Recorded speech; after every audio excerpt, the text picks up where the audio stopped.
Welcome to the Hawks Nest stream show. My name is Brandon Kane, and it has been one hell of a week. Not just a hell of a week, a hell of a day, and then beyond that. This is like the capper on what's been just already a hell of a journey kind of week, where you've gone through the slopes, you've gone through the mountains, you've gone through the swamps, you've gone through the forests, you've survived it all, and then you get to the end of it, and then you got this one final dragon in front of you now. Got to get past here, and that is in the form of course, the DK Metcalf trade, which was the final kind of button to this week, which has been one of the most chaotic ones that I think I can remember in Seahawks history. And it's going to be one that's, I'm sure, going to take us quite a bit of time to unpack wholly through this offseason and bring up a lot of questions. And I'm going to have a long way to rip and roll probably through this opening to a degree on this one, because my mind's in a variety of different places on the variety of the different moves made today. One hand, you certainly feel pretty good overall about the two re-signings that the Seahawks made.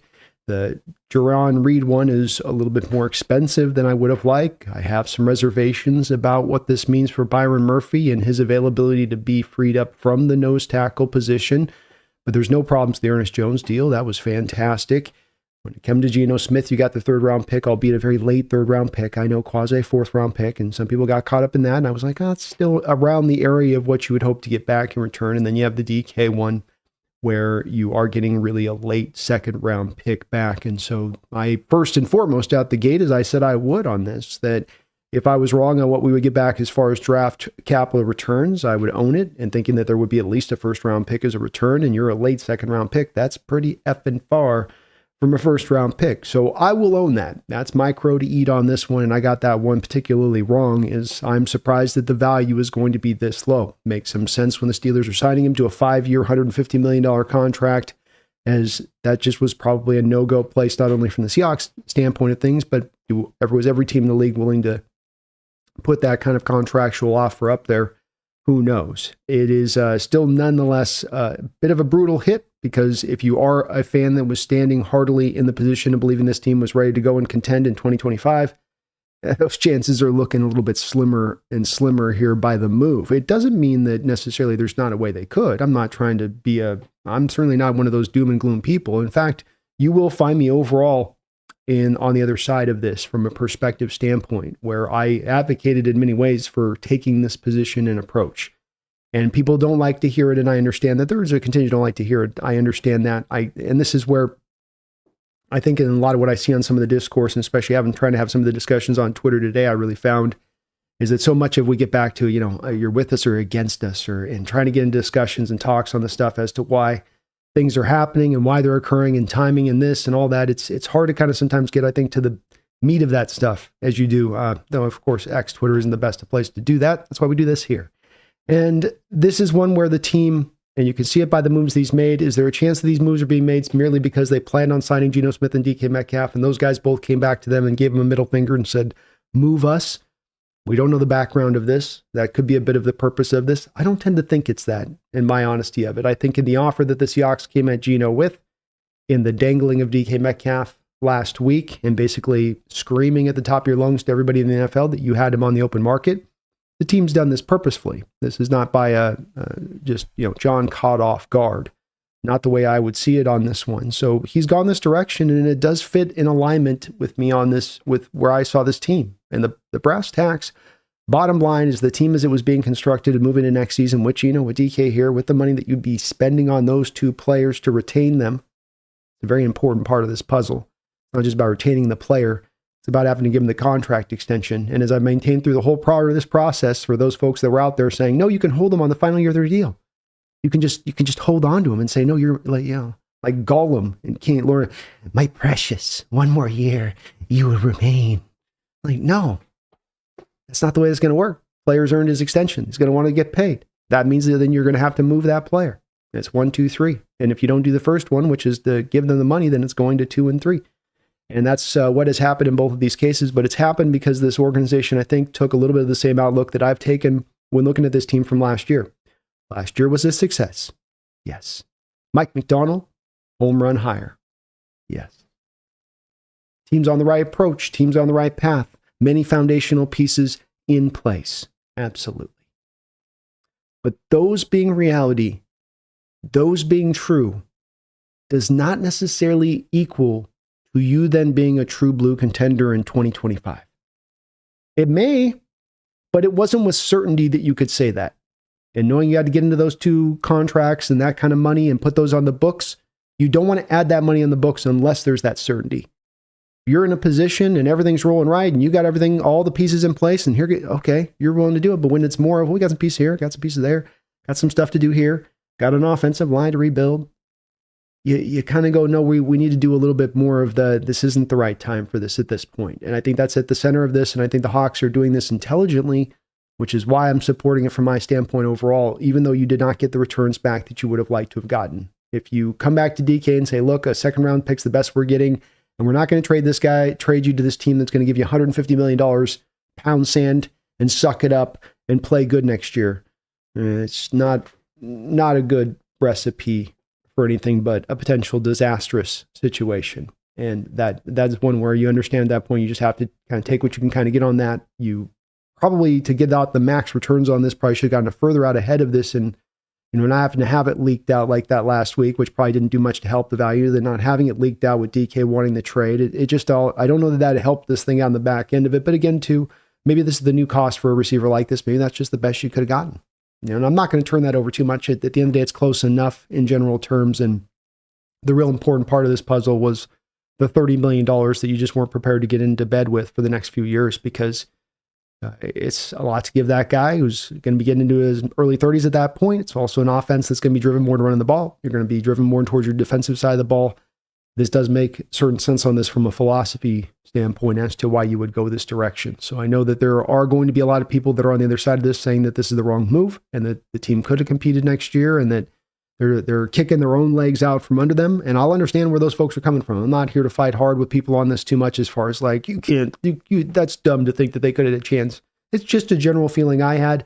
As I said, walking in this offseason, I'm definitely was on board with them potentially getting super aggressive and staying with Geno and staying with DK and signing him to the extensions. And here we go. I could have gotten on board with that. I wasn't against it. It was just in a general flow here as far as I saw it of, I'd like to do more of the step back and build this properly. Not to be scrambling as the team has so often over the past 10 years, but to do this with a sense of vision and purpose and not be sort of reacting to the day, but looking towards tomorrow. And I think that these moves, even if you don't like them, you can probably say that they come more with a forward outlook to them than they do with the immediacy and the moment.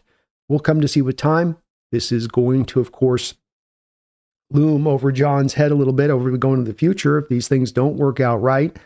But I can understand why they're taking this direction and this approach. I think we're going to clean up our fundamentals here a little bit. We're going to have the money spent in the right way for the type of team that we want to build. And it makes a lot of sense in the grand scheme of things to me because of that. But I know that there's going to be frustration out there. I'm not here to push back against that or say that that isn't wrongly placed. It's been 10 years since you've seen a real good to great team, a contender type team. And you've asked for that a long period of time. And I can get that where that kind of impatience comes in from. And I'm not going to discount it in any way, shape, or form because it's valid. Absolutely is. It's not you being an impatient fan or somehow spoiled, as I saw some people try to mention online today. Or spoiled by what? What are these fans that are a little bit upset at this spoiled by? 10 years of mediocrity? I don't think that that's a well-placed spoiled.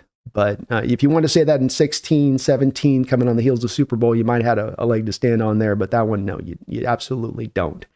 I don't know what's coming next on the other side of this. I really hope it isn't Sam Darnold.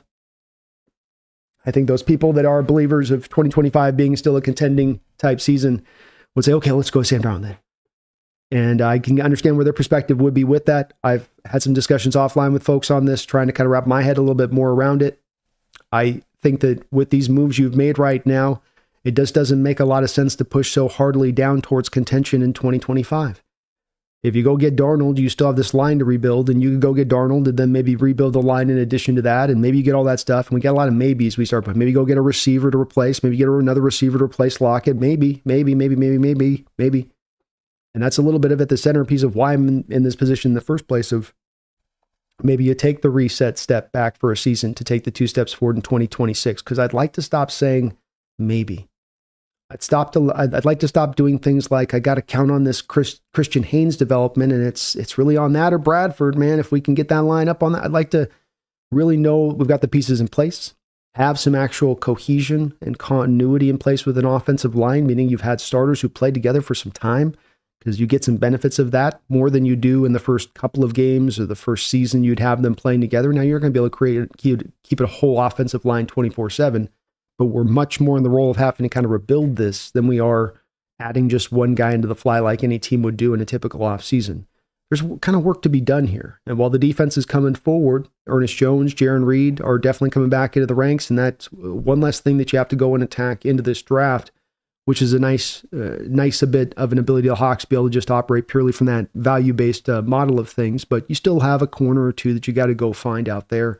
You're going to need to go get a couple of nose tackles, the interior of the offensive line, a tight end, 2 wide receivers now, say nothing of a quarterback. So there's a lot that does need to be done here if you're looking at it from a team that it would be in a contender. And I don't know that just signing Darnold suddenly now elevates you into that contention, or Dahlman and Sam Darnold. Let's say it's that. It's Dahlman and Sam Darnold. I don't know that even on a strong drafted offseason would really in itself get you to that spot of things. It may, and I'm open to it. And I'd be hopeful for it if they do sign him. But I've tried to think through this Darnold thing over and over the last couple of days, and it's multi-year contract. It's maybe at $30 million. I know the market's being talked about it being low, but maybe it's also up there around the $40 million mark. And I really don't like to pay a guy on 1 year of the season that he had in a really great destination where another quarterback just before him, Kirk Cousins, played really well in that same offense. O'Connell seems to be very good with quarterbacks. Had Justin Jefferson out there, Addison out there to throw, Hawkinson out there to throw to. I know the offensive line wasn't necessarily picture perfect, so he did get around that, but the run game wasn't bad, and he had a pretty good defense. So he had some things that were really, really working in his favor for that success. It is only 1 year of it versus what we know of him through the rest of his career. Albeit, again, I know he didn't have the best of landing spots with the Jets, and I would be hopeful for it. But I just come back around to saying, hey, go get more of the true, when they call it a bridge, let's go get what they really call the bridge at that point. Not the bridge that you're paying, higher upper end market prices to, who's really a bridge quarterback, and you just like to have that safety of that. Let's go pay the kind of more of that bottom end prices, where with quarterbacking, it tends to go high or low. There is really not much of a middle ground. I know the reports are out there of $30 million on Darnold. That remains to be seen from my perspective if he's really going to sign that. The Steelers are maybe coming back into this at the 11th hour just before free agency, and that's going to only push this up. And I still just can't believe that there's not going to be teams that are going to eventually get him up to at least 35, 40, which just doesn't make me, that makes me nervous on that side. I can understand it. I get it, but much rather just go, hey, go get a Derek Carr for a season. Go get one of these other QBs on the market that you can for a year to get by with. And again, draft a guy this year and maybe draft a guy next year as well if you have to on that, where you can really address the quarterback position at the same point in time, start to get this offensive line right and get that cohesion I just talked about in place.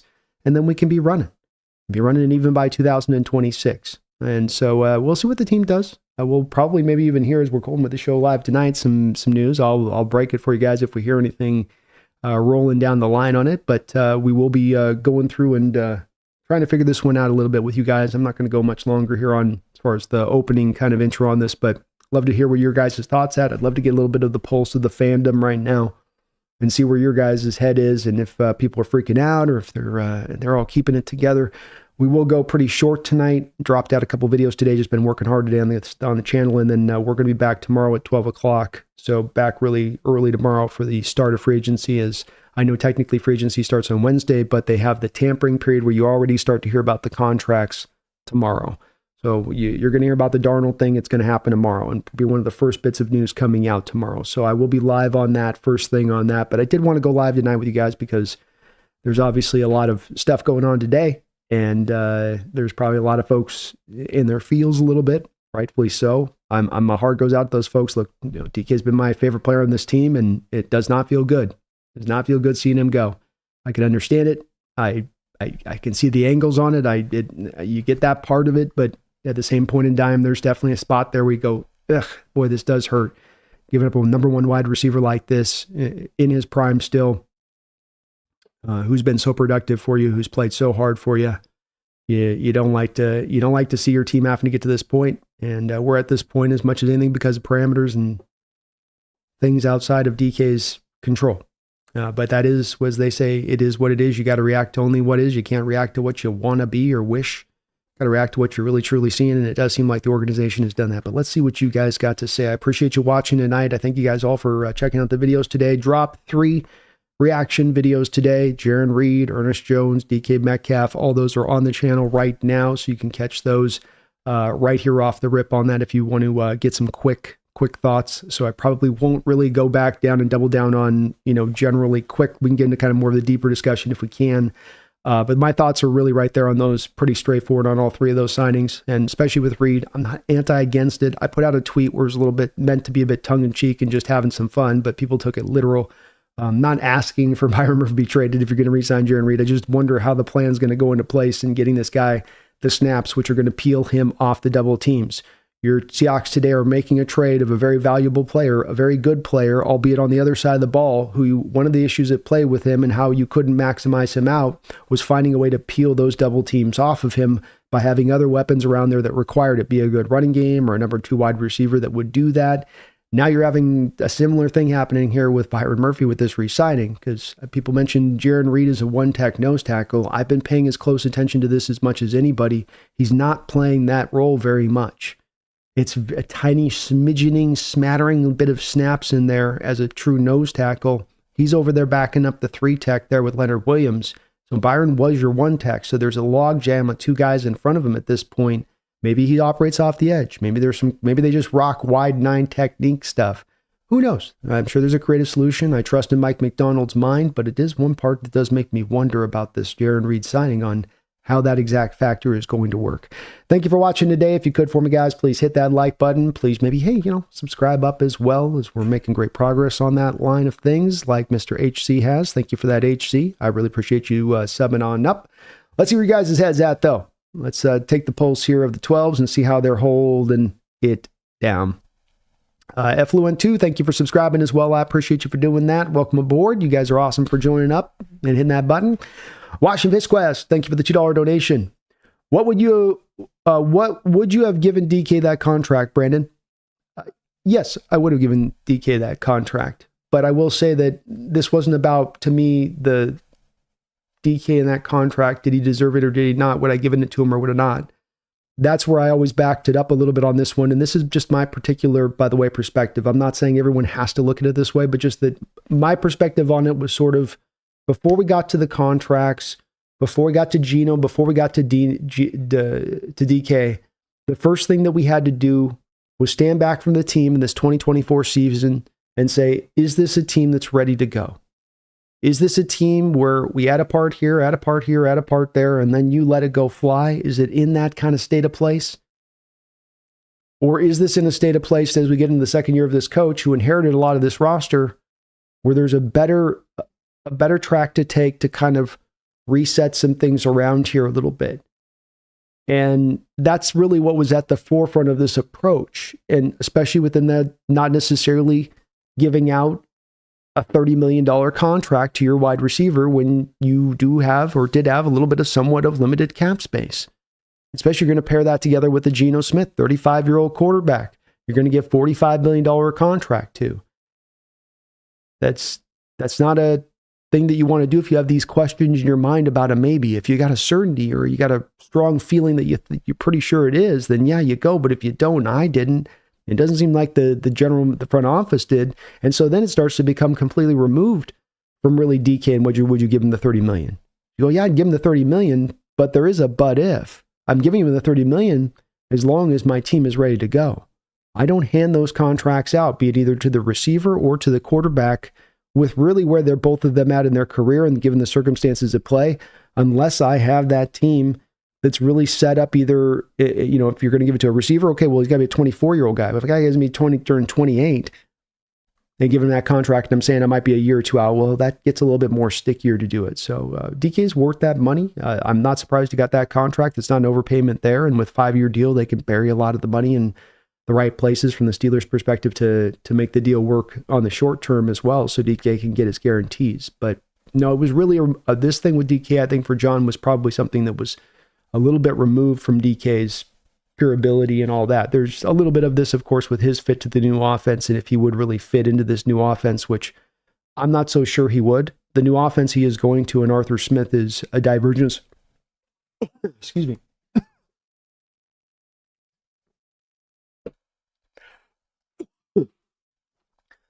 Got a cat cat ball, hair ball in my throat. The offense he is going to is the Arthur Smith offense, which is a ground and pound, pull your safety up, have the receiver take the top off the defense. This is the perfect offense, in my opinion, for DK to go to. I don't know that the West Coast offense that we currently have here was in that same vein for him as far as the strength goes. The short route running, the precise route running, sometimes the contact catches. There's some things about this new offense I don't know that would have been as much up DK's alley. He would have been successful in it. He would have been able to work in it. It wouldn't have prevented me from giving him that contract extension. But when you're already thinking about a variety of these different details to consider over, it's just one more extra thing to kind of pull you over to that side of going, well, maybe not. And it's, again, not a reflection back on DK as far as not being ultrally talented and being a guy that defenses fear and I take the top off and you got to dedicate your number one corner to him and all that. It ain't that. It's not saying that. It's just the fit to the right skill set and the right offense. Arthur Smith's offense is going to fit him like a glove. And depends on, of course, what they do with their quarterback situation, but that's how I would foresee it. Post Eminescence, thank you for becoming a member of the channel. I really appreciate you for doing that. Post Eminescence, welcome aboard. We'll be getting another call-in stream here very soon for the members of the channel, as I know many of you are going to be having some thoughts to say. Ethan14, thank you for the $5 donation.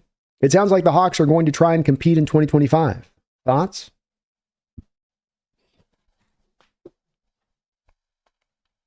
Nothing by which my outlook is on this, am I voraciously one way or the other with this.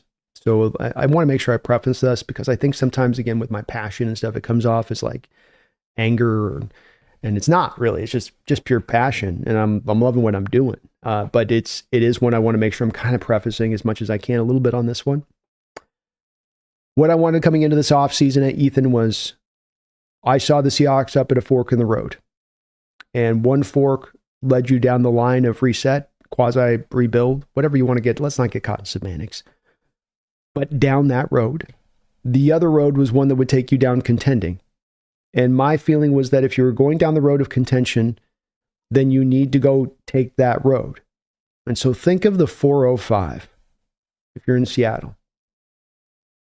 At the freeway on either side of you.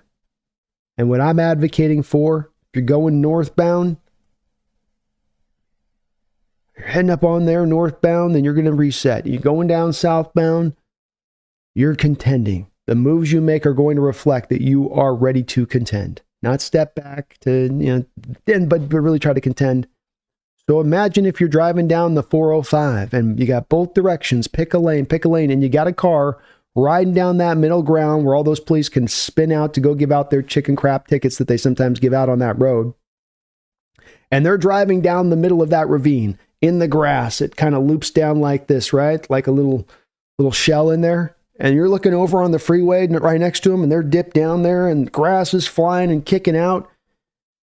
And they're getting down the road. Where are they going? I don't know. So my worry with this offseason was that they would be faced with this fork in the road, and rather than take one or the other, they would try to split the difference. And split the difference is, in my opinion, the road of mediocrity. It is you driving through that ravine. And it's only a matter of time before you're going to sort of spin out at one point or another. And so far, they're showing signs of taking that road and taking that pathway off. But to your point, Ethan, there is a chance here they can still move in any different direction as we stand right now. And everything's on the board then. Maybe they go back to trying to now be aggressive.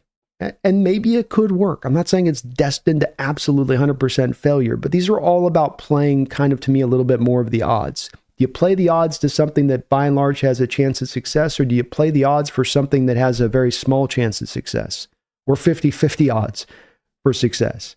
I'd like to more, if I'm going to be taking my risks, be able to take bets that are more educated kind of bets. And that would be the part that I would worry about right now. If now you sort of, you're on reset, and now you're going to flip over across the ravine. You're going to do the Dukes of Hazzard, take the car up over the top. There's some good old boys, John and Mike in the car. Landing on the other side, heading now southbound. Gotta be careful with that, I think. Thank you, though, Ethan. Feed More Seahawks, thank you for the $2 donation. He says, I love DK, but not for that much. Best of luck in Pittsburgh. $30 million is a lot of money. $30 million a year. There's not a lot of receivers. I know this is the new high water mark. Everyone gets paid here. I get that. The going rate is the going rate. But it is one you got to be careful on because it's a lot of money, and that's a lot of different players that you could have collectively gone out there and grabbed. I mean, that's legit $30 million a year. That's 3 top-end interior offensive linemen. I mean, what's the better money spent on that? The other part I haven't mentioned that we have talked about recently on this channel, which is yet another factor onto this, which is that Jackson Smith-Njigba is going to be due to be paid next year. He's going to be paid $30 million a year. Does it make sense to pay DK Metcalf at the age he was at $30 million a year when then you're going to be paying 2 receivers $30 million a year at the same time for a team that wants to play defense and run the football? I've come back to that's probably another part of this too there, feed me. But absolutely best of luck to DK in Pittsburgh. I hope he has nothing but hard feelings, or I hope he has no hard feelings towards Seahawks fans, as there will never be anything from that from me towards him. He was fantastic for us from day one. He played hard every game he was in. It was a pleasure to watch him play. Gonna miss him. Cody Andrews, thank you for the $5 donation. I like we blew things up. Build O-line, young, new, wide receiver room, and then a monster defense with Mike's defense and heavy RPO. Quarterback next year. I like it as well, Cody. I feel this as well. I advocated it. I ain't doubling back now. You know what I mean? I'm gonna hold my water right now when it starts getting dicey.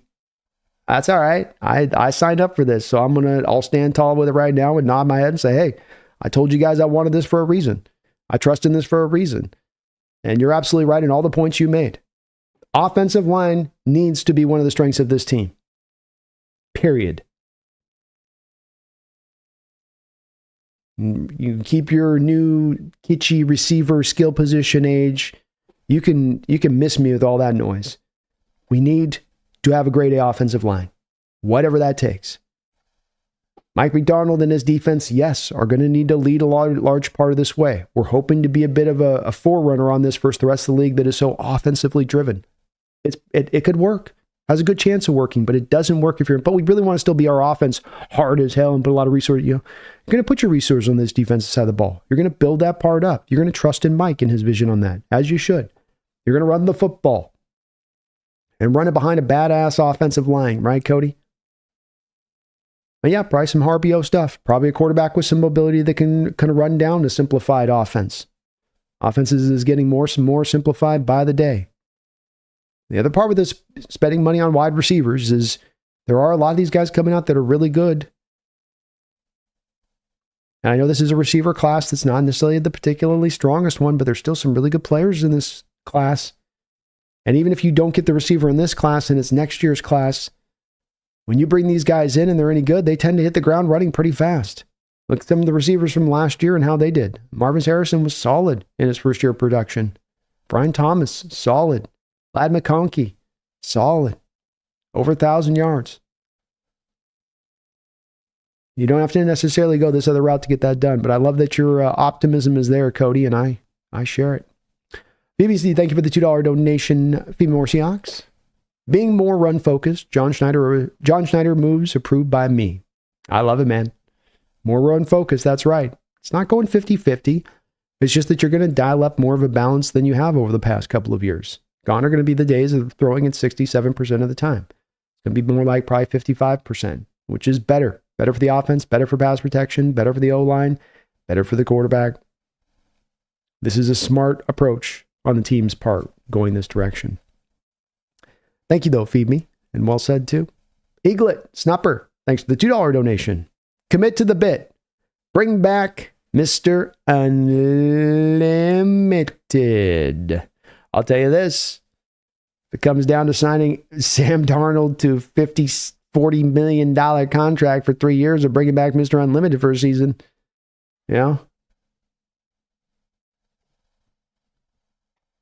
Russell Wilson, let's ride. So I'm going to say that. I really am not. I'm trying, folks, to sign up for this Darnold thing in my mind, and it ain't clicking. It's like you're sticking the two parts together, and you're getting a little bit of electricity, but you got any power? No. Damn. How about now? No? Not now? I can't make it go in my head. I don't know why, but it just don't stick. But you bring back a Russ. Super cheap. Super cheap. That's what I want. You go in this rebuild. You're going to rebuild. You don't give quarterbacks out $35 million a year, $40 million a year. If you're heading into kind of that kind of season, a reset season. Now, if they are being aggressive, it's a whole nother story, of course. But if it's the former rather than the latter, then look at one of these guys. There's going to be some quarterbacks on this market that aren't going to necessarily cost a gazillion dollars to get by on that bridge. Bridge might be a little shakier. Might not be as sturdy. Might be like the Indiana Jones bridge, part 2.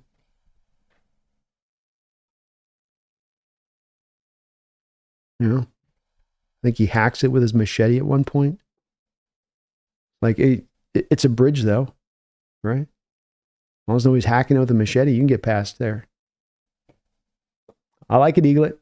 Jordan, thanks for the $5 donation. There are many reports that Sam Darnold is 99% sure he's coming to Seattle. I'm kind of worried about that. Yeah. I'm going to try. I'm going to let you guys know. I'm going to try with the Darnold experience. But I've watched a lot of this guy's tape. I'll be hopeful. That's all I can say with the Jordan. I'm going to try to just be kind and bite my lip a little bit on this one a bit, but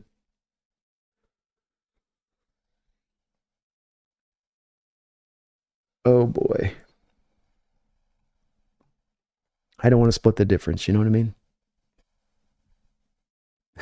Feed me more Seahawks going to Jesse. Did Jesse say something?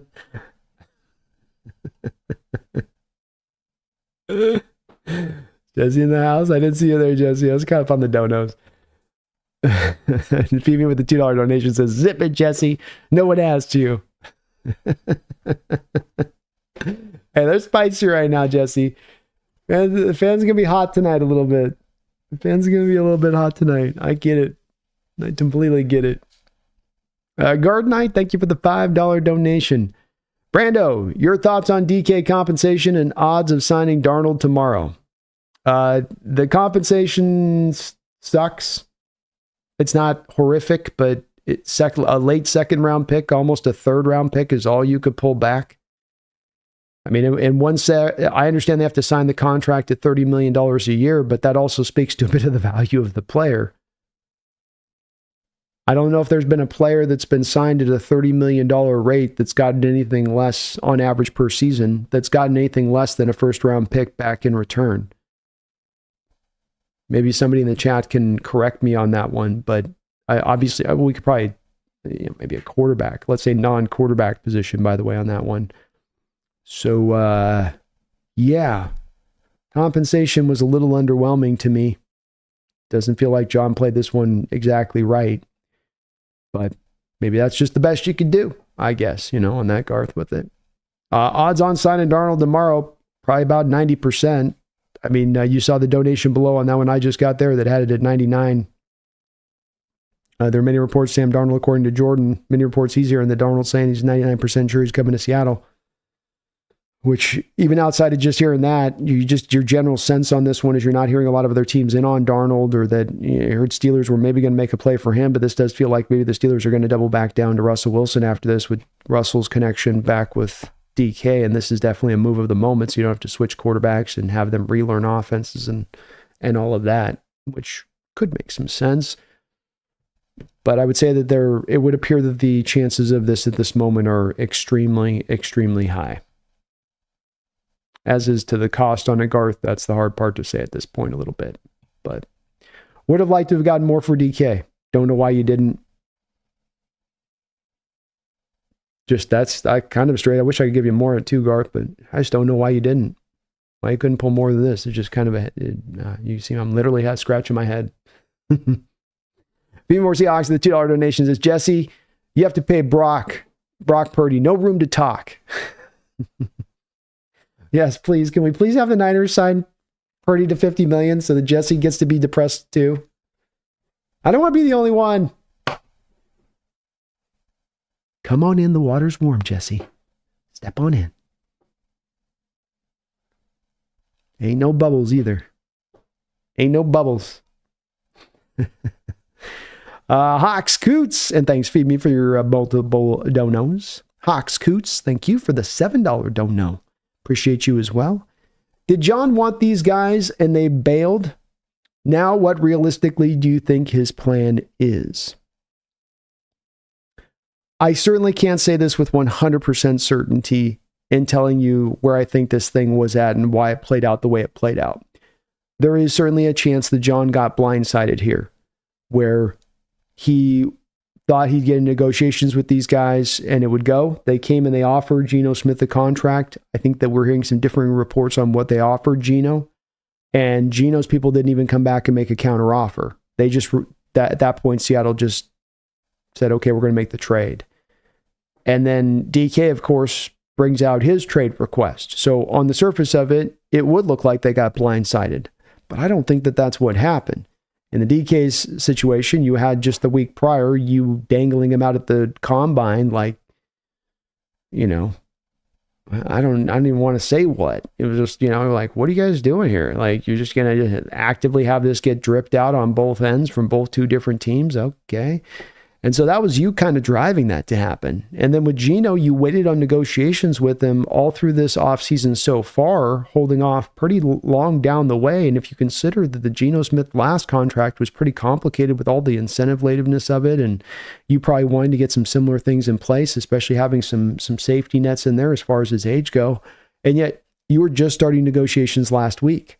And then it seems you came into those negotiations lowballing him on an offer that he could do better upon in Vegas. Now, did Geno and Coach Carroll collude in the background and, you know, make drive? It could be. I don't think so. I think they didn't want to pay Geno at his age. I think that DK Metcalf, it was similar in certain respects, not as much of an extreme degree, I think, but just in the overall standpoint of things and kind of proper way to team build and where we can put those resources, I don't think they wanted to do it. And that's why they rolled this route with it. So I don't think he got blindsided. I think there's some appearance that I can't guarantee it though, because there is some heat to the other side of that Hawks Coots for sure. And he says, now what realistically do I think the plan is? Well, I think that is still the hard part in this process as we're going through it to quite determine, to be honest with you. It is a little bit still murky. I'll give you a guess on what I think that they're going to do, but give me some rope on this, of course, because I don't have a ton of confidence that this is the way that they're going to go. I would estimate that one of the first moves that you're going to hear coming down the line tomorrow is going to be the first two moves. Is you'll hear Sam Darnold is signed, and then you're going to hear that Drew Dahlman is signed. I would estimate that there's then going to be another offensive lineman tomorrow that is signed, probably a left guard. I would say it's probably not going to be Tevin Jenkins, but it will probably be somebody of quality. We'll be paying money for a guy. How about that? We'll have to determine how good they are, how old they are. We'll see on that part of it. But Dahlman at least will be coming in, and you rock that there with him. The other moves on the other side of it that could be coming along in alignment, man. I don't know, man. I'm really kind of left. I'm hoping that there's a reset button here, but there is still the chance they go heavy aggression. They've got a ton of money to spend. You're standing now. They've updated the books here just prior now to the Ernest Jones and the Jaron Reed contracts. They were at $68 million after offloading DK and Geno. So you know that's going to go down to somewhere in the neighborhood of probably about $58 million once you add in the Ernest Jones contract and whatnot. But I don't know what they would do to the other side of this other than they could double dip on the offensive line, go for Donald, you know, go get a corner, Go trade for a guy out there. There's a couple of, there's so many different directions with this at this point on it. It's kind of hard to pin down here quite, Hawks Coots. I wish I had a better kind of fleshed out plan other than just kind of, okay, Donald, Drew Dahlman. And then it does get at that point, the next couple corresponding steps get a little bit harder to quite pin down. And I wish I could, but if they are hitting more of a reset, it's a little bit less of having a hard line plan and more of just, okay, we're going to allocate here, we're going to allocate there, we're going to get this built up, and it's more of a generalized, I think, form a plan. But this one's been definitely a little bit from left field on this one a little bit. It's a great question. And I promise you we'll know by 1 o'clock afternoon tomorrow, we'll have an absolute clear conception of this thing. But even as we stand right now, it's definitely not sure. Thank you for the dono, though. It's a great question. D Cuts, thanks for the $5 donation. Do you think John Schneider, with the moves this season, has tied his tenure to McDonald's success? They'd thrive or die together. D Cuts, thank you for the $5 donation. DC Cuts or D Cuts. Yes, this has absolutely been that. I think it was already that prior. I think that John knows that this is a situation where he's not going to be allowed to have a Mike McDonald fail and then he gets to go hire his next coach. Here's your opportunity. I have said that you don't have him under a warm seat last year when Coach Carroll moved on, but you certainly also don't feel like he's been just knocking it out of the park year after year after year as well, in addition to that. So, there is a bit of watching him a bit keenly as to what he does. I think what's in this is that what he's done on this DC Cuts is he said, rather than really keeping my affinity for the remnants of what was, I need to buy totally into what could be. And that Mike McDonald wants to roll this way. I need to roll the way in full of the way he sees his vision needing to be executed, not partially of it. And that I think he understands the value in a general manager and a head coach being in complete alignment. And that even if there's a 8% grade of a lack of alignment between the two of those two parties, that can lead to dysfunction and that the plan not being executed properly, especially the coach's vision to how he wants the team built. And so this is really, to me, DC Cuts emblematic of that. I think he's trying to go down that road with this, and that it's just, hey, I've signed up for this. I can't go partially on this way. I like these guys, but this has got to be wholly about how Mike wants to make this go. And I think that's smart on Schneider to take this approach. One of the reasons I'm definitely going to be in favor in certain ways of doing this. Randall McDaniel in the house. What's up, brother? It's good to see you, man. I'm excited for change. Gino was a decent bridge. We probably should have drafted quarterback in 24. Good with DK move also. I'm happy with the compensation. Got to nail the draft.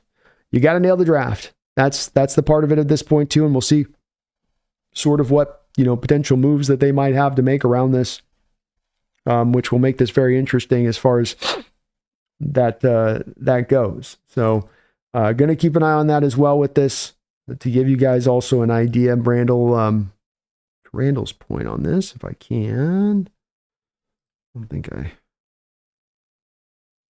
Let's see if I can bring up for you guys currently where we're at with the picks. Oh, well.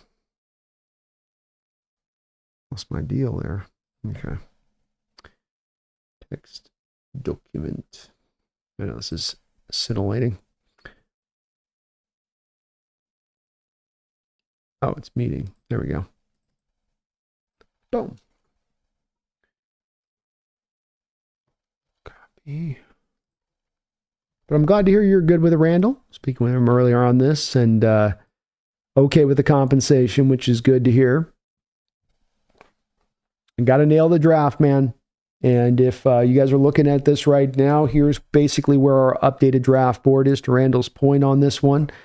I think you do have more picks in the top 100 than anybody in this draft right now. Is that a loaded arsenal to get things done this year? Do they actually move up in this draft? Do they have somebody they're going to target up in this draft?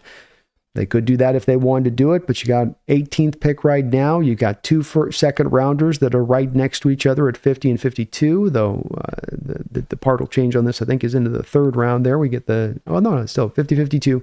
Third round, you got 82 and 92, so a little bit kind of midish and late-ish. of the third round, fourth round pick. We're thinking they're going to get a fourth round compensatory pick back, a fifth round compensatory pick back, and maybe a sixth round compensatory pick back. That's subject to change. We'll know about that, I think, very, very soon.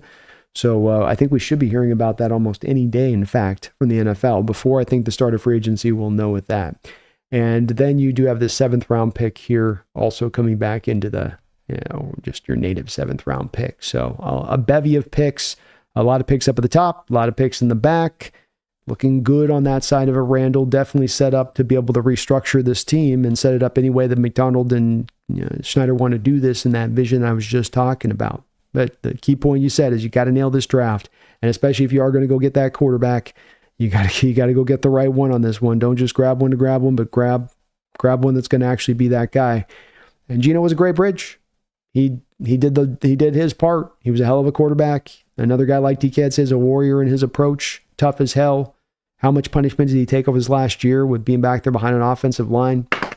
You could have gotten more out of him this past couple of years if you had your team in a better position, but that was also part of being at the end of an era there with Russell where the team needed to be turned around and turned over, and it was going to be a bit of what you knew. I'm sure from Geno's perspective, you were kind of having to walk into a bit with that starting position for where everything stood. But glad to hear you're doing good with it, Randall, and got to nail this draft, man. Nolan, thank you for the $5 donation. He says, sounds like DK and Geno may have won it out. I'm okay not paying those contracts. It's time to realign and make a new run at greatness. Go Hawks. Well, I love you guys got a even-minded, level-headed approaches here in the chat so far of what I'm reading. And I feel this very same way on this. Football's a sport about not getting caught in a sentimental aspect of things, not paying for prior performance, but paying for where you're headed in the future, where the team's going, where the philosophy is, where the schematics are at, where the coaching's at.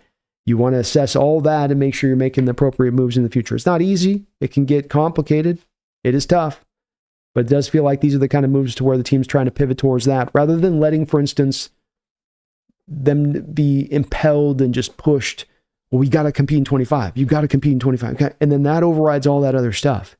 That becomes the only shining, guiding light to your team and what's taking you through an off season. And that's not built upon intelligence. That's more built on the frenetic scrambling. We've got to get this thing done. And you can make it work that way too, but I think that's much more of what leads you down to the path of a bit more of the purgatory kind of place that we've kind of found ourselves. But I love how you said at the end, it's time to realign and make a new run of greatness. Realign it and make that run. Go Hawks, Nolan. Be calm, see clearly. Thank you for the $2 donation. It feels like we're selling a little too low. Certainly not selling high.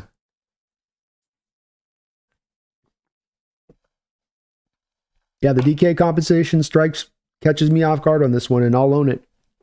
I pushed hard against my chat and saying that he should get way more on this than that. That a late second round pick would not be the floor for DK Metcalf. So I got no excuses on my side to give on this, and completely misreading the situation with him and what he could get back. It is surprising to me, be calm. And maybe it speaks and reflects to what we're going to see as a new market reality of wide receivers, that there are those that give out still these contracts to these receivers, but there's a lot of other teams that are going to look to take more of a value-based approach, understanding that most recent drafts, we have seen a lot of receivers come out in each of these drafts that are pretty ready-made to go. But it feels a little bit like that to me too, when I heard the Steelers second round pick. You go, not even the third, we don't even get their third? Not even this late 2, late 3? Just late 2? Okay. All right. Randall McDaniel, thank you for the $5 donation, Randall. He says, do you think this has anything to do with Mac wanting to move away from the Pete Carroll era totally? Two biggest guys on the offense, both holdovers from Pete Carroll. Mac decorating the house. I think if that's an element of it, I think it's probably a bit of a tiny element at play at this. I would estimate that the conversations between McDonald and Schneider have more come down to, when Schneider says, what do you need to get more from this team? What do you need me to get you? What's at the forefront of, and I think first thing that I think I can't help but think to believe here is that Mac was like, well, I want to get this offensive line built right. And we need to get more players that are a little bit maybe more perfectly suited to my defense, power edges and whatnot, and some corners and stuff. And Carol, and Schneider goes, okay. And, we're going to bring back Reed. I want to bring back Ernest Jones. And at one point or another, Schneider in the conversation probably says something along the lines of, okay, well, when it comes to DK and Geno, where are we at with that? It's like, well, I like those guys. It's like, well, do you like those guys so much that, you're willing to lose a little bit less of that? Or would you rather have me give you what you want in full in that? And then we build this up this other way. And I'm simplifying it. I certainly have been simplifying it, Randall, but I think it's kind of in that nature of things is probably how the conversation sort of went down the line. And then McDonald looked at it and he goes, yeah, this is more of, I want to decorate my own house. I like DK a lot. $30 million is a lot of money. If it means I don't get a corner and I don't get a good nose tackle and our offensive line is still all the more weaker a bit on that side, especially comboed up with signing Geno Smith. That's your two biggest contracts on the books now. That's not just some small, it's just a little bit of the cap, just the throwaway part of the cap. No, those are substantial clips of your cap you're paying out at that point. You can bury money and do all that type of stuff, sure. But it's also that as a coach and GM, you're not just signing guys you like who are really good players. You're also signaling this is our wanted approach. And I think that they look at there being some more value-based ways they can go rather than throwing all the money at these two particular players. And I that's why I'm kind of supportive of it, because I can understand it. And that's even as much as I do Randall love, DK Metcalf and what he's brought, especially. Randall McDaniel, thank you for the $2 donation. Says, is this the most shocking 48-hour in Hawk history, or is that the Russ trade?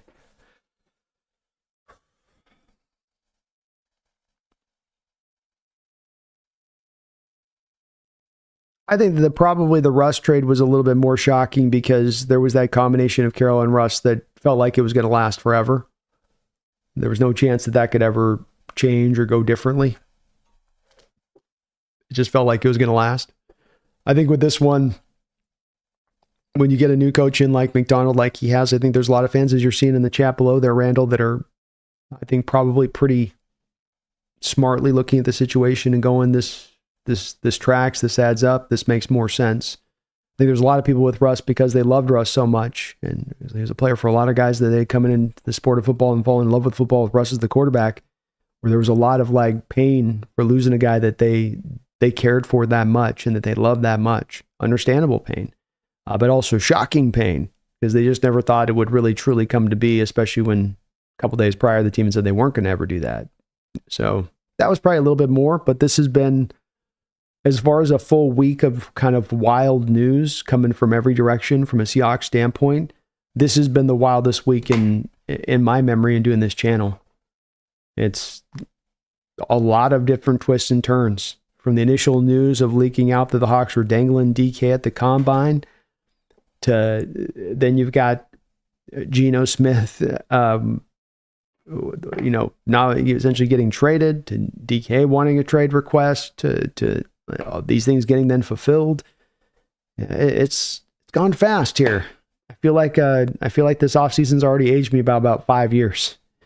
We're not even in May yet. Randall McDaniel, thank you for the $2 donation as well. And he says, I'm about to buy Randy Jr. a Sam Darnold Hawk jersey. Let's effing go! Randall's stoked about Darnold. Well, maybe that's the one thing that'll make him feel better about having to give up his DK jersey. And what you do, Randall, is you just put it in glass on his wall. You'd be like, well, it's a commemorative now. It goes with you forever now, son. You can always appreciate it. It's just, that's kind of how you have to do this with players when this happens, Sort of like when he discovers his first fish dies, and you speak on the circle of life, Randall. Now you got to speak on the circle of players' careers. Tell Randy to keep his head up and keep dropping bombs out there on the baseball field, Randy. God's Gang, thank you for the $5 donation. It's about time, Brando. I was wondering where you were. I think John is up to something. We've got quite the draft capital now. Boy, we do ever. We've got an arsenal. An arsenal. And I was a little late to getting on today. I wanted to get those reaction videos to Jones and DK and Jaron Reed done really quick, or at least done first before the live, because I'm not going to get them done afterwards. And those are always so important for the channel to get those up because eyeballs are really looking and watching at that time. Sounds like I gotta get that up first and foremost. But glad we get out live with it, man. Want to get out here and talk to you guys a bit tonight because I knew mine would be a little bit. I mean, my head's swimming. I'm studying this team all the time. That usually gives you a little bit of a feeling of like understanding every move and being able to have it all add up. But hell, even my mind's got a little bit of that swimming thing going on right now. And the capital it's sweet. It's as good as we've had, almost right there, step for step, just about when you had the 2 first-round picks. It ain't quite that good, but it's still pretty good. Pretty good. 2 1 2 2s, 2 3s. And this is obviously the comp picks come through, but that's a lot of picks to go do something, and there might be just something that they do go look to do. Is there a Trevor Lawrence kind of thing that could come out of nowhere? I don't think so, but you got the picks to go out there and make this stick, and then you got also the money. You got the capital. So you can use these picks, not even only just these picks in going and picking the players in the draft, but can you use any of these picks to go get players out there on the market in trades? And that's another part that I think they can use within this too, as far as all this capital goes. So you have the combination, because usually a team that's going to move a player who still has value and still has productivity on the field is going to move that player then because of the cost. And then if you're willing to take on the cost of essentially that base salary that remains and maybe an option bonus on the books, then they'll move them then for that 4th round pick, that 5th round pick. In the offseason is when you can kind of make these things go. So maybe they can also make a move like that on the side of this God's gang. Maybe an ad receiver here, ad receiver there, in that way through that fashion. We'll see. Vivian Moore Seahawks, thank you for the $2 donation. Had to pay DK and take his contract. 2nd round valid. It is. I can get this. This is a bit the new model feed me. I do think that when I look through the trades and why I predicted so hard line that DK would get more is that the recent trades in history of NFL, be it Stephon Diggs or anybody else you really want to go peek at with this, a Tyreek Hill, that these guys got that contract and you were still able to get the 1st rounder back.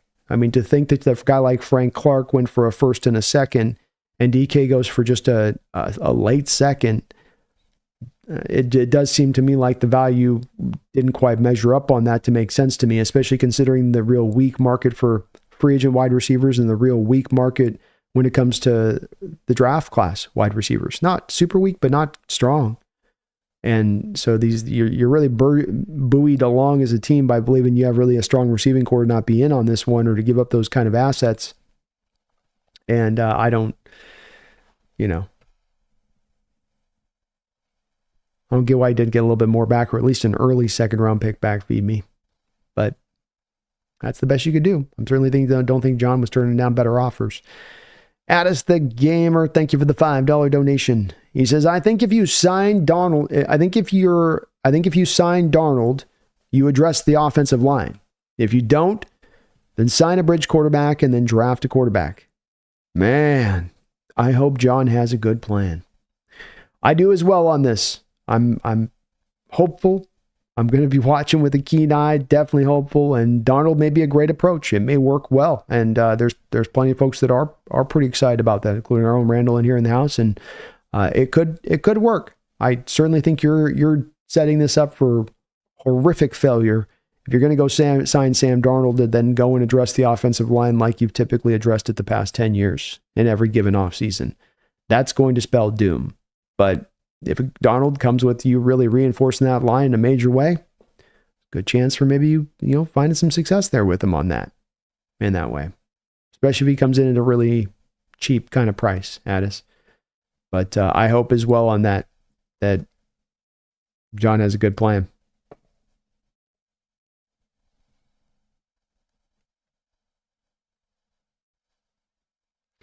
Garth, thank you for the $5 donation. The only thing holding back the Niners is Jesse's blessing on paying Brock his due. Don't fall on this bridge, Jesse.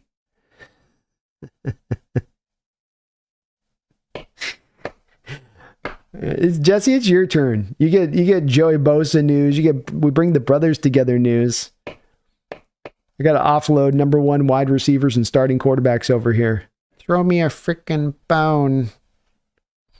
Come on, Niners. Give him 48.5. And feel like you paid a discount. Let me laugh at the Niners at least. if I got to lick my wounds over some moves, let me at least laugh at the Niners. Right, Garth? Stay on that bridge, Jesse. Janeth Kumar, thank you for the $5 donation, Janeth. Great to see you in the house. My crazy theory, we all know Gino was underpaid for 2 years, so I'm sure Gino had no interest in the penny pinching, with Pete showing interest. Well said, well founded, and I would say that I would echo your feeling on it, and that feels pretty close to the truth to my eyes as well on this one.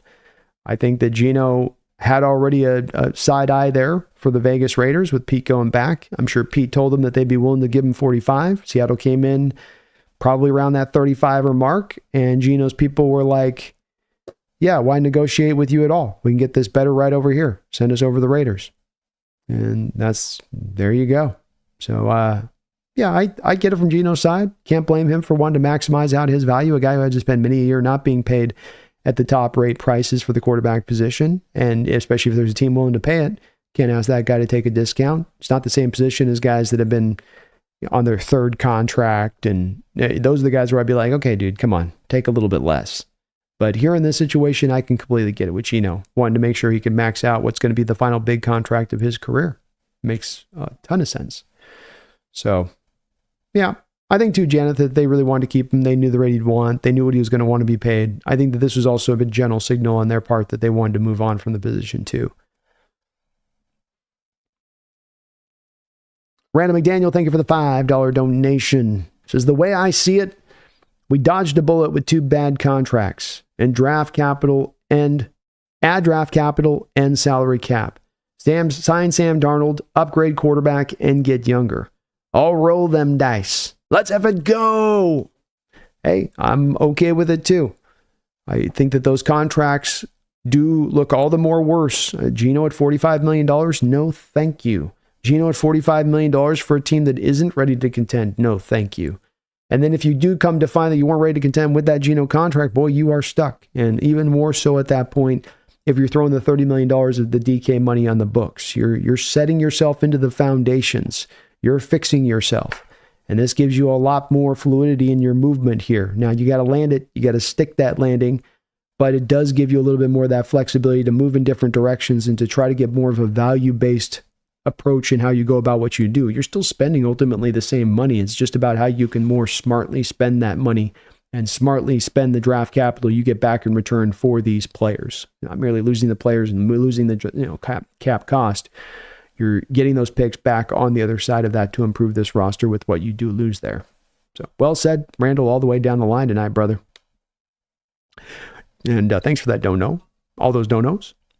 Jordan, thanks for the $5. He says, with DK and Gino gone, what players do we blame next year for our failures? I see what you did there, Jordan. Well, it's going to be hard to make them the scapegoats, as you infer, as I think many times, and you're right to say so, is in doing this show as much as I do it, you definitely are faced with a variety and plenty of different folks that are throwing the blame all onto a singular player coming off the end of a game. Especially this happens where, DK losses again, Gino lost, and they become these whipping boys, and as I say, scapegoats for larger problems at play. And the bigger issues that cause you to lose those games that go beyond those 2 players, because in DK's and Gino's case, over the last 3 years, whether we've won or whether we've lost games, by and large, and almost in every single one of those games, we're doing well in those games because of those guys. They're part of the solution, not part of the problem. Doesn't mean that now necessarily says, oh, well, you got to pay those guys now because that's been the case. It does mean, though, that was part of the case of how this has gone here prior to this. But we'll see. I'm sure a lot of that's going to fall really hardly upon John and Mike if they don't stick this at this point, because there ain't many people left on that one, Jordan, to go at.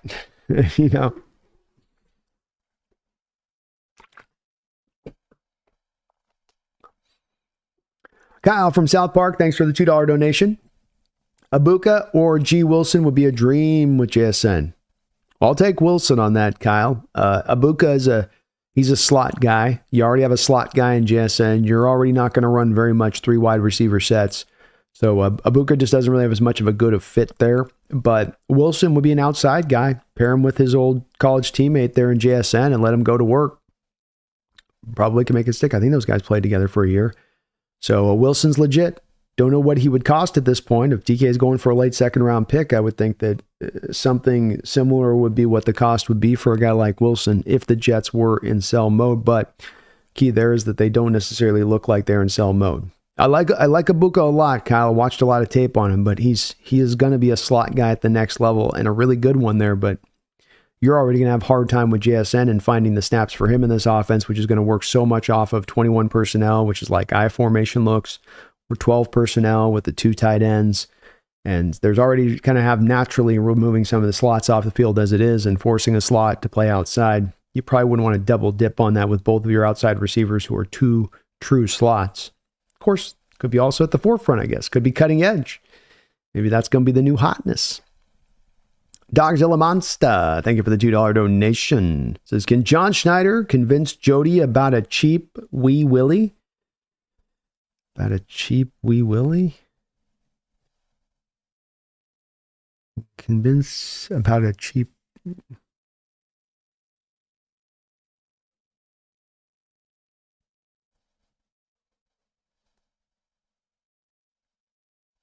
I don't know on that one, Dogzilla. Sorry, man. I don't know Wee Willie. I'm missing the Wee Willie reference.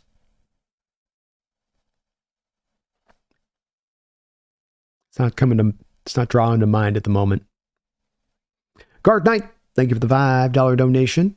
If John Schneider hits on these transactions, can we get Bo and Luke Duke to raise the 12 at the next home playoff game? I would like to see it. You can't tell me that wouldn't pump up the crowd, Garth. You couldn't tell me that wouldn't get the team hyped. Start playing that song in the stadium. Just a good old boss. Never playing how. I like it. Let's go. Let's go, Garth. It would be fitting. It will be fitting. Thrill House, thanks for the $2 donation. Thrill House says, Grant Emawari. Okay, Grant. No, Emawari. No, it's Grant. You got to go with Grant, man. Grant is the way and the truth at 18.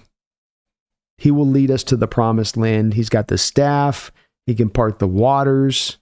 He can hold the waters back. He's so big.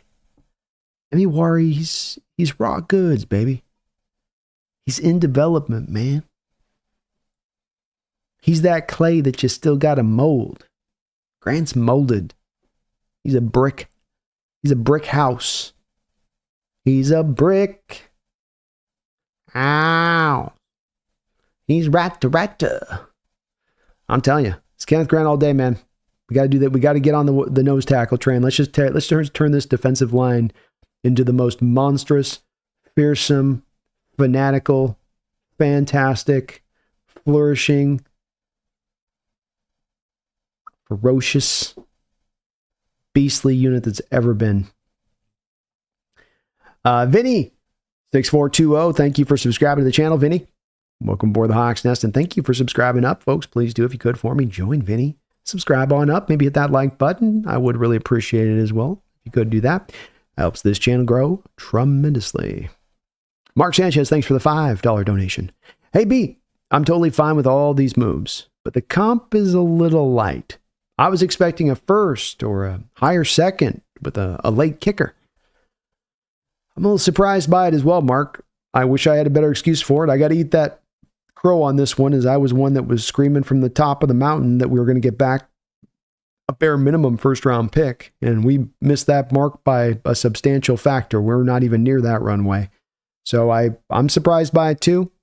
I've got some theories as to why, but it is definitely a little disheartening at the fact that you weren't able to get a little bit more, like you say, at the very least, a high second round pick, not a back end second round pick. There you go.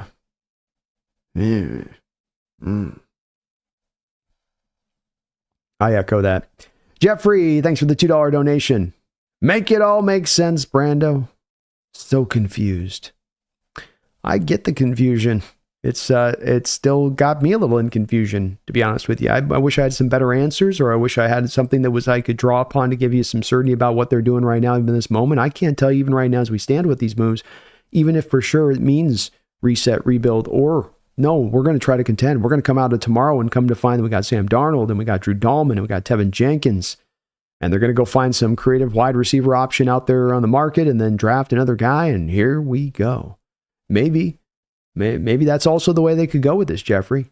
So I can't make much sense of it either quite until we get the follow through. I got the beginning of the swing, but I don't have the follow through of the swing. But I get the confusion on it. We got 10 wins last year, and this doesn't exactly all the way add up as far as you got to this win place. You were seemingly ready to go take a step forward, and now you're taking these steps back. Why would you do that? I get it a little bit more if they're going that direction, but I just can't say for sure they're taking that, right, Jeffrey? On the surface of it, it just seems to me like, look, we recognize we weren't ready to be contending next year. We want to build more of a certain contender. We make these moves, take this step back, and we're going to get there. Now, that's going to take us a year to get there. I'm good with that. I think that's what I'm seeing here, but there's also that potential where knowing this team, it gets a little schizophrenic. Yeah, yes, no. Start down a path and going looking like this, and then suddenly now you're like, but we still got to try for next year. And so Sam Darnold comes in and you give out these other contracts and you start, trying to make it all force fit on in at that point. So that's still the way this could go. I'll know a little bit more tomorrow by like 1 p.m. I think we'll know here, Jeffrey, in regards to this, but your confusion is well founded and I share it. I do share it. I will say if it does come down to being the reset rebuild, I'll definitely be talking to you guys throughout this offseason as to why. And I'm sure we'll get into the depths of it in all of the degrees, but there's a reason for needing to do that at that point, and one that I haven't just advocated for blindly. It's because of giving a lot of thought to the situation and turning it all over and really trying to figure out what's what with it. Y2K, thank you for the $5 donation, Y2K. I really want to rebuild. Use all our cap space to trade players and just eat the dead cap. We could probably get 2 firsts for the big cat. I don't think you're getting 2 firsts for the big cat, Y2K, but could you get a first? Maybe. Hard to say on that one. And I don't know if I'm really advocating to get totally to the place of like a trading of a big cat. And I don't know that the team has to get to full on the rebuild. I think the reset word is the word that I'd use on this, where it does just go, look, we just need to get this a year into the future. And with the big cat, he does play a position where he's under a multi-year deal. We're still even at his age when you get to that spot down the line. A lot of defensive tackles are able to play really still at a high level at that age. It doesn't necessarily mean that he's going to be cooked out by that point, but certainly a direction that maybe is on the table for them to take if they got the right offer. I would tend to think this is more the reset thing, especially when it comes to 2 positions and paying out at that price that they would have had to pay to make them go, and that gave them a lot of hesitancy to take that road with this one, I would say. But I'm okay with completely doing, by and large, what would be looked at as a rebuild. You get by at the quarterback position on a 1-year contract where you're not giving out very much money at all. You build up the offensive line. As I say, you get your fundamentals kind of right, Y2K, then you kind of earn the right to really inject this thing into next year. And who knows? Who comes to the quarterback market? If a guy like Burrow and Lawrence isn't on the market this year, does one kind of guy like that become available then next year? Now in a market where there's not as many quarterbacks here in this draft, there become more next year that you've got to kind of pick through. You can go up and target. You can put package of picks together to go grab. And then you've got the team in place to maximize that guy out on his rookie contract. I like the idea of going this approach a bit, Y2K. So I'm with you on that. I can't quite get to the big cat side of it because I just don't think you might get quite that. I mean, if you're getting a late 2nd round pick back for DK, I don't know that a 1st round pick back for Leonard as an older player is going to quite. But again, too, you're not having to pay Leonard, so maybe that gets you, like I say, at least maybe back the 1st, but it would be a very late 1st at that if you did. I'm glad you're embracing it though as well, Y2K. I'm with you on that, the front end of that for sure. Kevin Lownice, thank you for the $20 donation. Kevin coming in with $20. Thank you, brother. Says B, I found that DK makes $18 million money. I found that DK made $18 million of new money this year. $132 million, $33 million this year, $132 million right now. $33 million a year total, $150. No way I would spend $33 million a year. I wouldn't go there either. 30 would have been my max that I would have wanted to go to on DK. So if you're going above that, so the interesting deal Kevin's kind of saying in here, the details of this are initially, Kevin, it's reported 5-year 150, but there's some parameters in this, Kevin, which kind of get him actually what you're saying is to DK makes 18 million this year and 132. Oh, okay. So I see what you're saying here is that he was on the books to count for this amount of money here. So what Kevin's saying is we had DK on the books here, where even if you sign DK for new money right now to this new contract the Steelers gave, it's not only that 30 million per, it's also the remaining portion and remnants of what you have on the books for DK on the final year of his deal, plus void years, for instance, which is a true part of this, Kevin. That's true. It's their 150 is our extra beyond the 150. Good part to consider on this for sure. And I really don't want to be paying any receiver like that. If I'm paying a receiver at that spot of that price, we're getting much closer into the top of the market price than we are to get into kind of a really good receiver kind of place, or it's getting that place like, well, okay, am I getting that impact at that point for that price margin? And I don't know that you were. Now you could have too. With, as I said in my video I dropped on DK earlier today, there's a part of this trade that sits at the feet of the Seahawks as far as maximizing him correctly and utilizing him right. But it's a lot of money. It's top 15 quarterback money, Kevin. And if you're paying that kind of money to receiver, to me, you got to be sure about some other things that are outside of that receiver before you make that kind of money, that move. Where's the quarterback position? Where's the team? Can you maximize that guy out? It's kind of all these things. Is the team ready to go? I don't think you sign if you have a team like not sure it's ready to contend. I don't know. It's kind of all that gets balanced into it, Kevin. It's a great point, though. You had money remaining on the books here. You sign him to the new deal, and you would still be having to kind of work around the money of the old contract on top of it. So it is a little more costly almost to the Hawks in signing that new deal than it would be to the Steelers. Very good point.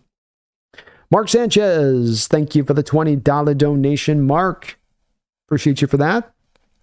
He says, today I watched some more Colorado games. To me, I see a lot of A-Rod and Shedeur. Above average athlete, accurate, careful with turnovers. Velocity is good, but their personality can rub some people the wrong way. Thoughts? I like the comp in general terms, Mark. I think that the mobility side of things is probably pretty fitting between the two. I think that's fair. I think A-Rod, I would probably give more of an A-Rod in his prime was more of an A-arm. Now, A-Rod coming out of college was also not the A-Rod that we saw 3 years later sitting behind Brett. I mean, he had wholly changed his mechanics. He went from a guy that lived with the ball up here around his ear in college to more of that slingshot style of delivery that he developed. And that's, maybe Shedeur can develop something kind of similar. I think that Shedeur's a little bit smaller than him as well. So I think there's a little bit where you have a little bit less size. You have a little bit less pure arm talent to him, Mark. But he's fully capable of running this offense. And he's a guy that if he's dropping down to 18 in the first round and that's where you want to pick him, I got no problem taking a flyer on him at that point. The personality stuff rubs me a little bit the wrong way as well, especially when he's throwing his offensive lineman under the bus. It's not a good look for a college quarterback. But at the same point in time, can't deny that at 18, if he's going to dip down to that spot, that I can understand rolling that route with it, especially if you're looking at your roster not having necessarily a real legitimate guy at the other quarterback position. You're going with, Sam Howell, Mac Jones, and Shedeur Sanders. That looks a lot better than Sam Howell and Mac Jones. So I think it makes a lot of sense. I think your assessment of him is pretty on point overall. Velocity is good, by the way. So I would say it's B plus. Just to me with Aaron, I would have given more of an at least A to A minus 94 on the grade chart, kind of, so to speak, when it comes to the velocity. But I do like the comp overall. Especially like you kind of include the personality angle of it. That's good. Guard Knight, thank you for the $5 donation. He says, I prefer the HBO After Dark Brando content with these late streams. One of these nights, Brando and Brendan will be sipping champagne in a jacuzzi. Maybe so. Maybe so. Depends on how big the donos go, I guess, Garth. I like the late night streams as well, my brother. I do as well. And Mark, good catch on Colorado. Watching those games, by the way, back to, and thank you again, Garth, for all your donos, man. Mark, good on checking out those Colorado games too. Again, just because there is a real good heat amount of chance we're getting right now behind Shedeur Sanders dropping into the range of the Hawks and being a real possibility for them on the board. A real feasible possibility at this point, Mark. 100%. And he's pretty careful with the ball. He holds on the ball a little bit too long at times. You know, there's a little bit that there with him too, but you know, he's tough as hell. Probably tougher, Mark, than Rodgers. That kid took a beating out there at Colorado. I mean, he's been definitely through the ringer there a little bit on that side. I appreciate you, Garth. After Dark HBO Brando. That's the way to go, Garth. Cody Funk, thank you for subscribing to the channel, Cody. Welcome aboard the Hawks Nest, and thank you for doing that. I appreciate you for that. Jeffrey Thistle with a $5 donation. We've lost so much more than we've gained this offseason so far. I feel cheated and ripped off. John better have a big effing plan. I can understand the feeling there. I do. I think there's going to be folks that are in the same alignment of you on that as well with this. And well, there's nothing to disagree on the front side of what you had to say there. We have lost more than we've gained this offseason. You know, that we've lost a ton this offseason. And you've gone backwards for sure. Can you surmount it? Can you overcome it? It's not insurmountable, but there's a lot of work to be done now to gain on the other side of this if you're going to. If you want to go get an offensive line, how good does the location look to a guy like Drew Dahlman with where the offense is at right now? Is just money going to be the overriding factor? Is the fact you don't have necessarily a quarterback in place going to be? Or Sam Darnold enough to sign a guy up like Drew Dahlman to come aboard if that's going to be any kind of factor for him, if you're trying to, go pull him into this. But got to see what they're doing on the other side of it. And certainly, Jeffrey, if I see the other side of this plan being, as I've said, kind of leading into this offseason, if I see the other side of this plan being that John's going to kind of take his typical cheap stance to free agency and not really pay for value and a bunch of one-year deals and, just trust the draft and development. And I'm going to have less faith in that approach purely necessarily. I'm okay with not contending for 2025 and the moves being educated by that. But at the same point in time, you're looking for some changing in the ways, especially when it comes to, for instance, building the offensive line, especially when it comes to putting actual resources into the offensive line, when it comes to especially monetary resources in the offensive line and not just trying to throw a pick here and a pick there at it. But keep the faith for now. Keep a faith, but keep a watchful eye, Jeffrey, and see if this thing doesn't maybe have a little bit of a turn to it where we come out the other end of it and we're like, okay, this kind of makes a little bit more sense to this side of it. Thank you, though, man.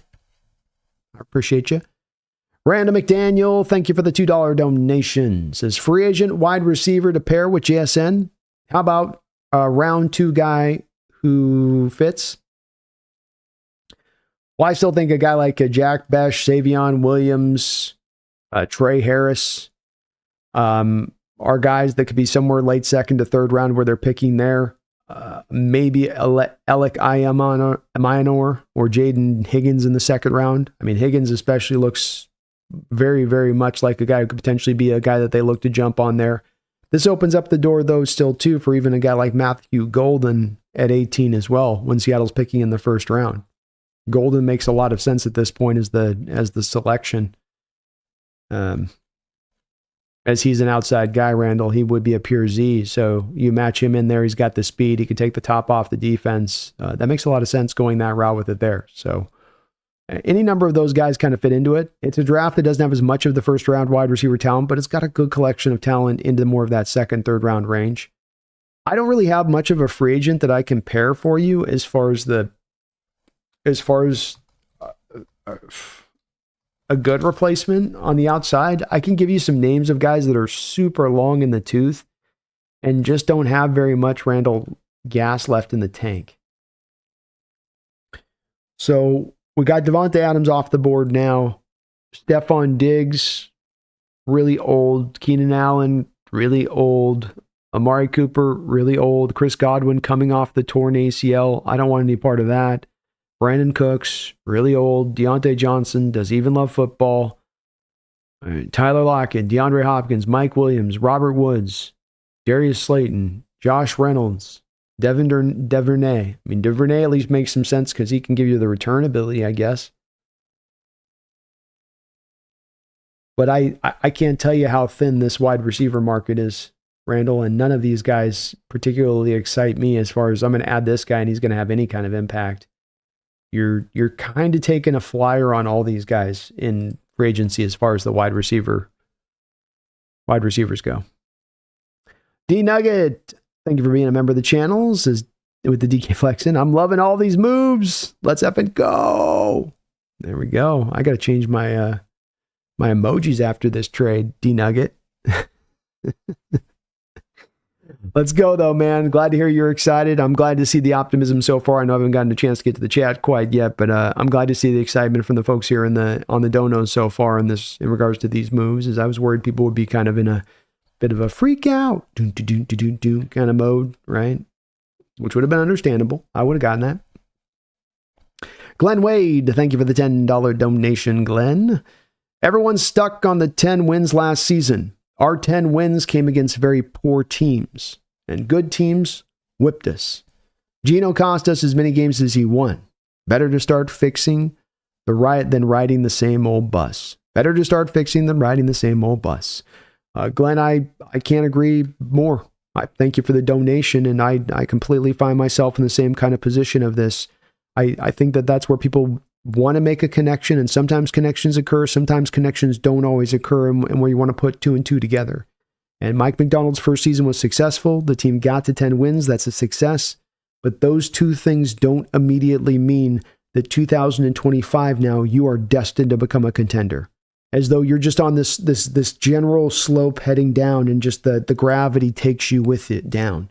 It doesn't work that way. And to your point on that with the weak schedule, you beat up on a lot of bad teams last year to get to those 10 wins.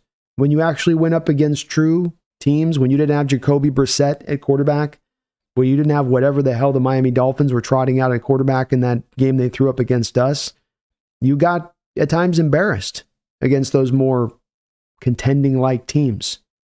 And so I think it does, to then that degree, if the view is to be looking if you're a contender to next year, and with the team walking in this offseason, Glenn, that's where I think last year becomes a bit of a mirage if you're looking at it trying to connect one to the other, and that's what that means. Doesn't necessarily mean that. And you're right, we're kind of stuck here. I think we've been stuck here for 10 years. I think John's kind of finally showing some signs to recognize this, going, wow, yeah, it's 10 years of me thinking we're better than we are, and I keep pushing like we are, and we aren't. And signing the two biggest contracts on our books right now for where this team's at is probably more of the same of that. It's probably me more fitting to form of what I've been that has failed. So maybe I should change what has failed so often for 10 years. I think that's a very fair outlook from John's perspective. And you want these guys to get it right more than be right. Nobody's going to be right all the time. You want them to get it right, though. Let me apply this like to myself, the walk it like you talk it. You know, I make this prediction that DK Metcalf's going to get a first round pick back. I got to look back in the future on these kind of trades a little bit differently, I think, and how I assess that. Is there a contract you have to pay that guy? Is this the new market price that you can hope to get for these guys? You got to change with time to make sure you're correcting more for where things really are at. And that's what I think John's doing here. Rather than run him over the coals for past mistakes, can he fix those mistakes? Can he improve? Can he get better? And then hem up where he's bad, because there are places where he's really good on the other side of it. So I'm with it, Glenn. I'm completely with it. Well said on your part. Agree 100%. Jeffrey Thistle, thank you for the $2 donation. He says, Bosworth was an effing tank. Shame he didn't play long.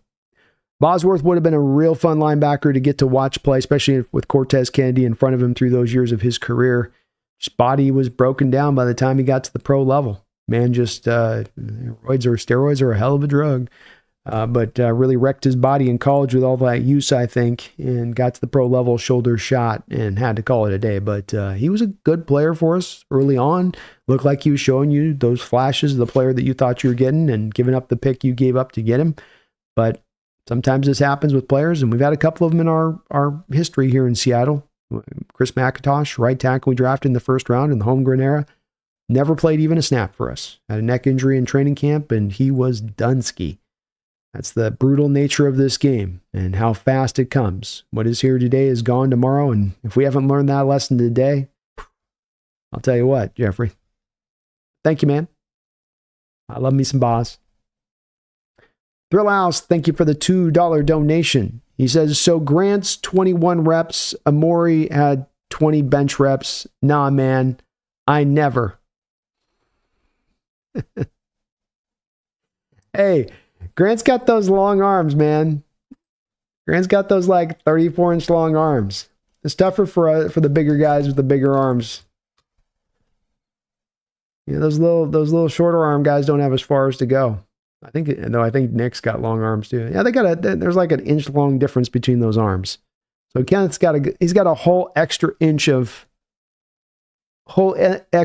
pushing he's got to push to get those reps up on that 220.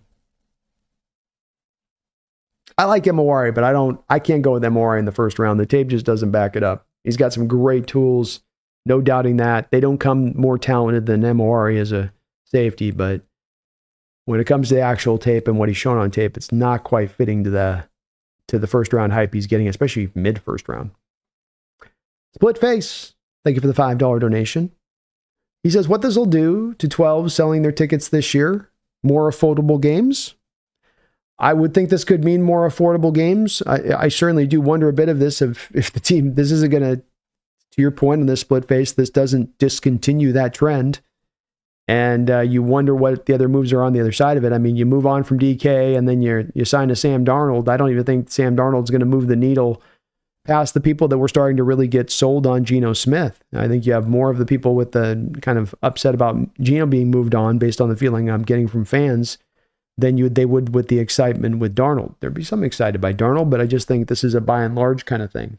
So yeah, probably more of selling the tickets, unfortunately, with the Split Face. Unless you're a good team, those tickets are going to be probably then bought up by the opposing fans at that point if it does go that way with it. But the one thing to your point on this as well is that last year was an indication of a little bit of a lack of excitement that this fan base is feeling for this team. The Seattle Seahawks were a bottom third team in how they were viewed on televisions, where when we were in the Carroll era and whatnot, we were one of the most viewed teams. And so there's a definite lack of juice and excitement to this team prior to these moves happening. And this team's got to try to find a way to generate some of that excitement. You go out there, you win. That's a good way to do it. But certainly getting some moves that you can sell to the fans that are a little more splashier and like, okay, we're coming in, you lost this, but whoa, we're coming in with that. And I think from the fans' perspective, it'd be nicer to be able to come a little bit more in alignment to that as we go forward. But probably this is a year, if it continues like it is on course, that's going to be a heavy amount of sells and a lot of opposition killers in the stadium once again. Garth Knight, thank you for the $5 donation and all of your support tonight, Garth. You're awesome as ever, brother. Mark Davis hired his father. Should be an interesting dumpster fire with unexpected losses and surprising wins. Well, at least, hey, Carroll will at least get them up to a bare minimum state of things. I like how Mark Davis, Coach Carroll's Mark Davis's father. But Coach Carroll will get them up to a higher floor than they've been at in recent history. He will do that. And you look at the Chip Kelly hire, that to me is a cool hire for Coach Carroll because it's a hire he wouldn't have made, in my opinion, back in his time here in Seattle. And even keeping on Thomas Graham rather than bringing in a guy like Clint Hurt, for instance, as an also ran through there, does show to me some growth from Coach Carroll as a head coach in his approach, especially schematically. And if he can update the schematics, Coach Carroll actually has a really good chance, I think, to find some success with the Raiders, because that was really the main thing holding him back here in Seattle there at the end. But yeah, Raiders will be fun. That division will be fun as hell out there in the AFC West every week. Much watch TV. David Mayer, thank you for subscribing to the channel, David. I appreciate you for doing that. Welcome aboard the Hawks Nest. Mark Sanchez, thank you for the $5 donation.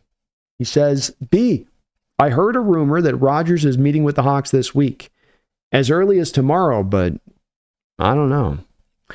I've heard as well there is some interest by the Hawks into Rodgers. This is the most right now controversial topic, Mark, that's on the books in the fandom. I don't know if I know Rodgers is not well loved in NFL circles in general terms by NFL fans, but I don't know if there's an NFL fan base that has quite the rancor or hate for a given individual player as much as it somewhat feels like there is a contingent of Hawk fans that feel about Aaron Rodgers. I'm not ever been necessarily a super huge fan of the guy, but when it comes to making moves like this, I just kind of take out all the emotionality of it in the world with it. And as hard as that might be, and with Aaron Rodgers, the hate that he receives is well-founded. He's earned this. It's not that he's just misunderstood. But here's what I kind of think about this. I think about Sam Darnold on a 3-year, $40 million per contract and what that means. And I think, well, that not only means that you eat up a decent amount of your cap portion this season of moves you could go out there and make out there on the other side of that, but then what it also means is that you're signing up for Sam Darnold for multiple years. That also means that when you get into next year and you're at that point in the draft where maybe you are ready to maybe trade up and get a QB or whatever, you're not going to trade up and get up there, yeah. But then what happens if you're with another kind of quarterback who fails out, like a Mac Jones or a Zach Wilson, and you get to 4 or 5 wins, and okay, you get Sam Darnold and you sign up for him for $40 million on a 3-year deal, but he gets you up to 7 or 8 wins. Now we're back more into that mediocrity point, but then even worse, you're now removed of any of those quarterbacks at the top of the draft that you could have selected in what's going to be a little bit of a deeper class at the top of the draft for quarterbacks next year. So not only does it serve you to not get you over the top to contention, but it also then takes you away from going and getting one of those true quarterbacks of the future. Part of why I really don't like the Sam Darnold approach. It doesn't just mean you going and getting a younger Geno Smith. It's not just what you're doing. It's also that other part of it too, in addition to that, and what it prevents you to go and do. Now, when it comes to a Rodgers, and why I wish I could get more of the 12s to kind of sign up to the process of this, of you're already hitting the reset button. You're already in rebuild mode. The chances are already going to be low. Let's take any other quarterback you put in there that you're going to be ready to go get to contention next year. The upside there really isn't there of anybody, with maybe the exception of a Donald, quite frankly, or an Aaron Rodgers. He is going to come in at about 1/10 the price of Sam Darnold on a 1-year deal. 1/10, like a veteran minimum 1-year contract. And people will, I was talking with Randall today on the phone and saying, well, invalidly so, saying, well, what happens when he creates locker room problems? What happens when he starts piping up to the media? You have him on a veteran minimum deal, and if he starts popping off, you release him. And you've already embraced the process of the potentiality of this season being a season where you're in kind of reset, rebuild mode anyway, so that if it goes that way, you'll have drafted a quarterback and you'll still have Sam Darnold on the roster to see what they can do. But it also isn't one where now it's a catastrophe where you're like the Jets, where you've hitched all of your wagons to the Aaron Rodgers train, and if it fails now, you're in this horrific place. Quite the opposite.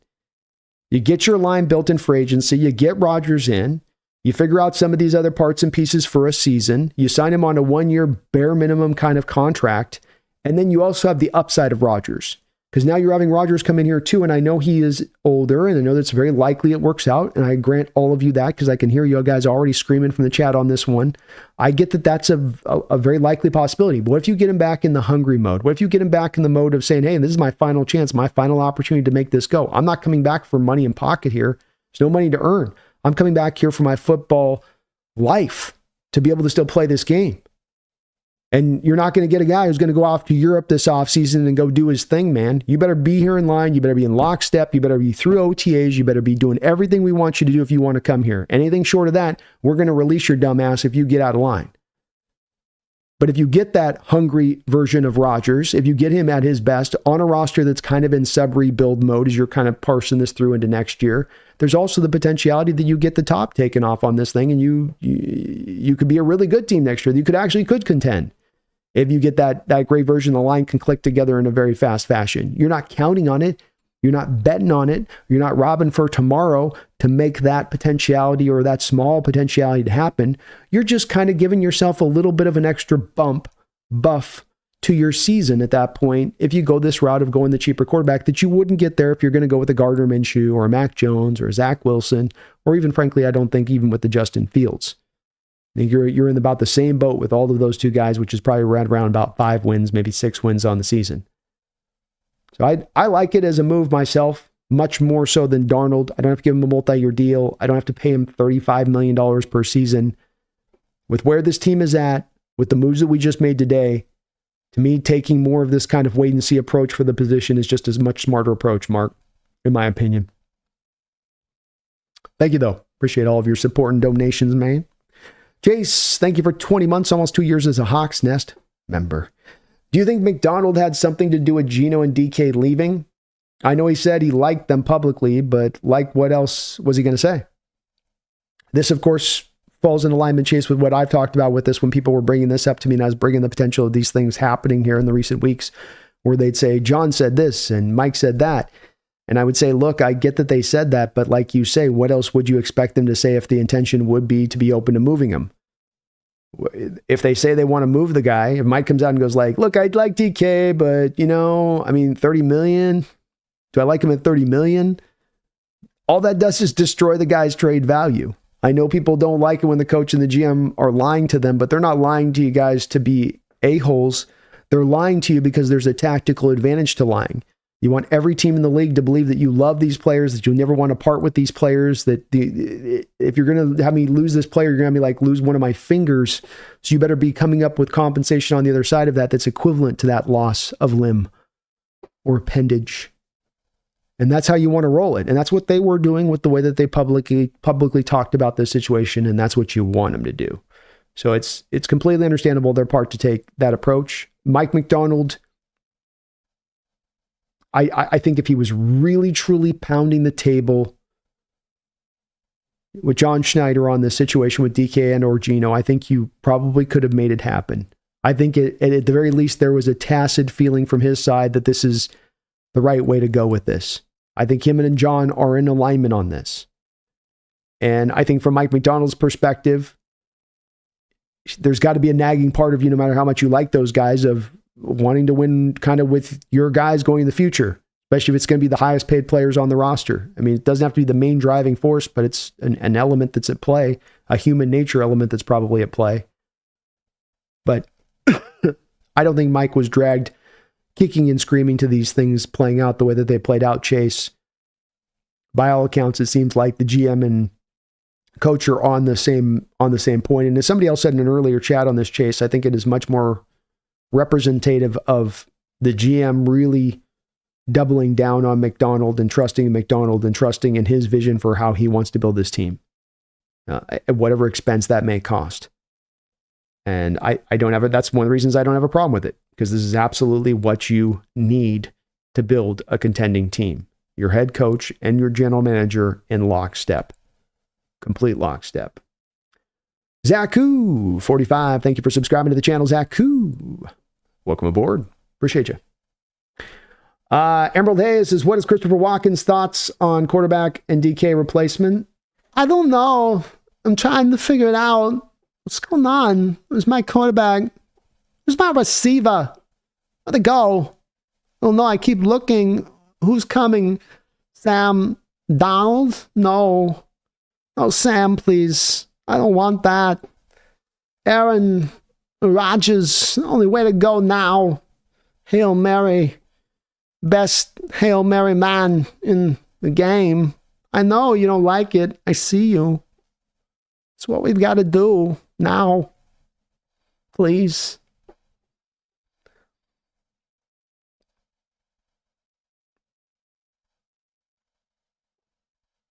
BB says, I've been a fan of John's. He's going to do right by the team. He's making moves. Well said, BP. Amazing Mario Brothers 2026 will be the year we make noise. We'll be the number one in cap space. We will be indeed on that. Max says, I like what John's doing. Not his fault. This middling players want $30 million contract. That's crazy talk. Crazy talk indeed. Crazy talk. Baller says 4-year, $132 million extension.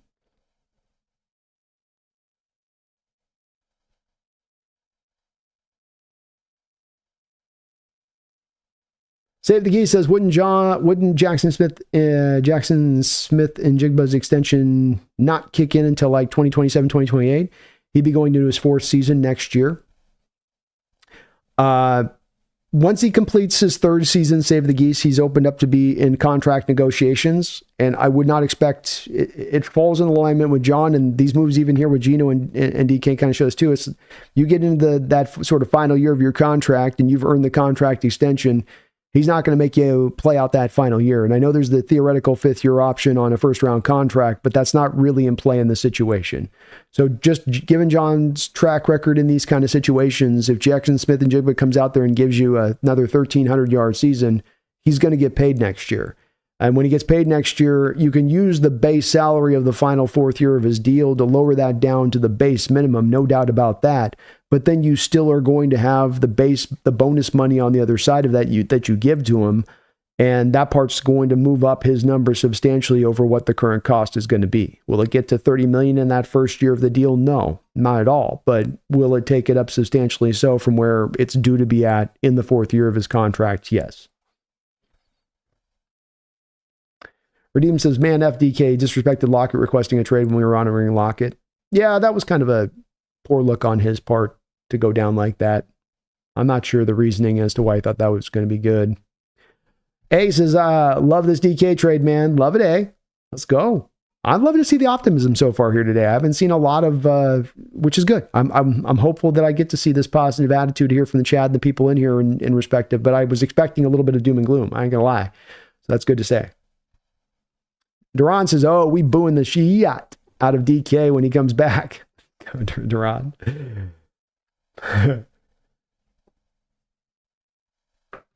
Addis says, thank you, DK, for everything. Good luck in Pittsburgh, but yeah, I think it was just time to move on from you, especially the cost and all that. I think you can now definitely be focusing on the needs. Yep. Timing on this one, man. Really rarity this offseason with Gino and DK is that these situations were really beyond just the player and how good those players were and what they were worth cost-wise. It was sort of like 5-6 other outside factors kind of coming into this one that sort of ended up moving this needle in a different direction. A says, Darnold, Dahlman, Becton, sign me up, eh? If you're going to get Darnold, you got to hammer this offensive line. And that doesn't mean Kevin Zeitler. That doesn't mean Dalton Risna. That doesn't mean Aaron Banks. That means give me some grade A beef up front. Give me some hog mollies. Baller says, Dahlman's going to the Bears. Oh, you're going to make me cry 2 hours in the stream, Baller? Is that what you're going to do? You're going to make me cry?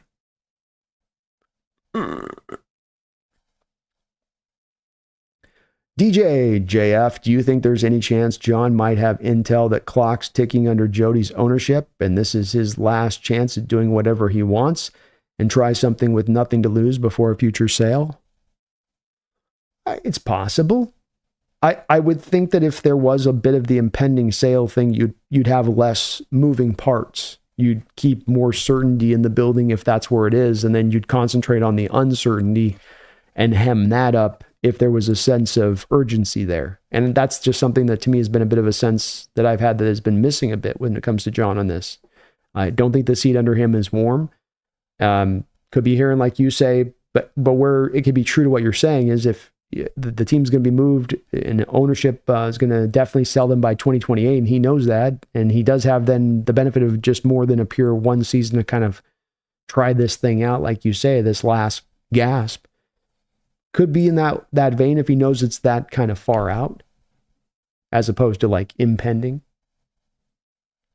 Jose says, better not get Rodgers. F him. Daniel Jones or Fields and draft a quarterback. King Bomber says, we could get one of Dahlman, Becton, Freeze, or Tevin Jenkins. I think tomorrow is considered a success. I would love to see it, King. Love to see it.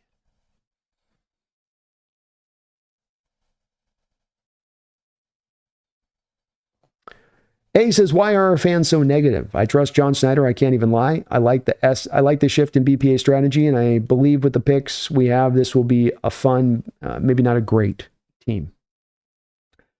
I think this is where I fall in alignment with where you're at completely. So you and I are seeing this, I think, very much in almost the same way. I do have my feeling, though, on this that I have a lot of sympathy for the fans that are reacting to this news not necessarily with the same mindset that we have here.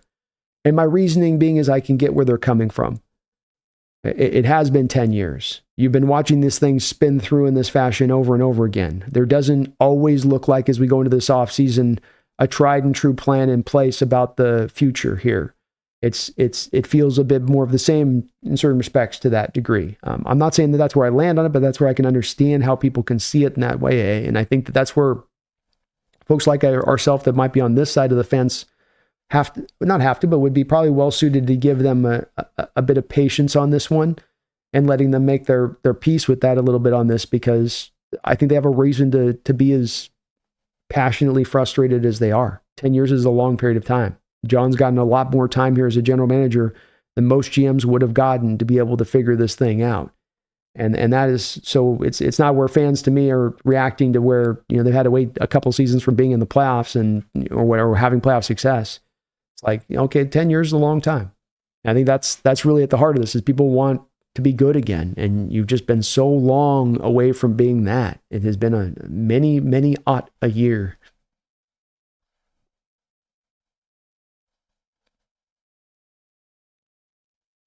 Nick says, signed Allman, draft Ibuka in the first. You guys like your Ibukas. You guys like them slots.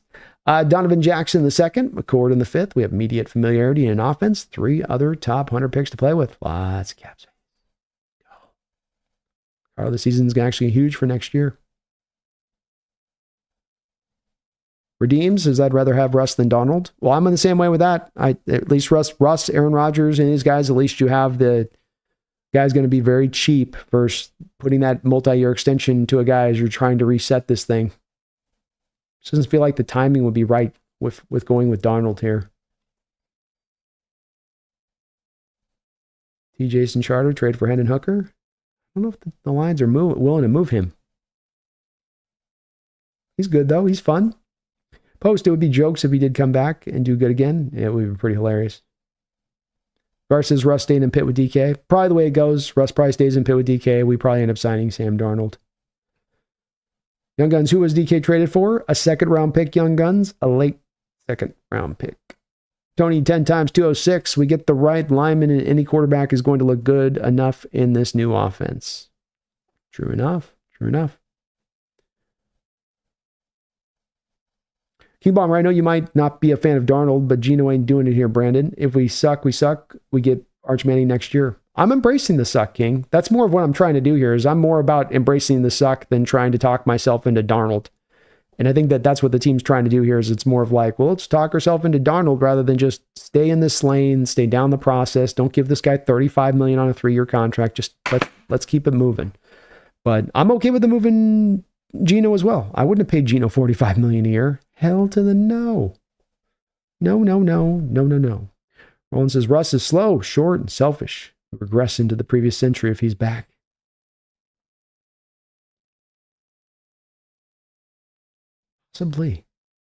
Possibly the way it could go here on this one.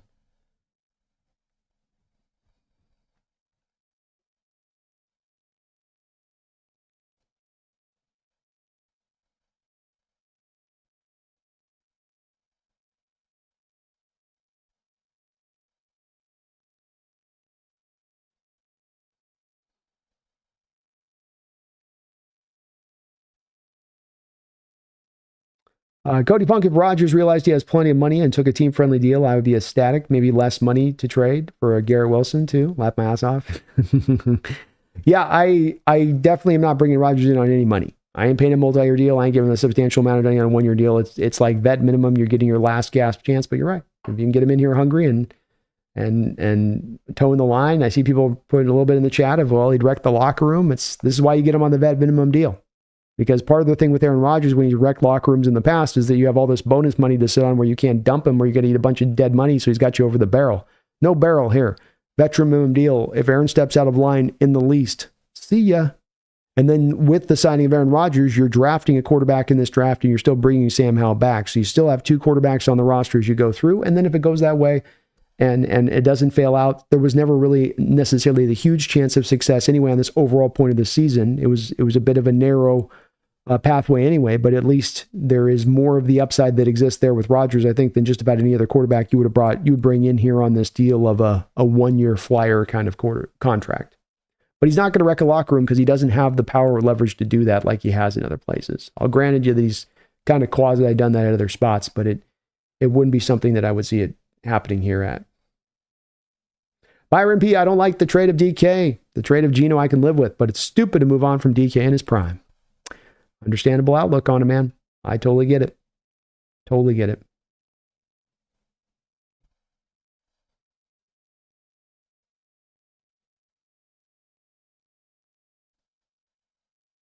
Seth says you can construct the contract, though, to be able to cut Sam after year 2 or after if you'd like. You would. It's just, to me, there's still substantial money on those first 2 years of the deal, not to mention the dead money that you've got to eat up after you then move on him year 3. It's like you can get out of the deal at that point, but you're going to be sitting on probably 14, 15 million, $20 million of dead money at that point, which is, not a small amount necessarily on the other side either. Drip Skylark's with me. He says, yes for Rodgers. Let's go. Snail says, no, it's Minshew or bust for me. I like Minshew. I could go with Minshew too.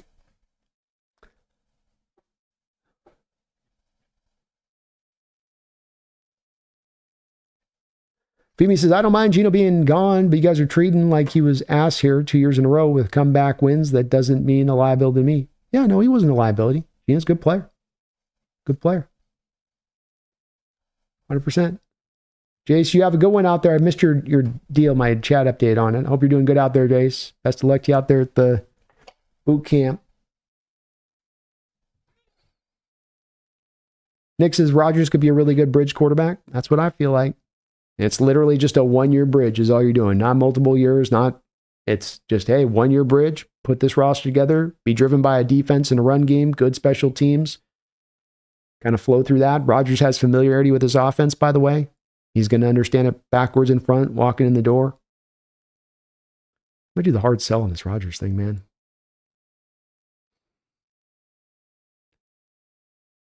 JSD says, I have a feeling the Giants Steelers will get Darnold. Seahawks will miss out for some reason. Possible. Those teams seem a little more desperate.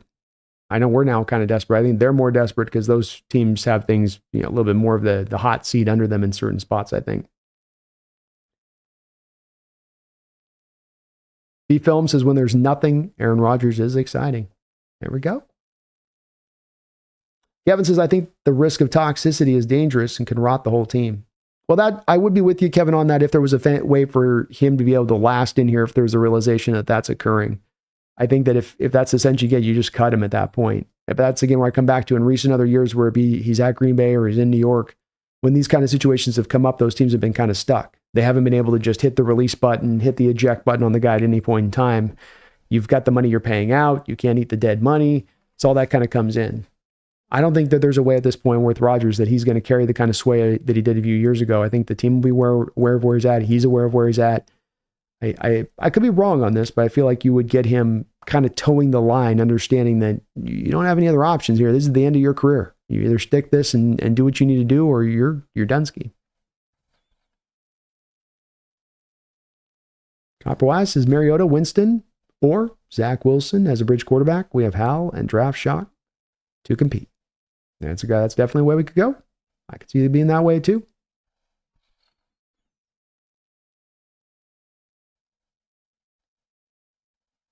Seth says Rodgers would be cheap and it would only be a 1-year deal. I'm not going to bitch if that happens. I just think it'd be a good, I like it as an exciting bridge option myself. But I do get that, like I said at the top of this, I know Rodgers is a guy that has a particular, he's already got not necessarily particularly liked nationwide, and in Seahawks fan circles in particular, he's been a guy that I've heard things spoken about him that I can't ever say in public ever again from some Seahawks fans. Might get you arrested. Brandon C. Hey, what's up, Brandon C? I like that. I just want Dart, quarterback on a rookie contract, allows us to spend more money elsewhere for the next few years until we have to pay him. Good chance of that happening now as much as ever, Brandon. With this kind of draft capital, a guy like Dart, some teams might have second, third round grade, but you can afford to go get him up in that first round because you can reach a little bit more than those other teams, get out ahead of them to go potentially grab him here in this draft. And he's a fun player. Could be the direction that they look to go here. C-Lord of Bravos says Rodgers is washed up. Couldn't be any more obvious to me. I'd rather play Sam Howell. Well, you could have him compete it out in training camp. Sam's better. He'd beat him out.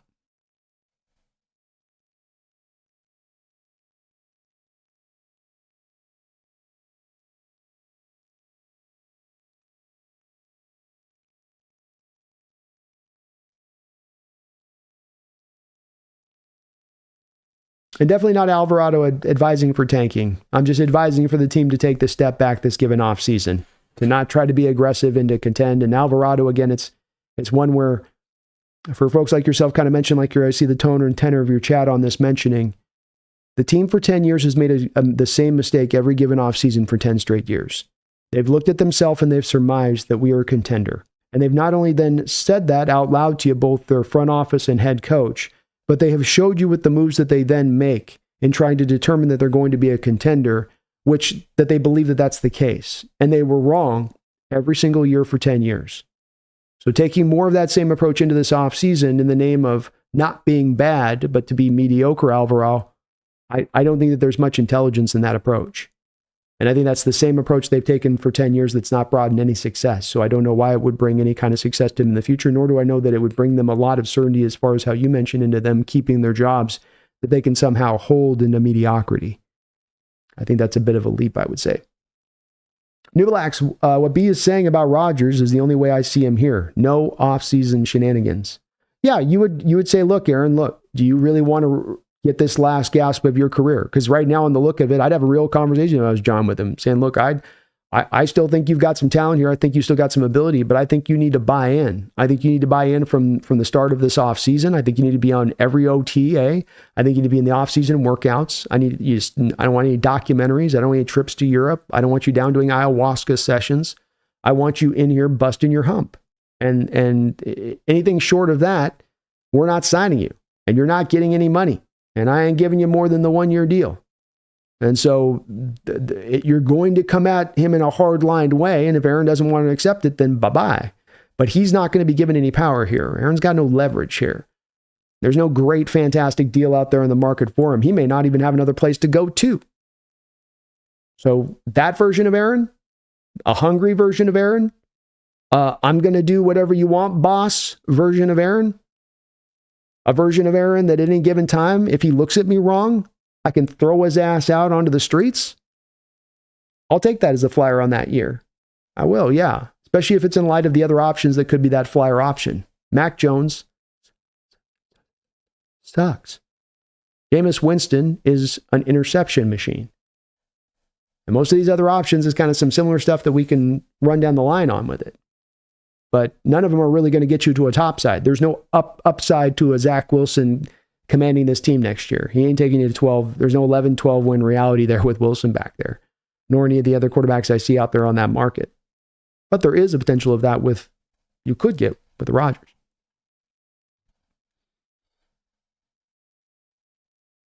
Warshy says, Rodgers selfish locker room killer, though. He would do damage on the young players just with his attitude. Anybody but him.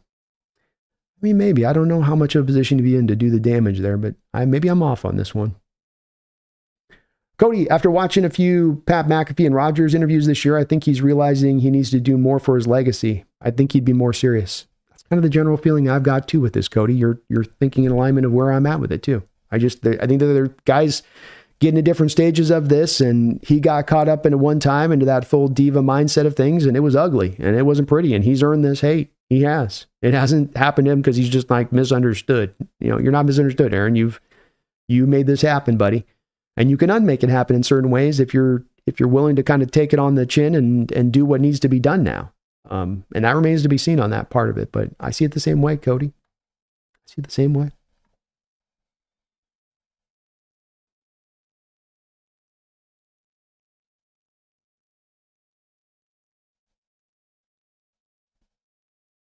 Jace, thank you for the $5 donation, Jace. I appreciate you for that. Says Brando, at the hotel, leaving for boot camp tomorrow. My brother-in-law is friends with the senior drill instructor, so have me in your prayers. I will put you in my prayers, my man. You stay out there. You be safe. You just get through it. It won't last that long. It's a bit of a painful experience, but it's not one that isn't going to go really, really fast. You're going to blink your eyes every day. Just you're too busy to even know what's going down. So get through it. Stay safe, man, and hit me back up when you get to the other side of that. Thanks for the donation, and best of luck to our local Jace guy heading out to go to the drill camp tomorrow. Become a Marine, and you stay safe out there, bud. Definitely stay safe. Appreciate you, man. Stale, thank you for the $2 donation. How many wins with A-Rod would need to bring the fans around? How many wins with A-Rod? How many wins would A-Rod need to bring the fans around? Well, I think A-Rod signing alone on the back of his polarization would probably galvanize the population. Ooh, that was a kind of a bar. Polarization would galvanize the population. But in ways of, there's the hate watch folks, just go in the stadium just to hate. But I think it would be relatively exciting from Seahawks fan perspectives. I think there'd be some, to the heart of your question, there would be a little bit of some disapproval / not excitement on that. If he comes out, though, and he's able to guide you out to a 5-1 kind of opening record, and this defense comes back and they're continuing to take more further steps forward in their performative level, and you're able to run the ball and the new offense really takes, and you got the interior of the line cleaned up, and you're off to a 5-1 start, and it's real. It's not like last year where you got off to the 3-0 start, but it was against rookie Bo Nix in your house to open up his career, and then you're playing Jacoby Brissett against New England, and then you've got Miami with Sherfield as their quarterback instead of even Tua at home. So it was a little bit of that was absolutely a mirage type 3-0 start. So a real deal kind of 4-1, 5-1 start, and I think you'd start filling up that stadium through the back half of the schedule, Stale, especially if they could maintain that level of performance, even if not just pure wins and losses, but just be consistent in what they were bringing out to the field by and large. Seth K. Aloha, thank you for the $5 donation, Seth. Why wasn't Joe Milton brought over in the trade package for DK? Seems like something that could have easily been done for their backup quarterback. Well, Joe Milton is on New England, and DK went to the Steelers. So we don't know what the package was being offered by the New England Patriots versus what the Steelers were offering, or we don't even know, Seth, if really DK wanted to go to the Patriots. DK was on an interview a couple weeks ago with the Kay Adams girl, and she was asking him about coming to New England, and he said he didn't want to go. It would also explain, Seth, as to why we're looking at the draft compensation not being high as we thought it would be, being that maybe DK had some kind of overarching control in the situation to where you weren't just going to throw him wherever you wanted to go throw him, because he did have to sign the contract extension, which, while that's not a no trade clause, it sort of serves as a de facto no trade clause, because the team's going to want to get you on the extension if they give up the trade capital for you, especially if it's going to be extensive trade assets at that. So New England just wasn't really, it seems like, on the table as much of a possibility. If they had been, would Milton have been maybe part of the process within that? He might have just been. But just didn't seem like, if we go by what DK said, that he wanted to even go there. As that interview was very recent, Seth, that he had with K. McAdams on that. K. McAdams, I forget. Jeffrey Thistle, thank you for the $10 donation. I appreciate you for that, Jeffrey. He says, I hope this means it's time for us to start digging and building our trenches in preparation for picking a quarterback next year. Can't tell me Sam Howell does much worse than anyone else we get. Offensive line and defensive line. I'm with it. I have said that when it comes to getting your quarterback in the future, you kind of have to earn the right to go get that quarterback. You want stability. You want to get an offensive line in place ahead of it. These are the things I'd go one to. I'd say before I even get skill position players, before I go there and force a running back, give me that line in place in front of him first. That's going to give him his best chance for success when we start this thing off. So Seattle is setting that up for that next QB, especially if this next 24 hours, we're going to come to learn that they're going to add a couple of offensive line options that are not only going to help and remedy what's going on with the line right now, but also what'll be going on into next season and beyond is they hopefully will be relatively young players if they do add those guys on in. So get the line dealt with, get this thing fixed, get it properly set up, and that next rookie quarterback comes in. And the real benefit beyond this, of course, too, Jeffrey, is that if you get that line set up in that way, and it's legit, and it's got the cohesion and continuity, and they're flowing, is that then when you get that rookie quarterback in, if he's good, raring to go, if he's got a couple of years of starting experience at college and he's been pretty well advanced along down the path, now you can go out there and really maximize that rookie quarterback contract with him and be able to really build up that semi-super team, all built on the back of you having that offensive line, which is not going to have him running for his life or playing frantically or developing bad habits. And that's why I really do trust in this being the proper process here, is I think you got to get the first part done before you go get the second part. Sam's going to be in the mix, Jeff. Sam's going to be in the mix. I think the team's going to draft a quarterback. I think they're also going to sign a vet. So you're going to run with probably 3 quarterbacks next year on the open roster. And Sam will be in the mix, but I think it's going to be an open competition. Let the best man win. And as we saw 10 years ago with Tavares Jackson, Matt Flynn, and Russell Wilson, it's not always the worst thing in the world having that kind of competition. If you're bringing in 3 truly talented guys, let them mix it up. Let them see what they can do. Let's let the cream rise to the top. And I think it would do that. Chase Stern, thank you for the $5 donation, Chase. I'm sure you've been asked this 100 times, but what is your current evaluation of Jackson Dart? I have a third round valuation on Jackson Dart. He's a little over 6'1.5", so he's missing a little bit of height that you'd like to have for the position. His mobility to me is more in alignment with Baker Mayfield than it would be with a Russell Wilson. Like if he's closer to Baker Mayfield or is he closer to Russell Wilson? He's closer to Baker Mayfield as far as mobility goes. I think his arm is all right. I don't think that it's next level. I don't think that the ball jumps off of his hand. It's fine. It's fine. There's not a lot of progression reading on his tape. It's highly simplified offensive RPO stuff over and over and over again. He does have some pretty good throws, though, that are on tape, no doubt about that. High-level throws, NFL-level throws. Another thing that stands out to me is a lot of what he did this year was sort of beating up on the lesser competition. And once he started to go through the actual SEC big dogs and had to play against them, he got brought down to earth big time in how he played. He's had a long career. He's going to come in as a well-seasoned guy. He's going to be like one of those guys I talk about who should be relatively ready to hit the ground running, though you're going to have to teach him how to take snaps under center from the jump. So he's making that transition. I just don't see a lot of wow factor with Jackson Dart to me that necessitates him being picked in the first round or makes me quite understand why he's a first-round talent. It seems to me that he's just solely getting elevated up because of the valuation of the position. Like some players can be devalued to the point of silliness and kicked out or kicked down and just sort of not even thought to have any sort of real benefit they bring. I think that the inverse is also true when it comes to these quarterbacks, where they become so valuable and so important, where these guys are getting far overdrafted by a couple of rounds. And I don't think that the smart direction for a team to go in is to be one of those teams to overdraft a guy, but instead pick the guy in the right place. Pick them where they should go. And that'd be my look with Jackson. I think that there's not a lot of wow trait there. And if I'm going to take a first round quarterback, I'd like at least one wow trait. Give me at least 4.5 40. Give me at least a big arm. Give me at least prerequisite pure size. I mean, he's good at 215, whatever there, 215, 220-ish, maybe. But it ain't 6'4". It ain't a cannon rocket arm.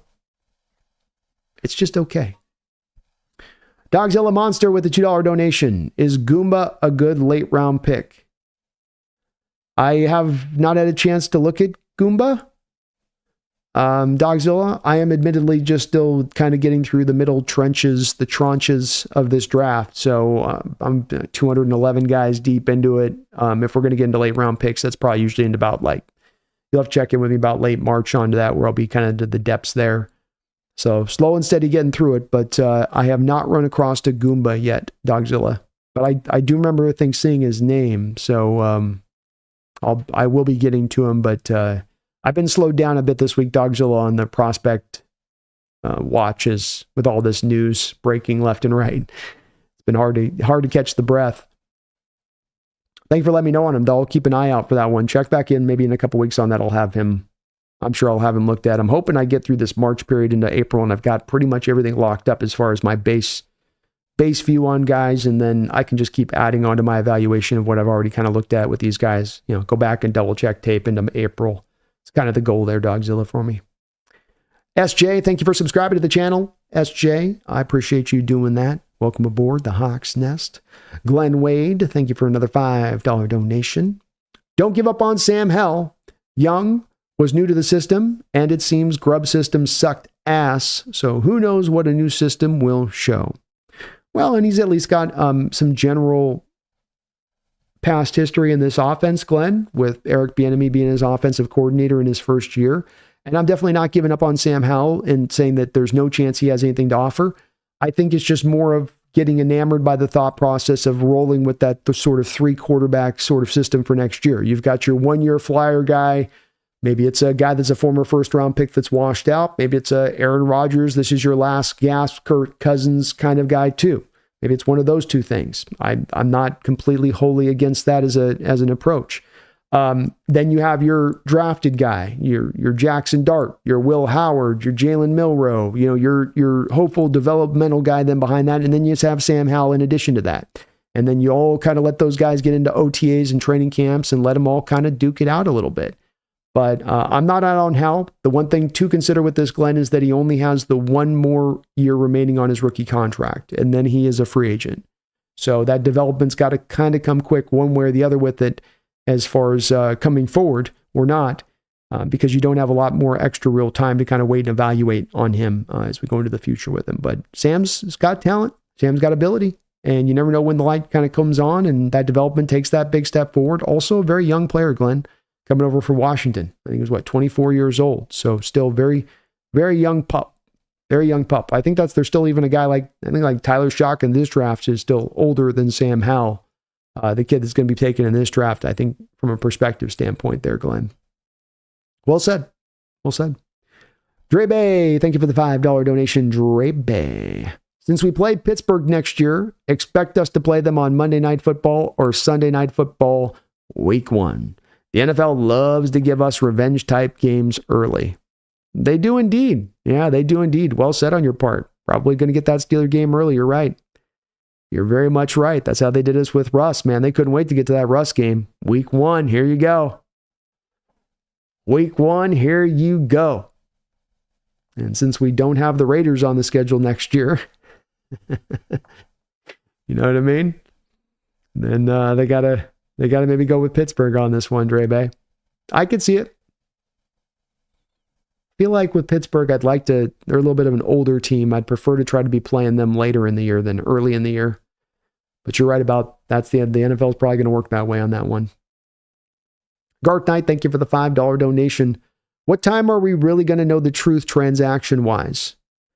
I can't think that the quarterback stuff's going to linger, Garth. I think by 1 o'clock tomorrow, you're 4 hours into the tampering period, essentially. These teams are already talking, let's face it. Players are already talking with, the agents are already talking with teams. So I would have to think that even as we get to 9 o'clock tomorrow and just as we raise for sunshine, that there's going to be some news coming out of this just right out the gate. And you'll learn one way or the other. I think that the longer that it goes for a guy like Darnold, for instance, on the open market, the less the chances are that he's going to maximize ultimately what he could get on the market, because that money's going to start to get spent by these teams. They're going to go find their other options. So you would tend to look at, historically speaking, with a guy like Darnold in this, he's kind of the first kickoff sort of signing to begin all this stuff off. That he understands and his people understand the time is a bit of the essence on this one. So we should know. I'm going to go live at 12 o'clock tomorrow. We should have a very good understanding and idea at that point of what's what and who's who. If it were to linger beyond that with that guy in particular, a guy like Rodgers, you're going to wait on. Some of these other guys are going to maybe have to wait a little bit. But with Darnold being the one kind of prime asset guy in the market, I bet both him and Fields by 1 o'clock, we know where those two guys are at. Be my guess. Alan, thank you for the $5 donation. B, since it's an official rebuild, what do you think it would take to get Hendon Hooker from the Detroit Lions? He's a good mobile quarterback. Go Hawks forever. Well, I'll tell you, Alan, everyone in the chat, or a lot of people in our chat,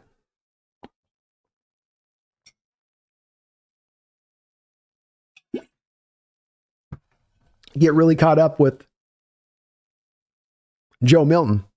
And if you're going to go and want to go get a Tennessee quarterback, go give me Hendon Hooker. That's the better Tennessee quarterback to go after. If the team wanted to go and throw a pick for him and pull him into the ranks and let him roll, I'd have no problem with it. I don't want to give up prime draft capital, Allen, like a second round pick to get him. I also don't know if the Lions are really all that super interested with having him as such a cheap option as a backup and a good backup to Jared Goff, a guy that is starting to get a little bit older, if they're really in the market for wanting to move him. But if they're in the market to move him, and if the cost would not be too great, I don't have an issue with going after a guy like Hendon Hooker. The one thing I will say is that he is heading, I think, into sort of that year 3, 4-ish range of things where if you do bring him in, you're not getting him for multiple years cheaply here. It's like Sam Howell. It's like you get basically 1 year and you got to determine what you're doing with Hendon one way or the other. But he was a real fun player coming out of Tennessee, a guy whose final year of his college career was cut short and was on track to be a first-round pick before he had a torn ACL, which hit him about 5-6 games into the season and just really kind of wrecked things for him as far as his career goes at the college level, as far as really maxing out where he was going to be taken, where he could have been drafted, because he was really raising his stock at that time. Mobile guy, good arm, good size on him in addition to it. It could be an interesting cat if he was available, but I just don't think Detroit's going to have him available on the market. And if it was, I think the cost would be probably too high. Rising Uncovered. Thank you for subscribing to the channel. Folks, please do join Rising Uncovered if you could for me and sub on up. I really would appreciate it. It helps this channel out. We're trying to get to 20,000 subscribers here. We're motoring along. We're getting closer and closer. And I really appreciate if you could do that. Hit that like button too if you could for me, if you haven't already. So that does help out, Troy. Thank you for answering that call and subscribing on up as well. Appreciate you for that. Cody Funk with a $5 donation. Cody, you didn't have anything in your donation as far as anything mentioned in the dono, but thanks for the $5 donation, man. I appreciate you for that. And very kind of you. Some good thing. I know a couple of your chats and stuff with some good stuff you had to say on that. So appreciate you for your perspective on this as well. Paul Third, thanks for the $10 donation. These aren't the moves of a 10-win team who thinks they're going to improve on that next season. You don't start improving team weaknesses by trading strengths. Teams going in a new direction. Rebuild. Rebuild is very much a possibility within this mix, Paul. And one thing that we're going to get an absolute certainty on for tomorrow and really where the moves go and how they lean and what the next couple of corresponding moves are.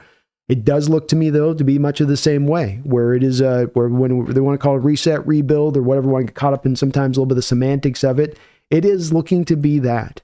And I don't think that this is the wrong move from my perspective at Paul. I look at the moves and I say, yeah, you were a 10-wins team last year. And everything you just said, you are offloading strengths here in this. That is for sure. These are not like, well, there's a bad player and we just...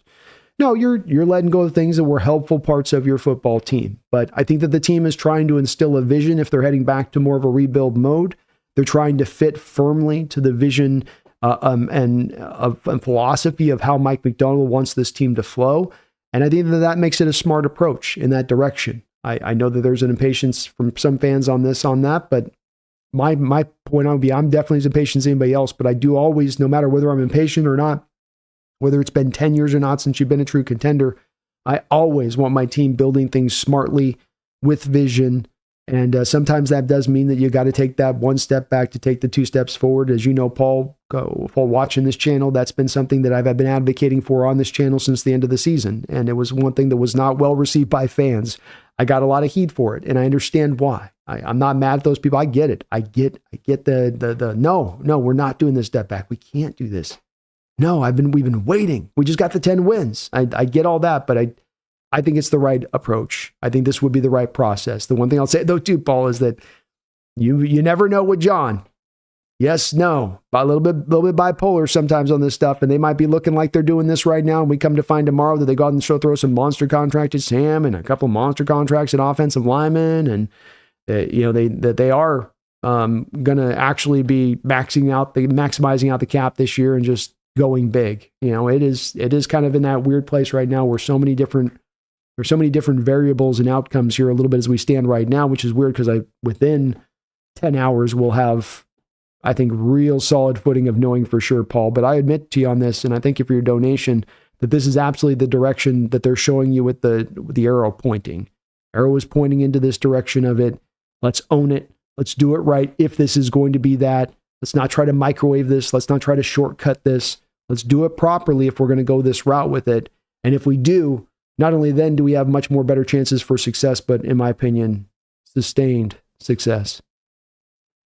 Mark Sanchez, thank you for the $5 donation. He says, Jace, thanks for serving our country. And to all the servicemen and women, thank you all so very much. Well, I echo everything Mark just said. Jace, thank you for all you're doing, serving this country as a Marine, as an infantryman. My brother did that as well, and I know what you got to go through in doing that. I know the ins and outs. It is not as celebrated as it once was in this country to serve in that way, but it should be. These are the people that are on the front lines that are protecting our butts so that I get to be here blabbing away on this mic, and I don't have to worry about being on some front line somewhere in that way or whatnot. So much thanks to you, Jace. I echo Mark's thoughts on this.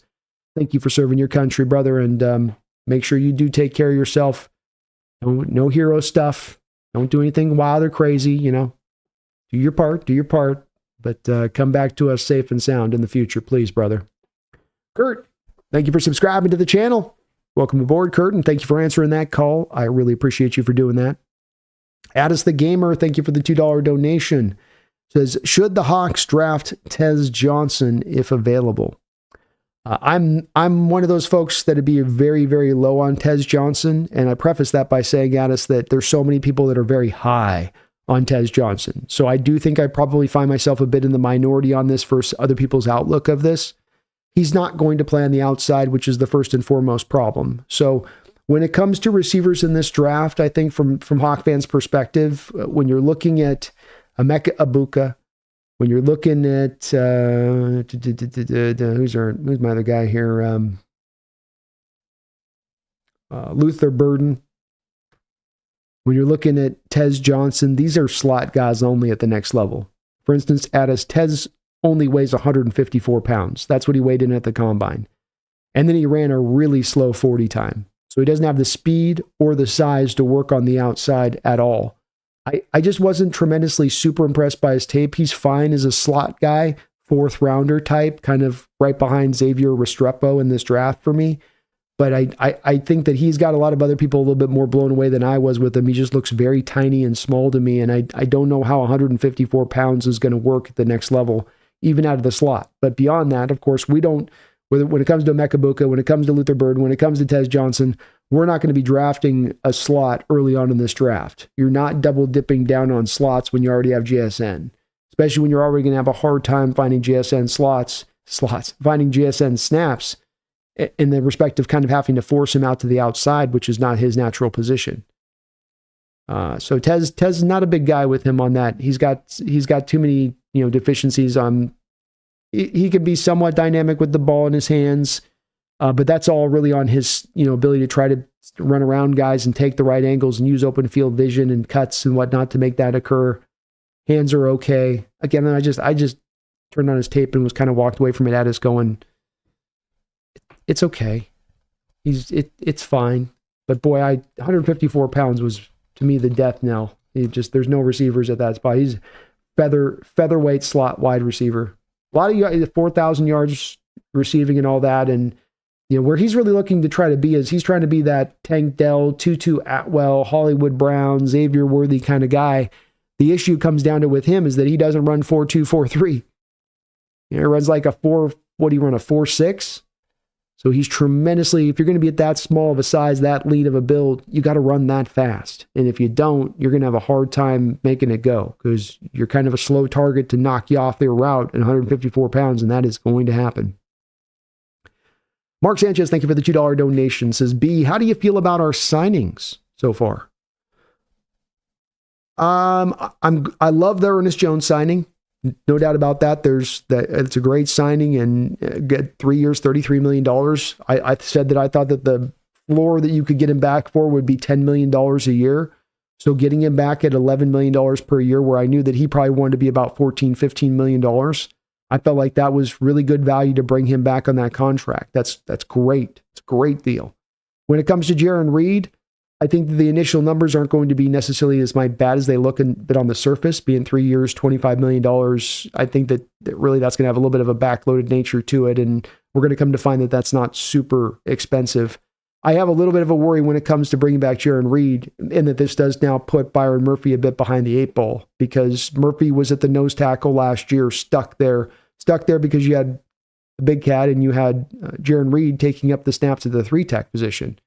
And if you don't think this is a problem, by the way, Byron Murphy's old longtime girlfriend was out there on Instagram roasting somebody that was going after Byron Murphy for his lack of productivity. And the very thing that Byron Murphy's girlfriend mentioned on Instagram was the high amount of nose tackle snaps that he was undertaking last year and what that was preventing him from doing.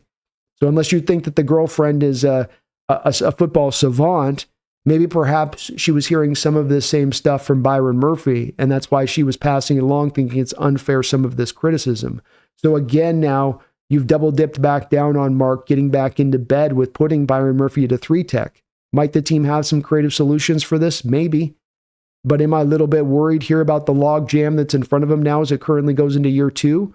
Because he's not a nose tackle. And folks, he was not a dominant nose tackle. He played league average nose tackle. Dynamic, potential ability to be one of the best 3 techs in the sport, or league average nose tackle. Can you see where there's some frustration for me on that when you're using that kind of player that way? One of the most dynamic 3 techs in the sport, or a league average nose tackle. So I'm a little worried in that deal because of it. I'm not going to say I hate it or I don't love bringing Jaron back. I do. But I do worry a little bit about Byron. I do, Mark. Janeth Kumar, thank you for the $2 donation. I appreciate you for that. It'll be a Rams-Eagles style rebuild reset. I could see that, Janeth. They've done this kind of thing before themselves in that way. And look, to your point, Janeth, 2 years ago, the Rams ate $57 million of dead money. You know, they peeled everything down off the books. They went, no, we got to take this down. We're going to hit this reset button. They got to the playoffs. They had that Detroit Lions team right on the brink in that playoff game. So maybe I like how you said that. I could see it as being a possibility of this situation. Dogzilla, thank you for the $2 donation, says Goomba is a colorful punter who can kick forever. Okay. Well, I'll probably be pretty deep on getting around to that one, Dogzilla. As punter, of course, is in the supreme need right now. But I'll try to see if I can get a chance to check him out a little bit for you. Thank you for elaborating on that one and for the donation. I'll take a peek at him. CD Woods, thanks for the $5 donation. Out of curiosity, what grade do you have of Jared Ivey? I've been going over the big boards, and he might be that power edge at either of our 2 second-round picks. Jared Ivey, right now, I currently have a third-round grade on Jared Ivey, and pretty firmly fitted to there. I have him just behind Braden Swinson of LSU in the 3rd round by my measure of it. I think other people might like him a little bit better. I've got to be honest with you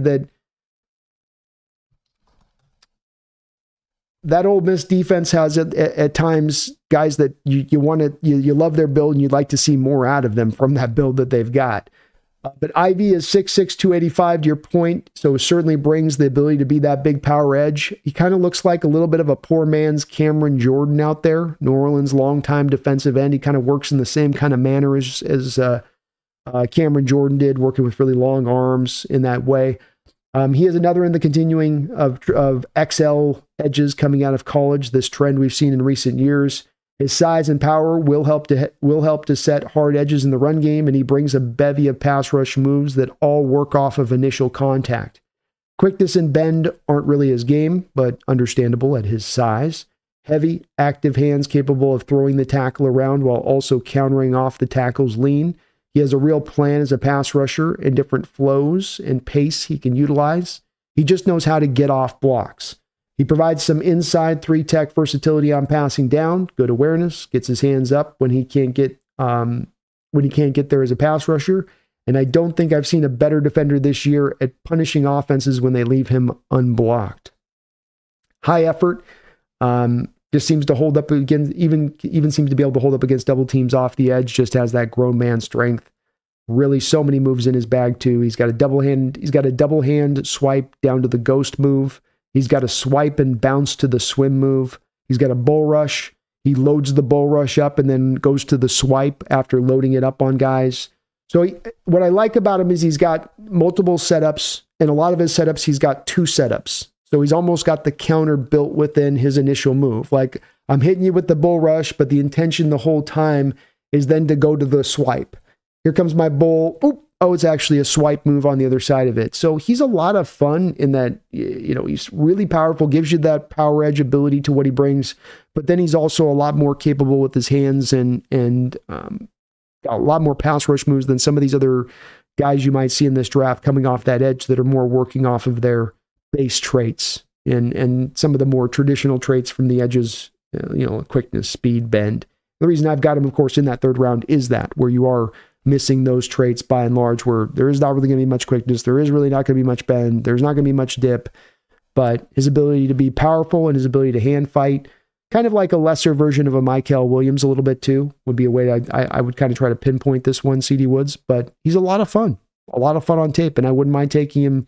I think 2nd round would be a bit tough for me on this one. I do have a 3rd round grade pretty well fitted to him on this. I don't want to get quite into that 2nd round. I want to draft at the top of the draft, CD Woods. I'm going to be really, really militant about draft for value. I can understand other people having 2nd round grades on him, so I might be just missing it on this one. But for me and my perspective on it, I wouldn't want to be taking him anywhere but the 3rd round at that point. Alan, thank you for the $2 donation. One for 2 year bridge quarterback. I'd go Flacco over Rodgers. When it comes down to that for me, Alan, it won't be terribly super important one way or the other with that. They're both kind of into a bit of an equivalent range for me on that to a degree, where there's a lot more similarity to them in my outlook of really them as players in the grand scheme of things than dissimilarities. So I'm all right if that's the way they want to go. To me, the real key point of that, Alan, is just that you're more embracing the vet quarterback on the 1-year contract rather than the multi-year deal for the super hyper expensive guy. But Flacco could work as that option as well. No doubt. Thank you, Alan. Y2K, thank you for the $5 donation, Y2K. If you trade Big Cat, the other team only has to pay him like $1.5 million. If I was some Super Bowl contender, I'd pay some serious assets for that. Could be interesting. Maybe a way that there is a deal you could find on that you're able to get a team to kind of shake free or shake loose on that one, like you say, because you come down and, hey, you bring in Big Cat right now. I mean, take even a Chiefs team there with Chris Jones. I mean, we had Leonard Williams to this for $1.5 million. All it costs us is a 1st round pick. Yeah. Not the worst way to go Y2K. You tell Leonard, hey, we'll let you go at least play for the winner. We don't seem like we're going to quite get there on that on our side of it, but that's an interesting detail that you release out there. Only $1.5 million with the team that trades for Leonard Williams. That's all they'd be on the hook for. That would make it a little bit more of a tantalizing piece versus having to sign the guy onto a contract extension. That's for sure. Mark Sanchez, thank you for the $5 donation. He says, signing Mariota wouldn't be such a bad idea. He plays out of his mind on Lumen Field, including his college days. Away games are a different story. Yeah, I'd probably have a hard time with Mariota versus some of the other QBs we've talked about in this, just because he has such a hard time making all of the throws in the book. He is very limited as a thrower of the football, in my opinion. And this is going to be an offense where you're not required to throw a lot, but the throws that you do have to make have to be on time. They have to be to the right spot. They've got to be with a little bit of velocity. And with Mariota, I would be a little bit questioning of him all the way down the line on that, in his ability to execute that. I think he's much better to be put into sort of the spread offense. Him going, for instance, to Washington with Kingsbury there as the backup. I think that's much better suited as an offense for Mariota, especially if he can have more of those RPO kind of concepts built into what he's doing. A lot more of what he did going back from his college days with Chip Kelly, first trying to do the under center stuff and roll that out, where he just kind of he kind of looks like a guy with 2 left feet when he's got to go under center and drop back to pass. It's always looked a little bit wonky with him. But you're correct about him being nails when he's played in the Pacific Northwest. That's for sure, Mark. He likes that, something about the grayness and the clouds just makes him his best self. Janeth Kumar, thank you for the $2 donation.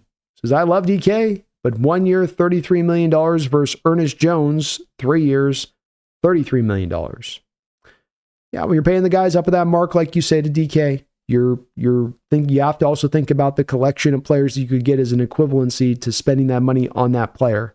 And you got to be sure about that player being better than the equivalency of those other players and what they are. Because you're not just getting other just Jags or also ran guys. You're talking about guys that could be very solid players. And that guy's got to be worthwhile of that to make that kind of move. And is DK, is he not? I'll let you guys on that one kind of determine that in the chat on that side of it. But I think that is the question that the organization was trying to turn over in their head on this one. And at least they seem to indicate on this one that they think they can do more with the draft capital return and the money that they can spend in other directions on this one, Janeth. That's for sure. Even more Seahawks, thank you for the $2 donation. Could you look at Bappy Snappy from BYU? Is that a real name? That's not a real name. That can't be a real name. Come on now. Bappy Snappy. BYU, you say. I will take a look at him. I've written him down. I will try to give him a look and see what Bappy Snappy. These names get funner every year, I'll tell you what. These names are there's some rides on these names. I mean, this is becoming more of a Key and Peele skit every year, I tell you, Feed Me. Every single year it becomes more and more of a Key and Peele skit. Cody says Garrett Wilson also wants out of the Jets. Maybe a guy that they could look to target. And you come back to the Jets and you're like, hey, we can't give you guys a first round pick. That's not the going rate anymore. But he says, you all really think Clint signed with this team expecting not to have Geno or DK? I think that there had to have at least been, the way I would consider this, and I don't know it for sure, Vinny, but I think that the general manager and the head coach were very aware of the fact that this could have been an outcome of this season, outcome of this offseason with these two players. Partly, I believe this because they were driving this situation. You didn't offer Geno Smith the contract market rate you knew he wanted. You were dangling DK Metcalf a week prior to DK Metcalf making a trade request. So that would lead me to believe by logic that they were probably saying, look, DK and Geno are here. We're going to try to make them work here in the future, but don't take this job just merely based on that. Take it because you trust in this front office and you trust in the rest of the coaching staff around you to build this team up in the right way it needs to be built up. It's obviously a guess, but I would guess that.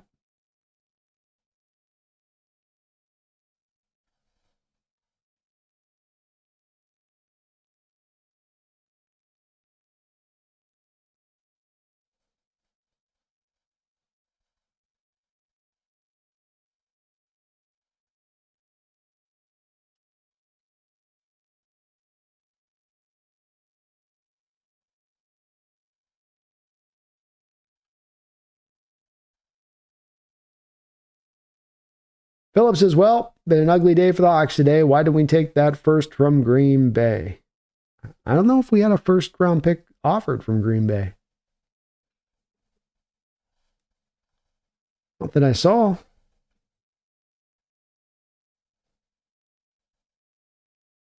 Jordan Joe Milton's not that good. Yeah, I'm not a big Joe Milton guy either. Hawks Eye says, please sign Zach Wilson. The Hawks could save millions in uniform cost, and I could wear my Wilson jersey again. Give him the number 3, right?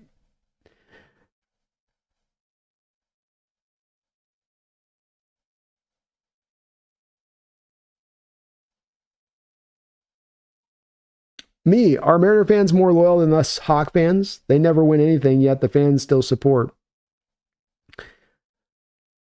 I think that the Seahawks fans are still supportive. I think that there's just there's a level of emotionality based with the Hawk fans, both good and bad side of that that is a bit of a pushing force of this. I think that it kind of drives some of this with it.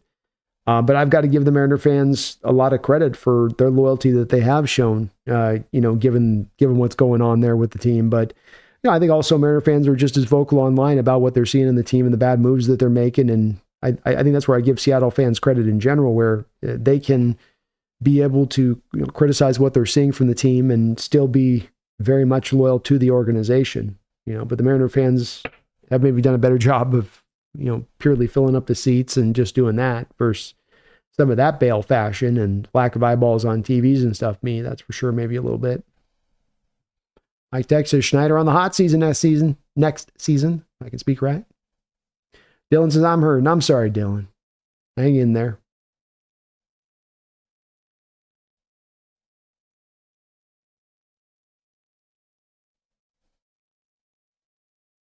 Yeah, Alvaro, that's again where it's like, what would you expect Kubiak to say? So you're saying Kubiak says Gino's a big draw. This is the same thing that your head coach said. This is the same thing your general manager said. There are all the indications where they're going to be in back, but it's again, this is the cloak and dagger way that this sport plays out, where they're not always going to tell you the truth in these situations, especially when it comes with a negative angle of telling the truth, when there's a downside to telling the truth.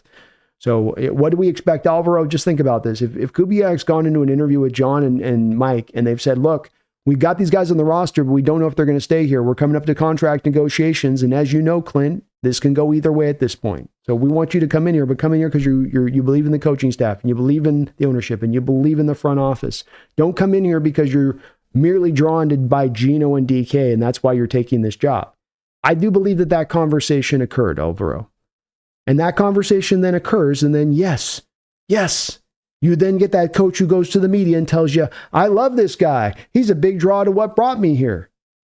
As opposed to, what do you think he's going to say on the other side of it? The team was kind of mealy-mouthed in the interview about whether or not they were going to keep the guy. So, I'm cool if he's here, but if he's not, I'm going to still do my job. You're never going to get that level of honesty in those situations, and it's disingenuous to believe so. You can take them at their word if you want, but overall, if you're taking John at the word, if you're taking Mike at the word, they just told you that both of these guys are going to be here in the long term, that they're centerpieces of this offense. So why would they lie to you there, Alvaro?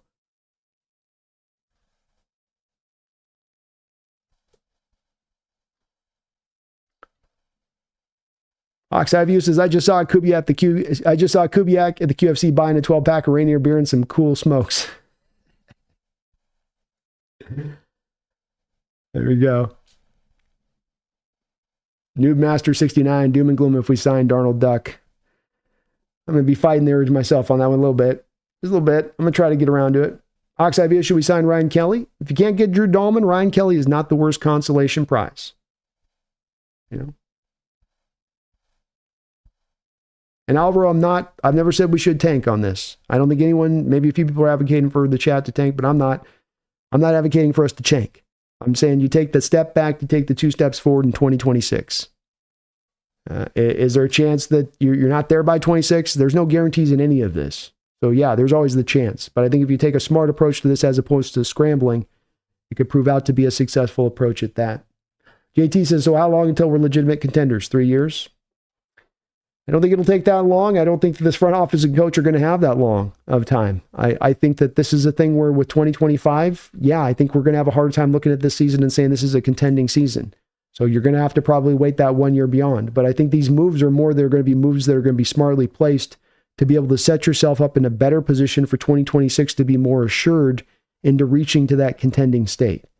Is there a lot of moves they have to make to land this, JT? Yeah. They absolutely are not. It's not just a no-brainer, easy peasy, slicked up, just going downhill, no doubt about it. No, there's going to be a lot of hard work to be done to get this right, including figuring out what the hell you're going to do at the quarterback position.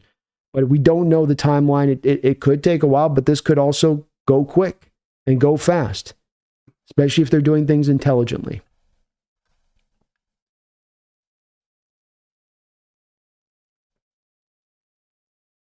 Alpha Suck at Mock Drafts. What's up, Brando? I'm thinking of bringing in a vet and spend a year retooling the offense, focus on the offensive line, the run game, while the defense continues to grow. If the run game is great, we could win a bit. I'm with it, man. That's my approach to this as well. Get the offensive line right, get it fixed, get it all corrected up well. So whatever next quarterback you do bring in will be protected and well suited for success, on top of having a really good offensive mind. Get back to getting the running game going. Get this defense more cinched in. You got it from back end third to top end third. Can we move it now into more of a top 6, top 5 sort of state with some of the other moves we make? Maybe so. I like all of that working together. Andrew Doan, I think that it was a good thing that we lost Geno Smith and DK, and the only reason why I say that is because we're able to reload our future. Beautifully put, Andrew, and I find myself in full agreement with your outlook on that. GSD says reports where the Niners were going to get a second for Ayuk last year. He also signed for $29 to $30 million. Very, very good point, GSD. Part of what I was talking about earlier, too, was that this may be an indication that this is the new receiver market, that there's so many of these guys that are so good coming out through all these years, and the cost has gotten so great when you want to sign a good one, that if you're going to now make this trade, that no longer can you expect to get the Diggs first-round return or the Tyreek Hill first-round return or any of these that we've seen time and time again getting back, that maybe now it is indeed a second-round pick because of that cost. And I think that that's a fair point because this is what we're seeing from the recent data, and this stuff is always shifting and evolving and changing in that way. Oxide Dew says fries with ketchup or tartar. How about ranch? I'm a ranch guy. How about that ranch? How about that ranch?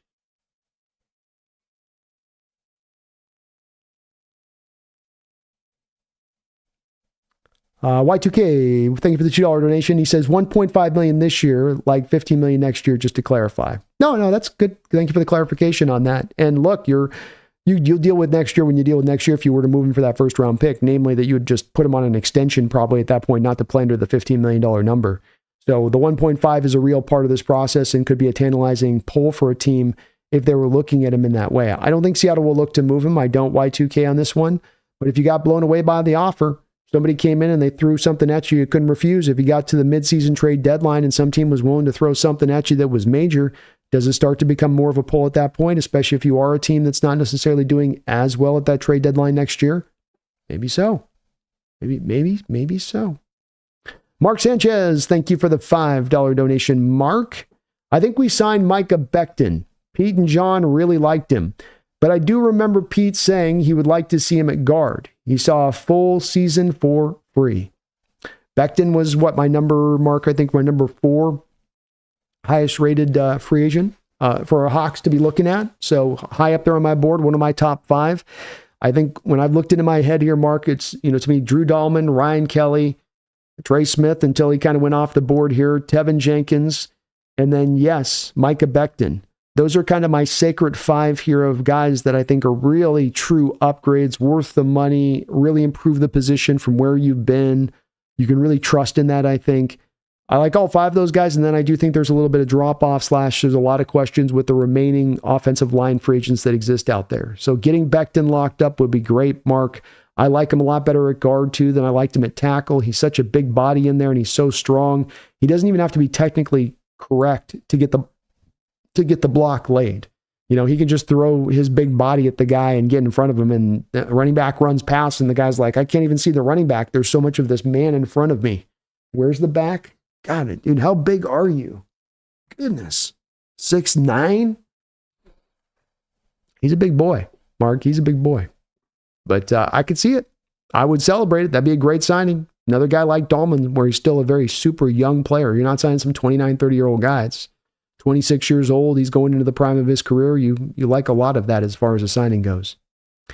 Garth Knight, thank you for the $5 donation and all of your support tonight, Garth. You're awesome as ever.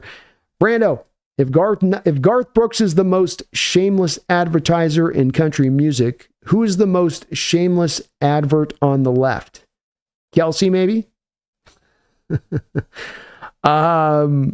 Probably Kelsey. I think he was in half the commercials every time they went to commercial break this season. So I don't know what Kelsey wasn't hawking this season during the NFL year. I mean, did he turn down any sponsorship offer? Not that I saw, man. Not that I saw. He definitely maximized out his Q rating this offseason. He's getting all of that Taylor Swift juice he can run with. He's gonna till the wheels fall off, Garth.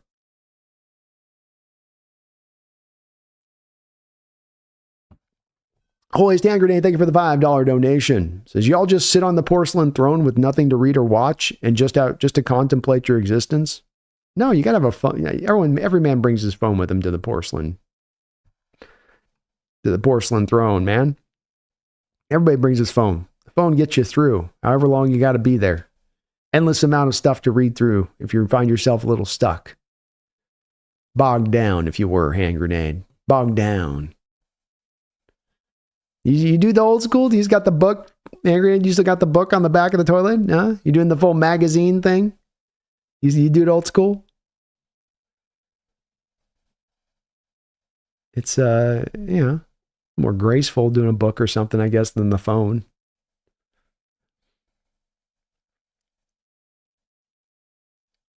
Dogzilla is with a $2 donation. Thank you, Dogzilla. He says, have you seen M. Kubaya, a freak nose tackle from Ghana? Is that real, or are you just being silly with me? I'm a little slow at the end of the day on this stuff, Dogzilla, so you might have caught me. I don't know. I'll write his name down. I'll take a look and see nose tackle from Ghana. Like I said, these names are just getting crazy. But I'll try to take a look at him. Like I said, too, on some of these guys, too, give me some time with if he's a late kind of round guy. I'm kind of hesitant to kind of go look at the guys that are like, the super duper end draft flyers. I want to try to see if I can kind of concentrate more onto the meat and potatoes of the guys that'll be drafted with real true talent, with real true ability, with real true upside. Because sometimes you can go get caught up on these guys that are just not going to be pros and watching their tape and taking you away from tape of watching stuff that is somebody who's really going to play. But I'll try to take a peek at them. I've got them written down here on my my board here, so I'll try to take a look. Y2K, thank you for the $2 donation. Should we trade Walker? I vote yes. I think the problem with trading Walker right now is I don't think Walker is going to have any trade value. This is one of the deepest drafts for running backs that we've seen over the past 20 years. He's coming off his worst season as a pro. He's been injured every year as a pro, Y2K, in some way or the other. I don't think any of these things lend themselves well to him ultimately maxing out his value back in return. So you're giving him away for a 5th or 6th round pick, maybe. And the draft being loaded like it is certainly going to hurt his value in addition to that. So I think you're just better suited at this point to play him out the final year of his contract and see what he can do.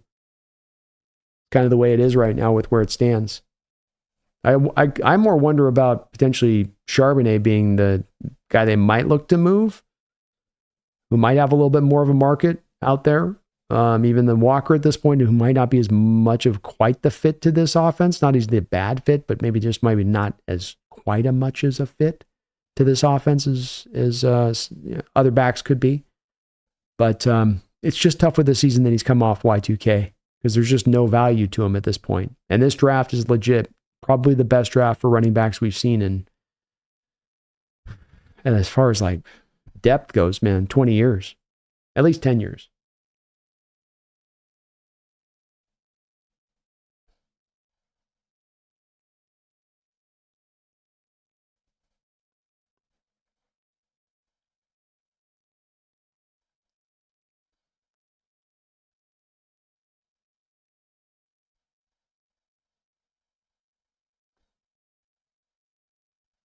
Andrew said, I wouldn't mind taking for a year or so. We get some good picks. True. You meant take it for a year so we get some good picks. We would get that as far as the offset and what's going to be a better draft for quarterbacks.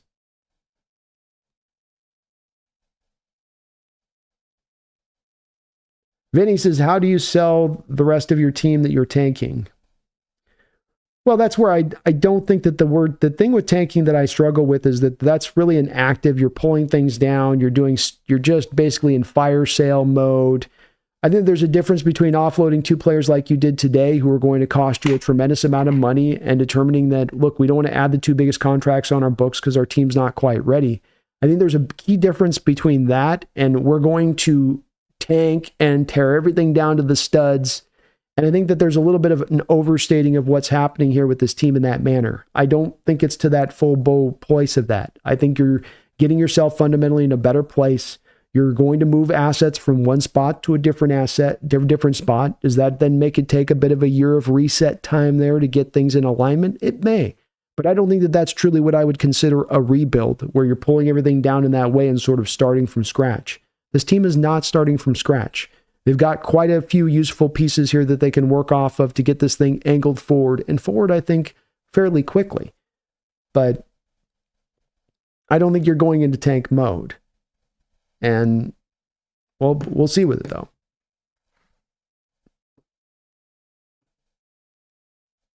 And I would say, Alvaro, I appreciate where you're coming from on this, but I do see also kind of going at people in the chat from a personal standpoint.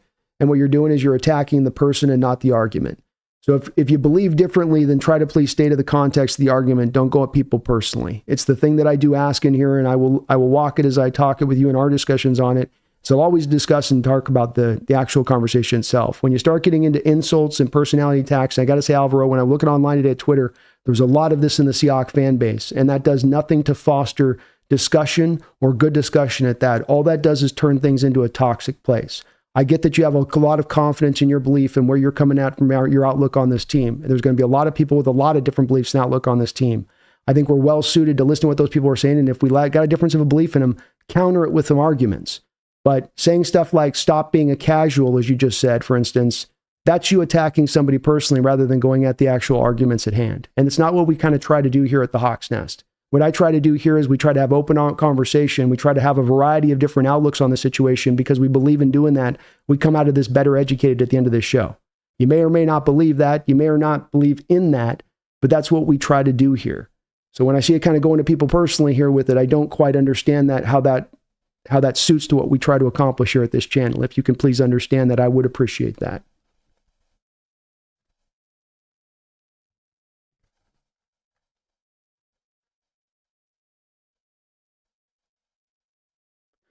It's Alvaro, it's not just chill chatting, it's not. What it is you're going to people personally on this, and this is why I'm sensitive to this is because this is what takes good conversation and discussion and throws it off the rails. And so I don't know what you think you accomplish in that when you go at people personally at that. Don't you see how that shuts down conversation, just pisses people off, and you're just shutting down the very thing that I want to open up. So it's like I'm opening up a valve and you're closing a valve when you do that. If you've got such a passion in the beliefs as you do appear to have, then make those arguments, build your case, build it strongly, and build it within the chat. I don't turn slow mode on in my chat. You're not character count restricted. You can pause it and post as much as you want in presenting your argument in that way. But if you're going to go in more of a personal fashion, I can't sign up for that. I've seen that too many times offset discussion and throw it off the rails. And it's a toxicity that has no place here, because it's not going to help this channel out in any way, shape, or form. Just talking and just chatting means you don't have to go at people personally. That's really the key with it. It's a very simple line not to cross. It's not a hard one. It's not a gray line. It's black or white. You know, am I being respectful or not? Am I going to people personally or not? And it's my only one request. I don't make a lot of rules or requests on this channel. This is my one real request I do make, and I make it very often. It's the one thing I just really do try to insist upon, so we kind of keep it in that manner, because it fosters the best discussion. And doing this for over 5 years, as I have multiple times a week, that's what fosters the best discussion. The second it starts to get personal, this thing goes downhill and fast.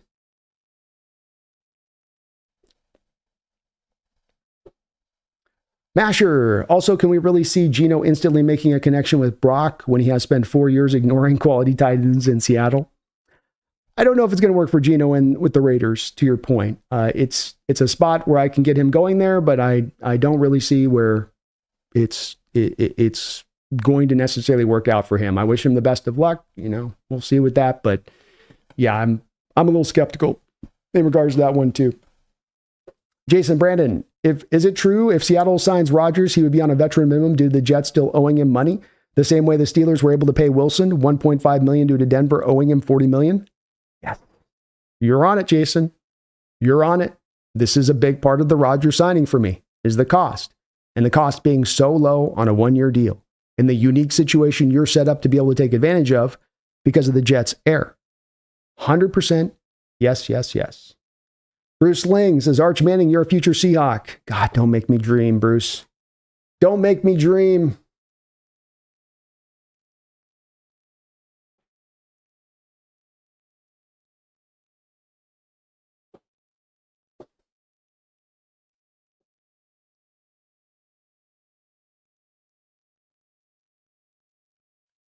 Don't make me dream. Asher, if we could trade K9, we would get his max value. We trade K9, we would get his max value. His max value would be about, the best you get at this point is like a 5th round pick. I don't think he ain't going to get past that point. That's about it. Piccolo, I wouldn't mind Will Howard here. Will Howard seems like very much a guy that'd be very much a guy I could see John having a fondness for. Good size, good arm, decent mobility for the position, started a lot of games at the college level, played at a big program, operated with some NFL concepts there with Chip Kelly at Ohio State. I could see it going along. I could. Ethan, Hawks Nest, if you're Schneider, what is your pitch to the top offensive free agents? Considering we probably aren't contending this year other than outbidding everyone, why would they come here?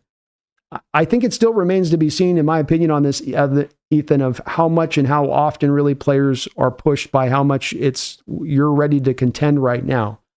And in fact, when it comes to free agency, I would say, Ethan, that it tends to be the bad teams that have the most money to spend. And what I do see with that year after year with this, Ethan, is more examples of teams going to the highest bidder. That money talks, as I've said, and BS walks. And that in theory, you would think that maybe there'd be a motivation here for players to want to go to always a place where they're going to win and this and that. And I think for guys that have made their money, that's one thing. For a guy like, let's say, Drew Dahlman, that's only 25 years old and hasn't really signed that monster contract, it's a whole nother thing. And then football lives are very finite, and you've got to maximize your value while you can. You can't always afford to say, hey, I'm going to turn down $3-4 million per season because I can go maybe win over here. So I think that if they are willing to throw the most money at this, they'll get the guy. And that when it really comes down to probably 90 to 95% of the players in free agency, Ethan, they probably pretty much operate by that fashion. There's maybe a 5% that are willing to maybe have more of an eye to going and going to a winner and doing that. But I think that that's not the rule of thumb.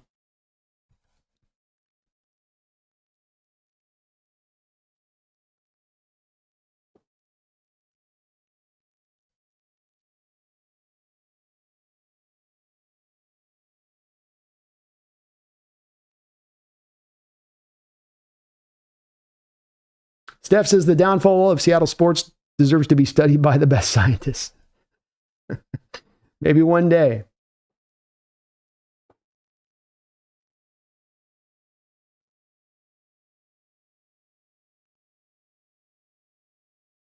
Johnny Gelato, if by the end of the week we sign Rodgers on a vet minimum, bring over his boy Lazard, bring back Lockett, sign a couple of star linemen, and a good tight end like Ingram or Conklin, I'd be ecstatic.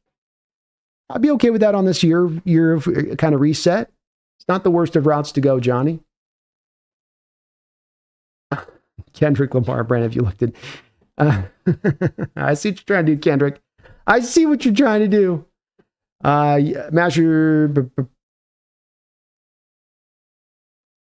His Le Carpeton Duke Marriott would be a beast, B. Key and Peele sketches are just the best, man. I love the Key and Peele sketches. Oh, so true. No way.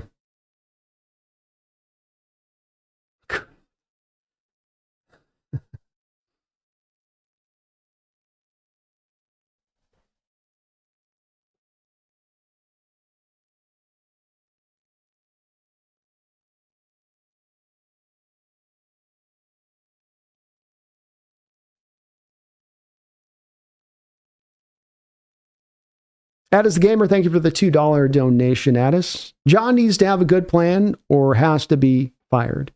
Well, I don't think that while he's had a lot of patience and time here, I don't think that ownership is going to give him a forever blank check of time period here to operate. And if you come through another season like this and some of the same things afflict them that have afflicted them prior, I think that that's going to be a harder sell for John to the ownership on this and just having ultimate trust faith. But I don't think the seats under him is warm right now. This would be on the back of things, reversing course in this way.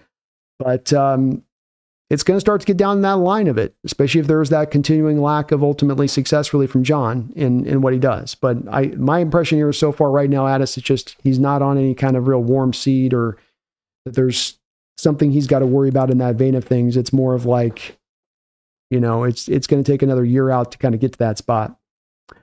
Dogzilla, what is Clint Kubiak's favorite play? Outside zone, I would say.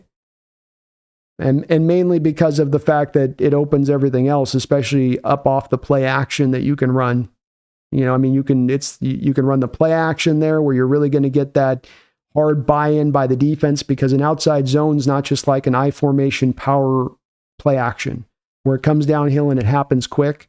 With play action out on an outside zone, stretch 1 beat, stretch 2 beat, stretch 3 beat. You got your quarterback almost to the outside of the tackles when he's extending the ball, and now he draws it back. So now you're really testing that safeties and those defenses on the back end, the linebackers.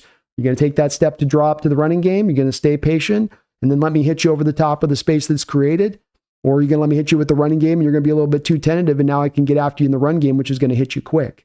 So really the outside zone is what everything works off of as far as that base play. It's not that he's just a one-trick pony with it. It's just that you're able to work off all the iterations off of that play. He said Seahawks can just describe it as a youth movement. It makes people feel better, but it's definitely rebuilt. Has the makings of. Has the makings of.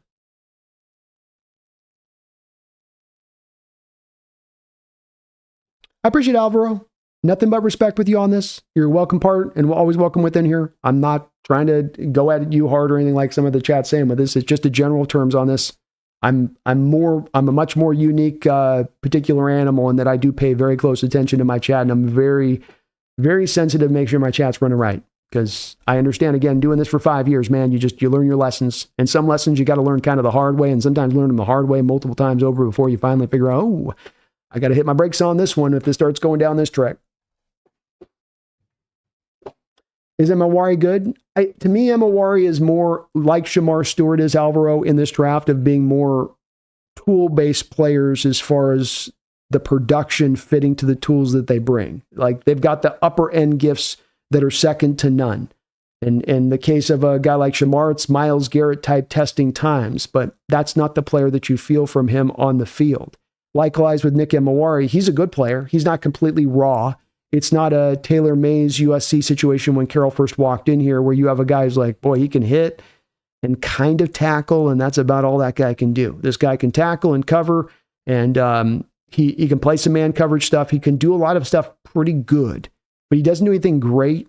He doesn't do anything to where these skills really jump out like an Earl would with the same kind of speed where you're feeling center field, ranginess, flowing from one side of the field to the next.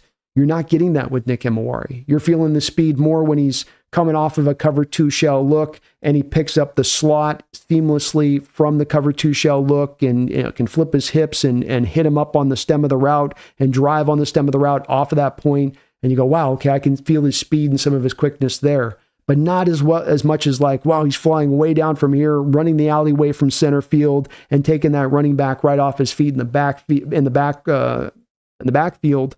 And with that explosiveness, there's some times it shows up, but it's not consistently always there on tape. I still have him as a high second round pick because of those tools, but I think he's getting talked about too much right now at this point, it being too much looked at as the guy up there in that first round, and especially at our pick at 18. If I've got a second round pick, then that's much too high for him versus the really good player you could be getting there instead. Andrew Feinrich, chill in. What's up, Andrew? Good to hear you're hanging in there. Piccolo Sauerkraut, thank you for the double dip $2 donation, Piccolo. I think it double dipped you, and you didn't maybe mean to on that, but I thank you for doing it. It says, you feel if Seahawks traded 50, 52, and 82 for a first, could Seattle trade 50, 52, and 82 for a first? Yeah. You could probably find a team that would be willing to do that. There's going to be a couple of teams that, especially Piccolo, because, yeah, you'd be able to do that.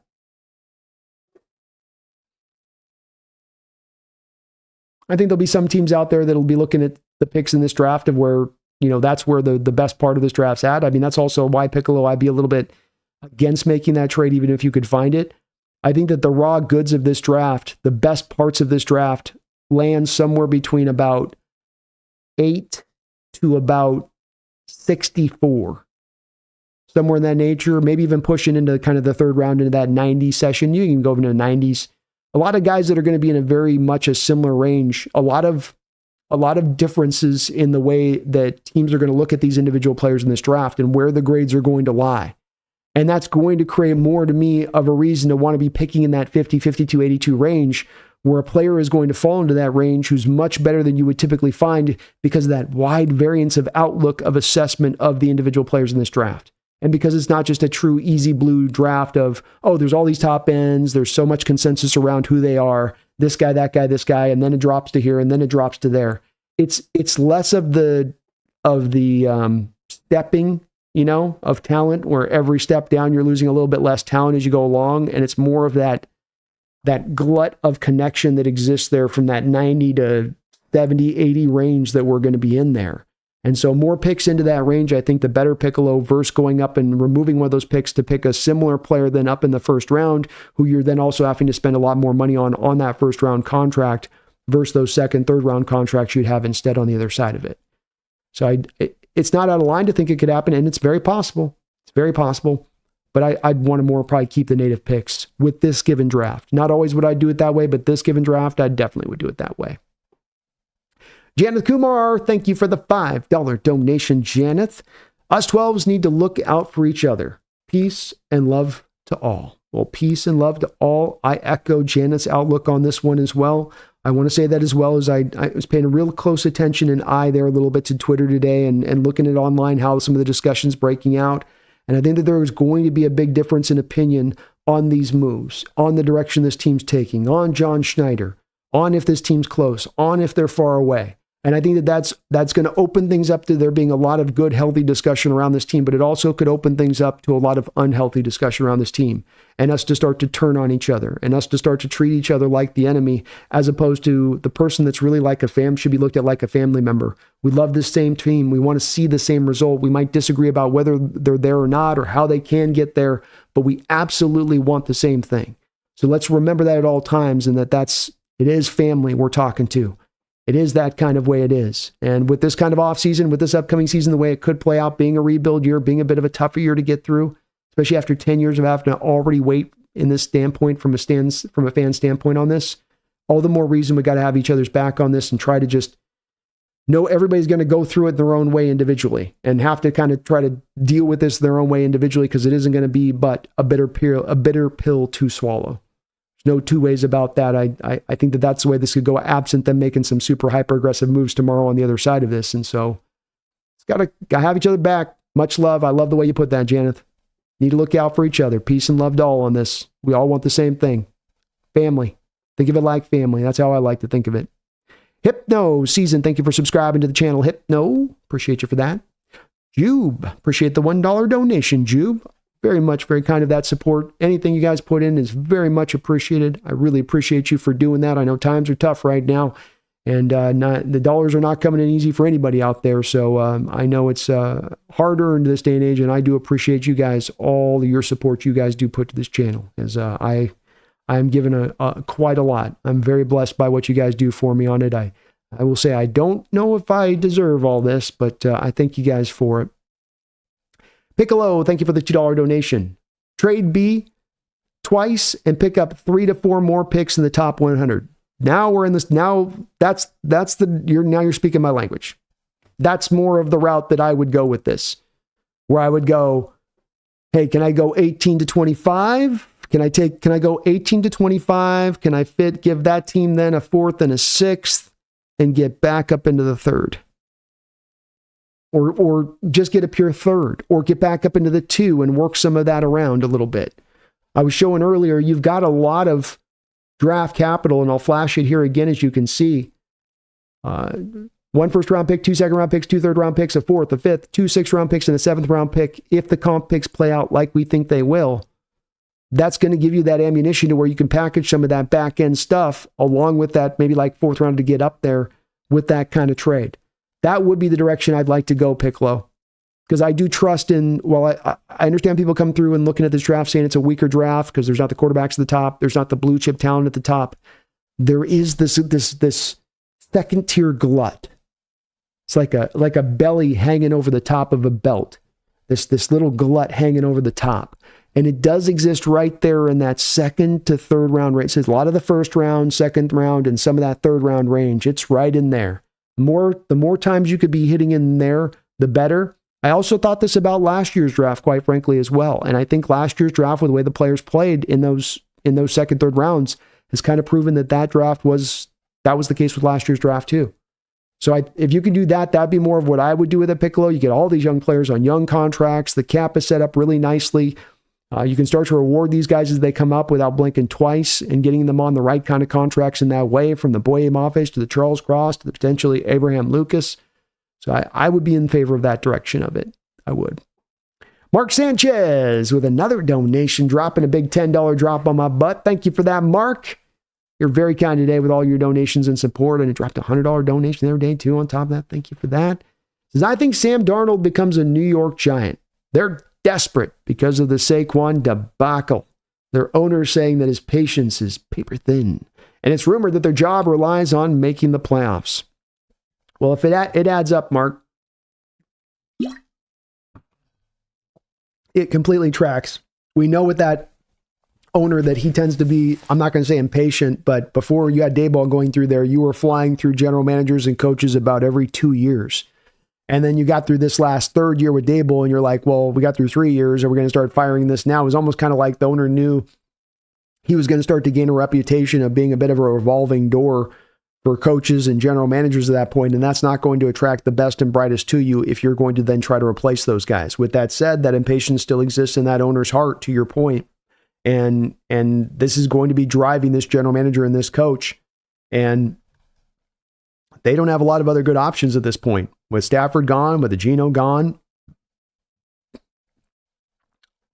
it's kind of looking lean as far as the options for the Giants, especially because I agree again with another one of your points you placed in there, Mark, being that this is a make or break season for these two guys. And if they don't get to the playoffs this year, they're likely to lose their job at that point. And that desperation, you think that's going to push them into one way or the other. And if it's not Darnold, what is the option you go to if you're really trying as a Daboll to sit down and go to bed at night and go, okay, we're going to make this signing that's going to give us a real true chance to go be a playoff team. Who else is it other than Darnold at this point with the remaining guys that are available in there? I could see it definitely go that direction here, Mark, for sure. I do. I feel like a little bit of why Seattle has come into this to a degree has been the fact that they just couldn't believe the market on Darnold was so low. But I don't know that it's going to remain that low when we get to the Bullets being live tomorrow and these teams coming up, and we learn really truly what they're willing to offer and what they're not willing to offer. So I hope you're right, Mark. It would make me very happy to see him go on to the Giants. I don't want to sign this quarterback contract right now. I was not big on signing Geno to the quarterback contract and signing just a little bit less of an expensive deal for a younger player who's probably a little, even just a minor step back from the one you had.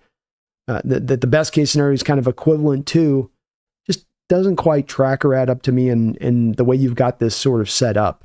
Just, you haven't set the stage up right for this to be the kind of move to make with everything else in place the way it is, especially on the heels of this DK Metcalf move in addition to it. I hope you're right, though, Mark. I hope you're right, and you bring up a lot of fair points there in your donation as to why it very possibly could happen.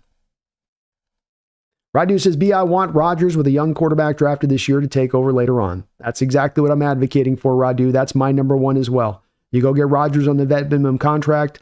Go take a Dart, go take a Coward, go take any number of those other guys in this draft, wherever you want to go grab them at that point. I ain't picky, and you got the picks to take them wherever you want to go take them. And you stack them up 3 deep. You hold Rodgers to the line. You make him toe that line. Anything short of that, you're out of here. You always got 2 then valid backups on the other side of if you got to go to him next year. It's really more of a reset year than anything else at that point, but there's still then a little bit of a hope there on the upside with what Rodgers could bring if it does work out right, if things do kind of click together. Especially if you have a very strong draft of guys that can bring some immediate returns. Especially if you take care of the offensive line. Kevin O'Connell, it'll be interesting to trend the Raiders' viewership this year and see if there is an increase in Pacific Northwest region. I know I'm definitely going to watch.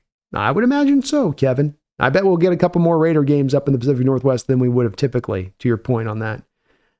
C-Lord, speaking of Arch Manning, I could not believe how fast that dude was in the open field. It was a wow moment for me. Oh, he can run.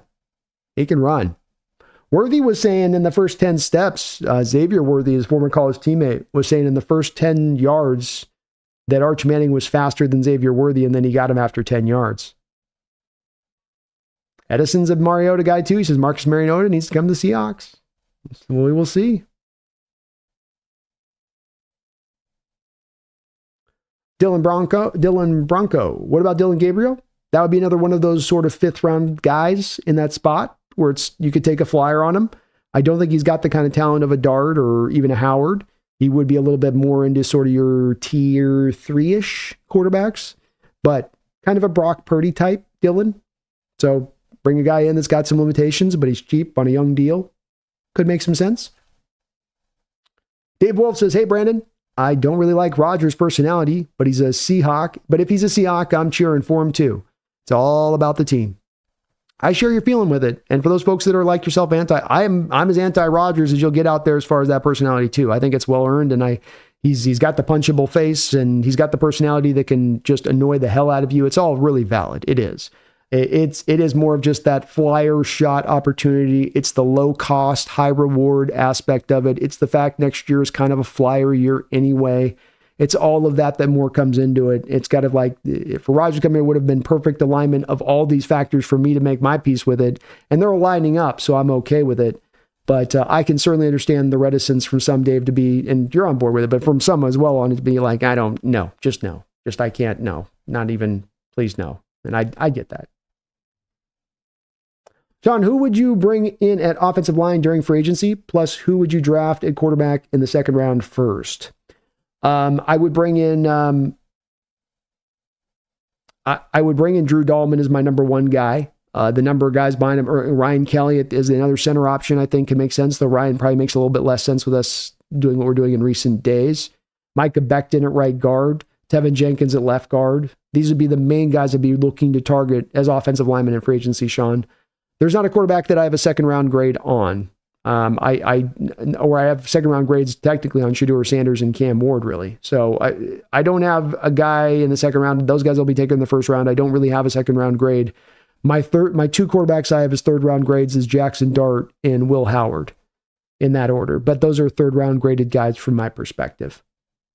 And pretty solidly in that 3rd round range, Sean. I think if they get picked higher, they're getting picked because of quarterback need for the position than anything else. That'd be my guess.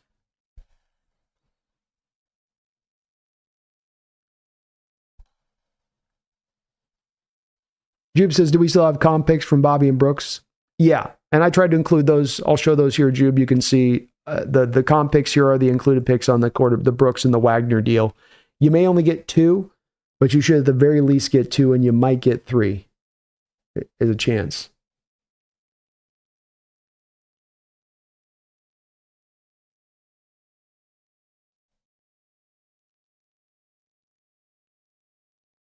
Pedro says the 2026 quarterback class is stacked. I don't know why you guys want Dart.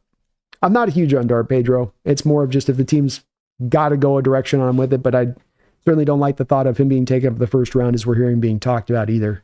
That one definitely gets me yikes.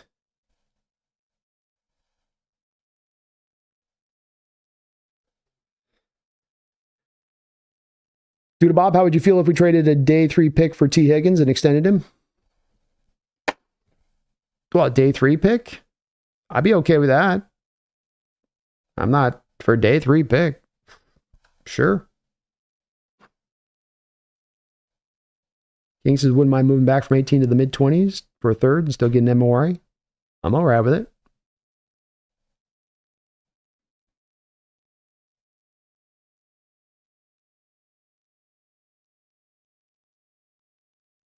Edison says, I believe Mariota could fit perfectly in Seattle and be surprisingly good. I like the confidence, Edison. And he might be a target. I've been a little bit reticent myself with Mariota. I think he's more of kind of a spread system kind of guy more than the under center play action kind of guy, but maybe it could work. I know he did some of that stuff with the Tennessee Titans initially there. Jason says tons of cap space and top 500 picks in the draft. Seattle could retool rather quickly if they play their cards right. Amen. Amen. Pedro says MORI and Love would be a lethal combination. That'd be a hell of a combo, man. That's for sure.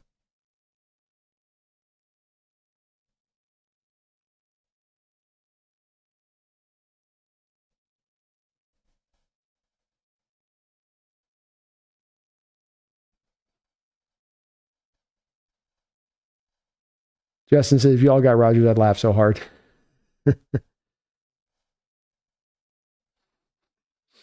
Save says, I think you're the only Seahawks streamer who wants to sign Rodgers. Other people are crashing out at the thought of getting Rodgers in Seattle. I have seen that. Yeah, I've seen that. And I get it's, as I say, I can understand that we have a fan base here, Save, that is as angry or does not like Rodgers as much as anybody. But as somebody else said above in their post, to me, as I always say, my concentration on this is about the team and the building of the best team and the getting the best value. And that's how I look at this. I don't get caught up in personalities. I'm not going to get caught up. And I don't like how this guy's with his belief on this thing. And I'm not with it. And I quite frankly think that there's some of this that's driven a little bit by that. That's not necessarily just purely the field stuff on this, which is fine. I'm not knocking anybody and how they get to where they get to on it. But just from my perspective on it and purely on the factors at hand, I think it could make a lot of sense as far as being very intelligent, especially understanding that he comes in at a very cheap cost with no multi-year risk. And it's going to be a year where there's not a lot of likelihood for success anyway. So whatever worst case scenario anyone could drum up for an Aaron Rodgers coming to Seattle situation is not going to be beyond the worst case scenario of any other kind of situation we could be bringing in here with any other kind of quarterback, in my opinion. Absent us, of course, going out there and making a big swing for some grade A level talent at the position. T. Charter says, I don't mind us getting a second instead of a first, but we should have gotten a fifth as well. Definitely low compensation, Jason. Would have liked to have gotten a little bit more as well. Definitely same. Sam, do you think Vikings trade McCarthy if Sam goes back to the Vikings on a team-friendly deal? Would you want Seahawks to trade for McCarthy if he's on the market? What would he cost? McCarthy's not going to go on the market, Sam, at this point. We would have heard that as kind of coming down the line if this was going to be a possibility. The Vikings have signaled on this one that they're going to let Darnold go. Some of this comes down to with McCarthy on, I wasn't a big guy on McCarthy coming out. He was the guy that I was the lowest on of any of the first round quarterbacks in last year's class. I did not have a first round grade on him. The Vikings, if they trade him, even though he's coming off the injury, are actually going to get max returns back in return for trading him because of the fact that this is such a weak quarterback class. So they could probably get the equivalent of a top 5 type of pick for McCarthy this year. I don't want to give up the equivalency of that for a guy coming off knee surgery who I didn't particularly like his tape all that much coming out of Michigan. But a lot of people do like McCarthy. It's just my particular outlook on where I stand with him, where I just don't find myself too swayed by him. David says, TheSeahawksNest, do you think that was fair return for DK? Sorry, late to the stream. Just got in now. No worries, David. That's the lay of the land. If I'm going to go long, I know it'll go that way.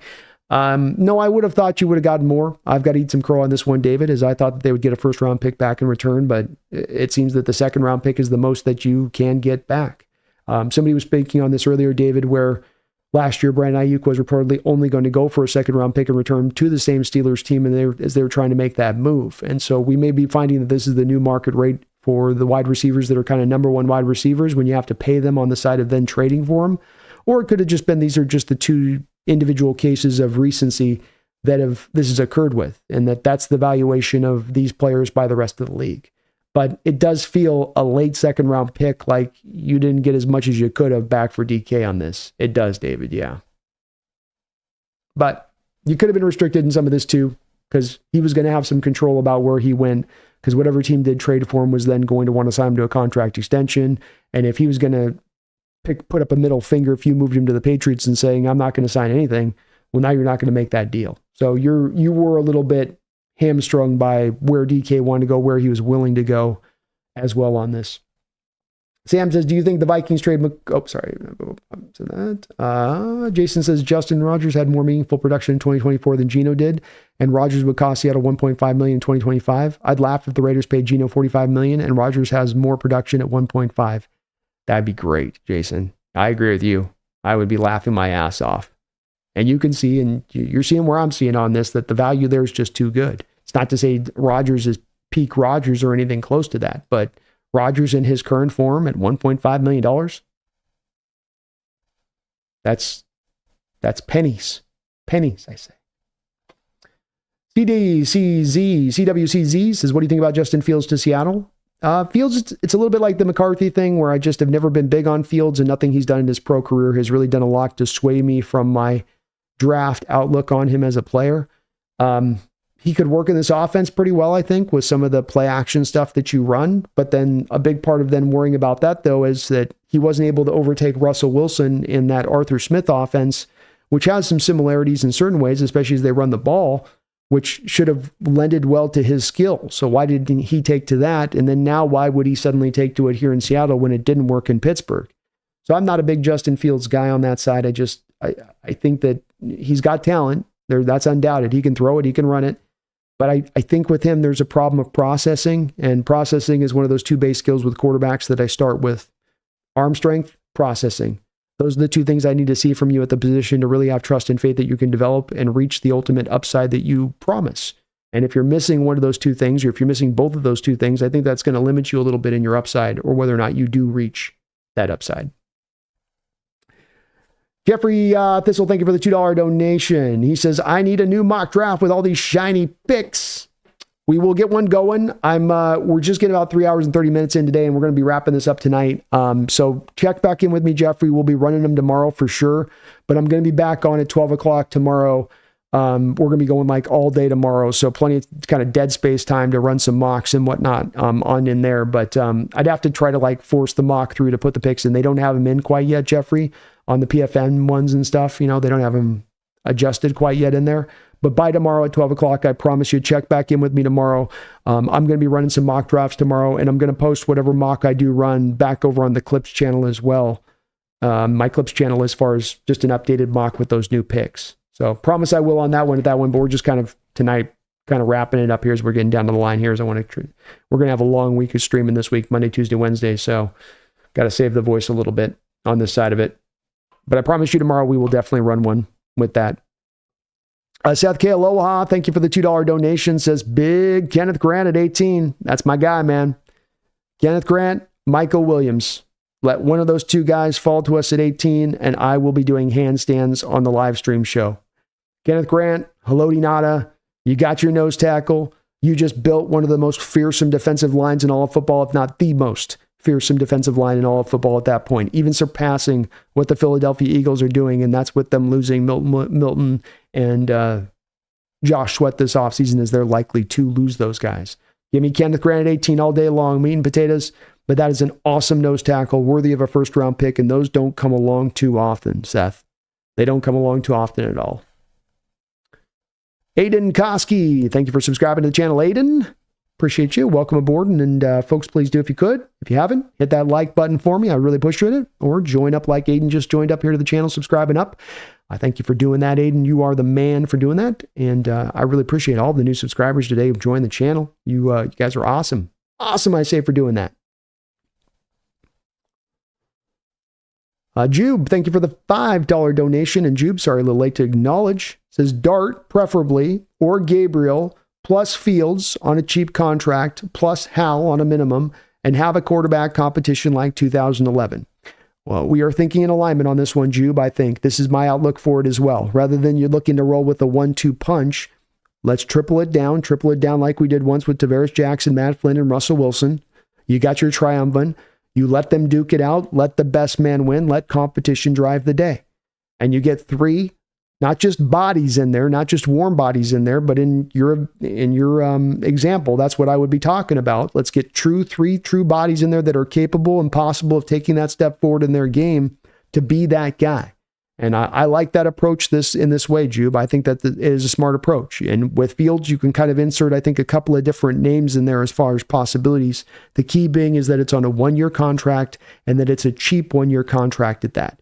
That's at the forefront of that. That's got to be the most important parts of that deal, in my opinion, more than even the player on it. But yeah, get the 3 guys in there, let them go at it on that, see who can take to the offense best, see who's had their best offseason to prepare themselves for this opportunity, and then roll from there. I like that as an approach, Jube. I love that as an approach, actually. Love it. Garth Knight, thank you for the $5 donation. Appreciate you for that, Garth, and all of your support tonight. Brando, I love the fact that you get Niner fruits in here thinking their team was something without a ring. Well, it's definitely the Niner fans can be feisty. That's for sure. They can be feisty. You and Alvaro going at it, huh? It gets a little taut here at the end, huh? It gets a little taut here at the end. Yeah, Niner fans, they're going to try to hopefully think this team can turn it around here this next year, Garth. But this is will remain to be seen if that's going to be the case for them. Certainly don't think Joey Bosa is going to be answering any questions for them on getting over that hump. That almost seems like something to satiate Nick as much as anything, right, Garth?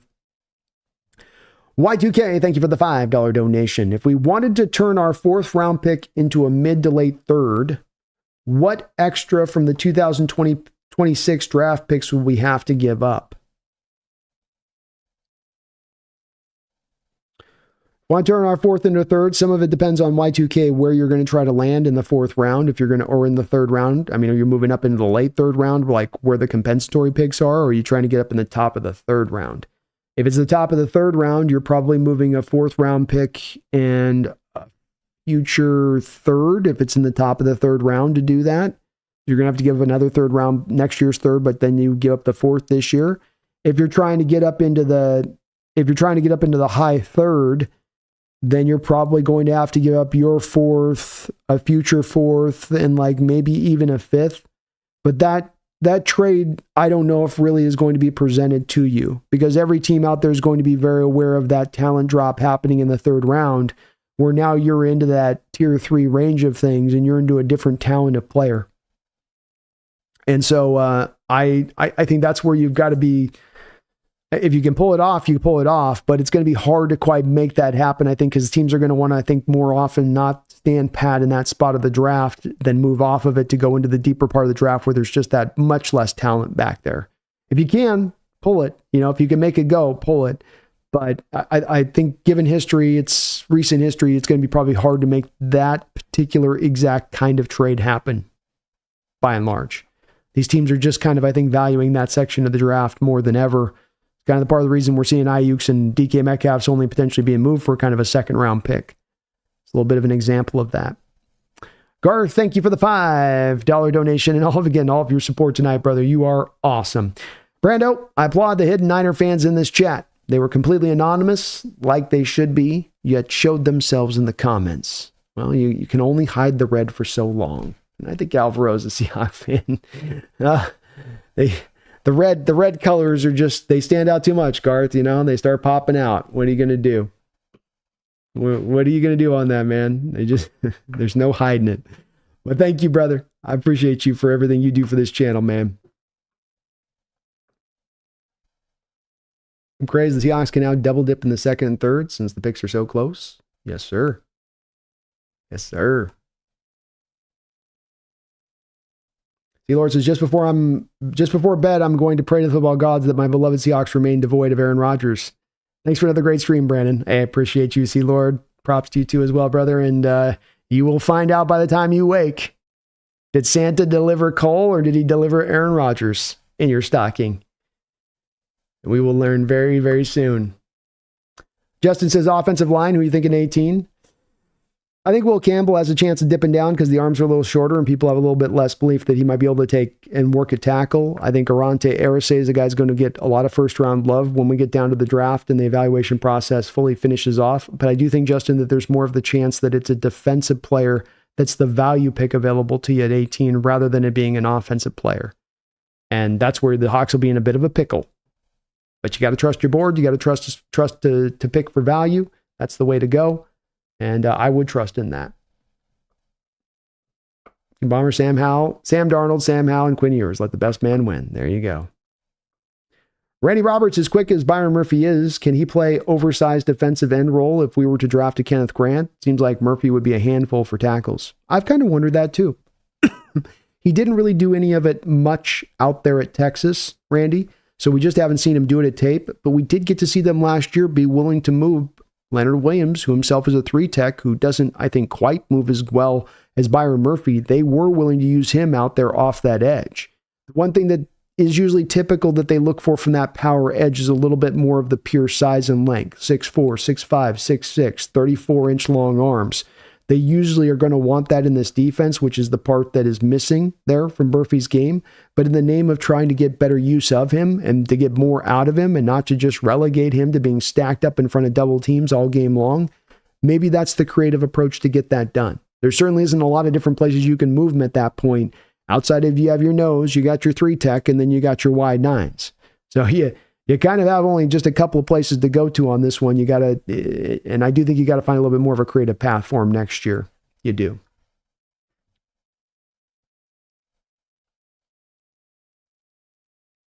Pedro, what time exactly tomorrow does the tampering start? It starts at 9 o'clock today, 9 a.m. in the morning, Pedro. And I will probably be live at about 12. Just gives me a chance to sleep in. I don't get up early, guys. I can't do it. I'm not a morning man. But when I get up, we'll go live and get some updates on that. I'd imagine you're going to hear things right out the jump, though, about 9 o'clock. 76 Kingdom, what's a good breakfast beer while I watch free agency tomorrow? Ooh, get yourself a good IPA, man. I'm not a good beer selector. I don't drink it enough. Aiden Koski, Campbell at 18, maybe a wide receiver. Yeah, we're thinking alike on that. I think a Campbell or a Golden. You're looking offense there. I know Warren's a guy a lot of people have gotten caught up with, but I think a guy like Golden could be as much the pick there at wide receiver. Grab the second guy off the board.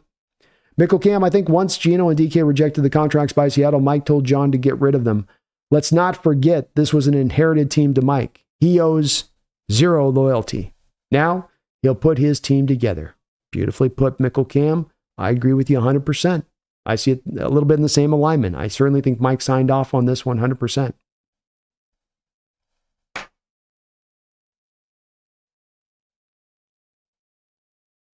Who crazy? I saw the roast you threw on Twitter at a Seahawks fan. You fried him laughing out loud. I was spicy earlier today. You know what I mean? I was getting that. I was getting that toxic stuff coming out on the fandoms. Like, man, there's some days I'm okay with it. And I just let it ride, and I'm like, whatever. And there's some days like, I'm gonna push back. Let's have some fun pushing back a little bit. You know. And I had fun pushing back on that one. And you'll notice on all of those interactions with Twitter, it's like, it's the very thing I talk about in those things is that nobody wants to have discussion. Sometimes people just want to just try to be dunking on people. And it's like, look, let's have a discussion. You want to dunk and start getting to the dunking game, we can dunk back and forth. I can run that game with you too. I don't think you're going to find it very much fun. And I won't care enough on your responses for it to have any impact on me. Stella? Yeah, let's go with Stella. Stella's a good one. I was spicy a little bit today, Who Craze? You know, sometimes I get those. Sometimes you choose violence, you know. We all have those days. Dogzilla says, oh wait, I missed you there, Dogzilla. Hold on, Dogzilla. Hold on, Dogzilla.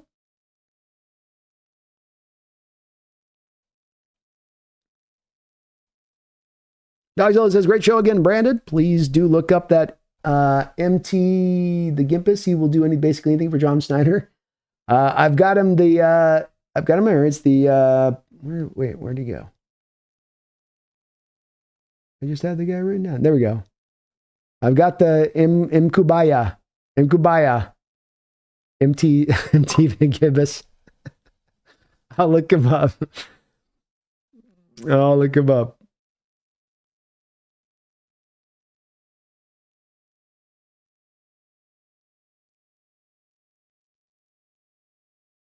Because of the most amazing thing just happened to me. Hell yeah, man.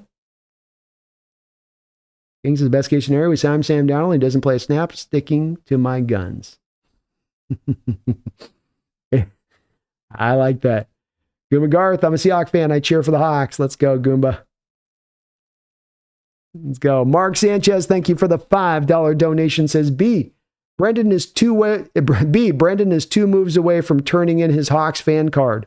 What would it take for you to stop being a Hawks fan, or are you like me? Ride or die no matter what. I'm too deep in, man. I'm like Phil Collins. On M too deep, baby. I'm the die is cast. I can't, this zebra can't change its stripes. I'm in for a penny, in for a pound. How many more metaphors can I get out of this one? I'm one that I'm a Hawk fan for life, and they're going to frustrate me, but, you know, I will say this, the same point as a guy that's pivoted a bit off the Mariners. And the reason I've pivoted off the Mariners is because their ownership doesn't care. And if they don't care, you can't ask me to care. I don't think that there's not a lack of care from the Seahawks ownership. I don't think that there's a lack of commitment from the Seahawks ownership. I don't think that they haven't been trying to build this thing into a winner. I think it's really hard. And in many ways, it's harder than baseball, where baseball sometimes is just a matter of just, are you willing to spend or not? And in football, it's a lot tougher. The competition is more hard-lined. And so I don't find myself at a wit's end with this organization. They've gotten some decisions wrong. They've been on the wrong side of some things and all that. That's all fair with it in recent history. It's been 10 years and all of that. But at the same point in time, I love this team. I've loved being able to follow them and celebrate them and be a fan of the Seahawks team going back into the 80s. I ain't going to change now, that's for sure. Michael says, that was the Lions fan talk S about my Hawks when they beat us. Naturally, I responded defending my team. I messed this kid up so bad he waited 5 months for his time to stoke back. Like, what the F? Sometimes people got to sit on that response. Sit on that response a little bit, you know? Dogzilla says, we'll be seeing Aaron buying beers for Goomba in that whatever bar near the VMAC tomorrow morning. We will probably see some fuzzy picture somebody's taking from under their shirt so they can get a shot of it to show people of Roger sitting across, John doing this move, Mike looking away. Like, how have we gotten here? How have we gotten here? King says, small price to pay for a franchise quarterback. That's right. That's right, man. I say amen to that. Save the Geese. Morning beers at the airport hit different. They do, don't they? Save the Geese. There's just something about it. It feels a little wrong. Modelo with a breakfast burrito, Mark. That's a good choice. I'm not an early morning drinker, but that's a good combination. If Donald was any good, they'd sign him in Frisco. He's burnt toast, busted, broken, kaput. I'm with you on that. I'm good. I'm good with the deal. I'm good. Superior Records, I'm all in on Aaron Rodgers. Let's go. Let's go, Superior. Embrace it. Embrace the chaos. Order out of chaos. That's the title of the show today. And that's the theme at hand.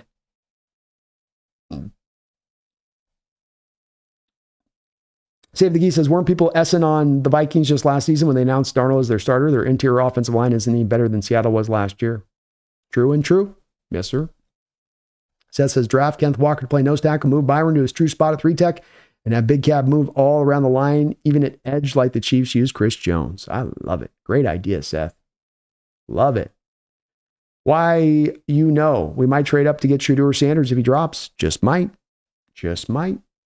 Very possible. I could see it. Twisted, thank you for the $2 donation. Russell Wilson reunion.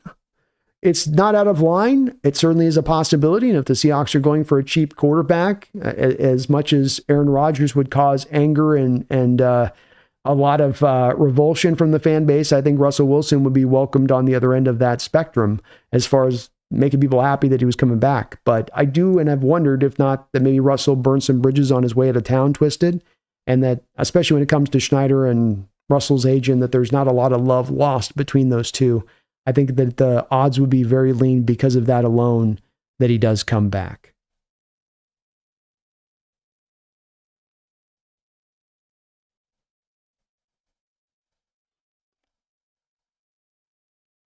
Garth Knight, thank you for the $5 donation, and we will put a button on this one, folks, here. Just last couple comments and questions we'll get in. I'm going to wrap this one up. I know I said I was, but we're definitely going to put a button on this here. Garth, thank you again, man. You dropped multiple donos today over, as well as being a member of the channel. I thank you so much for that, brother. Appreciate the $5 as well. In addition, he says, if the Niners sign Brock to a $50+ million contract, that's a Wilkins tomahawk on the franchise. By the way, the Niner fans are gay for shunning Purdy Boy. Garth always makes me laugh. Not Purdy Boy. The Niners are going to be in tough shape if they sign that contract, even at 45, Garth, to your point. I think that they have been dancing here with the devil already on this thing being where their Super Bowl window runs shut. They've got an ownership group which is kind of pissed about the way they've spent money recently. They're tightening their belt strap this offseason and not letting that team go as wild and crazy as they have gone recently with their spending. It looks like they're eventually going to be maybe even moving Ayuk, and God only knows what you're going to get for him at this point if DK is only getting a second. And so I think you get yourself into a perilous situation signing Brock Purdy. I don't think that they want to do it. I think that that's why they came on the low-end offer to him on their initial offer to Purdy. It's a bit like the Hawks coming to Geno on this one, where it's not you saying we don't want you, but you're saying we don't want you almost in your contract offer. And it wouldn't shock me in the least on this to see the Niners pivot this offseason into a Kirk Cousins kind of direction instead, especially if Brock's going to try to force their hand on that one, because I think that they know very well they're going to get stuck if they sign that contract, Garth. that it's the pathway back to getting to contention is going to be a lot leaner the second you have Brock Purdy at $15 million per season. So I think it's going to go that way as well. But that's just one more very interesting thing to monitor here through the first week of free agency. We're going to probably get one feel or another on that one. Hoop Gray saw Chiefs fans wanting Charles Cross rebuilding or not. You keep a good left tackle. Yeah, he's going nowhere. You don't let Charles Cross go. We're not in a fire sale. We're not even, that's where I've been pushing back against tank mode. You're not doing some of the hallmark things you'd be doing if you were really in that mode. You are not signing these two major contracts that you were being faced with, but you also signed Ernest Jones. You also brought Jaron Reed back into the fold on this. So it isn't just about taking it down to the studs. Dogzilla, I got boxes of beer delivered. It's ridiculous. Keeps me out of the local pubs with a handy sound setup, guitars, and sweet laptop situation. Ooh, that sounds nice. Sounds nice. Goomba Garth. Garth bringing the hate tonight. Not very Goomba of him. Garth's got nothing but love in his heart. Ethan, Hawksnest, what was the more frustrating debate with people? Geno Smith is the good quarterback or Jalen Carter prospect talk 2 years ago? The Geno one's been the frustrating one because it's slid in so many different directions. It went from, at first, people not understanding any of his value to even at the end there, people were inflating his value. So it went from underrated to overrated almost, in my opinion, throughout the time. With Carter, it's harder for people to understand that because they just don't get the character background stuff of it. They want to remove that part because they're unaware of it. And I get that part of it. I do. Alvaro, y'all welcome. Going to be saying Goomba for a while now. We might just, man. You might have made it a thing in here. You might have just made it a thing in here, man. Adam, I'm sure it's been touched on, but Ernest Jones, team-friendly, 3-year, $11 million a year is great. Knock on wood, he stays healthy. We got a quarterback on D, at least. Also frees up more money for more moves. 100%, Adam. Great deal. Fantastic deal. Great value. I thought when we started this process, you were going to be looking at Seattle coming in at $10 million and Ernest Jones's people be pushing at $15, $16 million a year. And then, so getting it $11 million a year on a 3-year deal, not a 4-year deal, to me, that's nothing but a grade A value for the team. You got to give them nothing but props, thumbs up, well done, knocked it out of the park on that one. And the defense kind of brings the whole band back together now at this point where, yeah, you'll bring in a corner here. Yeah, you'll maybe get another guy here, but everything else is coming back the same way. And that should help that defense out, especially getting the finer tuned details of McDonald's defense in alignment into year 2. Boop says, what if a team gives you a first for Mike McDonald? This means Alan Dirty is your new head coach. It could be. You never know. Mike could be actually your new head coach. Save the Geese, you need to get Rob Stanton on the stream this week. Think the two of you would have a good stream together about free agency and the draft. I'm long overdue to having Rob Stanton on the stream, Save the Geese. I said I've wanted to do that for a while, and I've just not gotten around to it, but I'd love to have him over here and on. And so I will try to make something like that work in the background. Especially this week, we'll be doing a lot of streaming and getting a couple of other voices in here while I'm blathering away endlessly. Is probably would be helpful on kind of mixing it up a little bit, you know? Great suggestion, man. I'll try to make it work. Alvaro says Garth is full of hate. Is full of hate? Maybe that too. Kevin says they can sign Purdy and that elbow will be gone in 6 months. It'll basically explode, Kevin, as he's signing his contract. So he comes down to start signing his contract and you hear that little sound where it'll go bing. 24-hour free agency stream. Well, I don't know if it'll be 24-hour max, but it will be long. And we're going to be going all week. That's why it wouldn't be necessarily 24 hours. I'm going to be doing Monday, Tuesday, Wednesday this week, bare minimum. We'll see how far we go beyond that, but we'll be going all week this week with the streams. So we're going to lock this thing in. We're going hard this week. And Edmund, what is your ideal direction for the offense? I think we should build the line, draft a quarterback next year. Not sure who that would be. I think this year, Edmund, you get the line, to your point, fixed. Get that first handled, earn the right to go get that quarterback. You could go and draft a quarterback this year. I think is ideal to kind of get a guy maybe 3rd, 4th, 5th round. Don't get the guy necessarily at the top of this year's draft. 3rd, 4th round guy, 5th round guy might work out for you, might not. Bring in a veteran quarterback, Sam Howell, have 3 quarterbacks, let them duke it out this season. Then you pivot around to next offseason to where now you have the offensive line in place. You might have your guy and the guy you took in the 2nd, 3rd, 4th round, but then you could also potentially then maybe either do one of other 2 things. Either one, move up into the draft to go get a guy then there, one of those, which is going to be a better draft for the top end quarterbacks, no doubt about it. Or now, Edmund, is there perhaps a quarterback that becomes available on the market that you like a lot more better than the available options to you this year? Like Trevor Lawrence, like Joe Burrow. Did the Bengals fully burn that bridge by that point? Maybe, with the direction it's headed in. So I would go probably that direction, which is in pretty much the same alignment with you on that.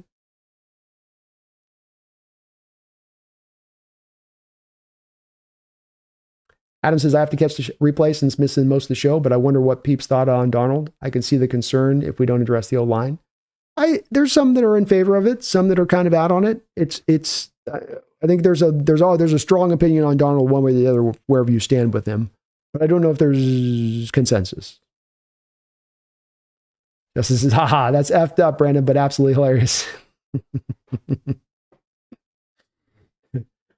Right. Vikings had the 30th best pass protection last year. What's up with people saying he can't play under pressure? Sure, he had 2 elite tackles, but one of them missed half the season. Yeah, he didn't necessarily have grade A offensive line help in front of him on that, Rev. You're right about that. I think that's more to the past history of how Darnold has played in that environment in the past. I think there was also some of those moments last year that were some of his bad moments, which were him not dealing well with the pressure. In both, specifically the 2 Rams games he played, he had some real malfunction moments in those games with dealing with that pressure. But you're right. The rates were up a little bit elevated last year for him. Not a little bit, a lot elevated for him last year. But I think the people's opinion on that's more probably coming from a bit of the prior run of Darnold in other places. Jody Vera, how you doing, Jody? Appreciate you jumping in. Says, who do you want at 18, Brandon? And did you try to get into a bidding war with Chicago over Drew Dahlman? I would certainly be willing to probably get right about the spot of matching what Chicago is willing to offer Drew Dahlman. I would trust in making that something that is good money to spend, even if we have to overpay on that one a little bit. 18, I think I would lean towards wanting to stay in the value mode, which isn't really a great answer for you on this because I know you'd love me to be able to give you a player if this is who I want to go offense or defense. I do want to stay in that pocket, though, Jody, of picking to value. Who's the highest, best valued guy you have on your board? You know, these teams have these horizontal charts like I do where it's these are your first round players, these are your second round players, these are your third round players. But they also have the value board. When our pick comes up and we've got those horizontal parts and then we've got our pecking order, who is the highest guy that we have in our pecking order when we do pick? I think it's probably going to be a defensive player, Jody. I think it's going to be a guy probably in the alignment of like a Kenneth Grant or a Michael Williams, something like that. So probably that's where the value's at, but I'm open to go any way there. It's just give me the best value on my board. Who's that highest guy up there? I don't want to reach for need. I want to go with my 5th highest guy because I'm like, I need a receiver. I want to go for the highest value rated guy I've got on my board when we're picking at 18. All right, we're going to have Garth finish this off right here as he's very colorful tonight. So why not have Garth finish this off in this way as he is? Alvaro says, I love this channel. This is my first time here. Well, I appreciate you coming on in here, Alvaro. And as I said, I love the discussion. I love the points you're bringing up on this. We got to, kind of the way we are. And again, I hope you don't feel like at all trying to come in anything with you on this in particular. It's a way of sometimes things can go in here with the stuff, as we talked about earlier, that I've come and faced with. I'm a bit of a veteran on this stuff. And I do so many shows. And I interact so much with the chat, which is, I think, what's unique on mine. So it's a little more of just keeping that alignment. But man, I appreciate your presence in here. Come back on in. Let's roll. And, the great thing about this place is that you can have the different perspectives. We can be in disagreement. And that with that respect factor leading the way, with that being what is really the North Star of this channel in that fashion, that even if your opinion is off from where the majority is at, it's not going to be them going at you personally, or you're getting called this and this. It's going to be that there's going to be respect for that. And that's what I want here is different perspectives. I don't want this to be an echo chamber. I never do. In the same way, I never want this to be a place that's about waving palms when it comes to the team. As much as we can get it, to have it to be open and freewheeling thought and respectful thought and great disagreement. Because I think in the disagreement, I'm a believer in that, Alvaro, that you truly do learn something from it when you disagree with somebody and you're both coming at it with trying to kind of understand the other's perspective with a sense of curiosity. And I always come out of this show, I say it, but it's absolutely the truth. I come out of this show much more educated, much more understanding of this team and the situation of this team and where the players are at by how I've been educated by the people in the chat. Because our people bring it in here, man. They've got a great minds, and they're just as deep into this, every bit as deep, if not more deep into this than I am at times. So much love, man. Much love. Gar, thank you for the $5, man, and finishing us off right, brother. Says, I love the MAGA Bosa brothers being I love the MAGA Bosa brothers being in the Bay with their hypocritical fans. Is there anything more gay? right? Maybe not on that. It's certainly an interesting collision of ideologies there on that one, to your point, Garth. Not the place that you would think would be leading that in that given spot of the area for those dynamics. And good luck to the Niners on this one. Joey Bosa is good for about 5 games a year. And his brother is increasingly getting to be probably good enough for about 12 games a year. So between the two of them, they'll carve out 16 or 17 games, I suppose, between the collection of them. But not a move for me with the Niners that moves the needle in the way that if they were able to add like a legitimate vicious pass rusher off the edge to match up with Bosa, that I would have felt. So the Niners tighten that belt strap. It's going to get a bit tougher for them to make this happen, especially if they get in bed with that $50 million deal with Brock Purdy, as seems somewhat kind of inevitable. And we do have a little bit more of that opening where we come back around to, look, this might be a reset. This might be a little bit of a soft rebuild kind of year to get around, but it doesn't have to mean that that's ingrained. It doesn't mean that that's in wet cement that is just drying currently on the back of these trades. It does mean it's going to be a bit harder. It does mean that these moves have to be made smarter and you get more early returns from the draft, and that the signings that you do make are able to have that kind of substantial impact next year in those returns. It does mean that, but it can happen. And anything is possible as we stand in this moment. We are going to learn at 9 o'clock tomorrow as the tampering period begins which direction this team is going to go, how they're going to move. What is finally what is the form this team is finally going to take, as we've had so much conjecture and there's been so many different pathways of approach that they could take. We'll learn here soon, a mere 8 hours. I'm going to be back here in that time, but we do have one more donation because me doing just what me does, doing what he does, coming in, dropping $100 donation on my ass tonight, finishing us off right. Me's been doing this on the constant, literally just about every show, dropping one of these donos on my head like that. Me, I thank you so very much for you dropping all that support here on this channel. You're getting me through this offseason on your own here, just about to a large degree, and I have a ton of donations on top of this. I am I don't know if I deserve this amount of support from you guys. I thank you guys for it, and it allows me to do what I do, but you guys are just tremendous and absolutely unbelievable in the support you give me and what I do here. I really thank you, me, for all you've done here for this channel recently, and just all of that support. It's thank you is not enough for my side of it, man. It's you blow me away, you guys do, with all of your support. Garth dropping 9 different donations here on his side and plenty of others through there. I can spend an hour reading all of the donations I've gotten on this show alone in just 4 hours. And this is on a day where people aren't all feeling great about the team, where people aren't all up in their clouds and everything's wonderful and rainbows and sunshine, where there is some darkness, where there is some tough topics to turn over. So I know even on days like this, it's really appreciated that even on days where we turn over some of these tough topics, that you guys still are there with that support and giving it to me in that way. And I really, me, thank you so very much, man. You put a big smile on my face and finishing off right with this. I love what I get to do, and you allow me to get to do this with that kind of support. No doubt about that. That is 100% the truth. Me saying, just because you're cool, Brandon, well, you are cool as well, brother. You are cool as well. You've done this over and over, time and time again here recently. And I don't know if I deserve it.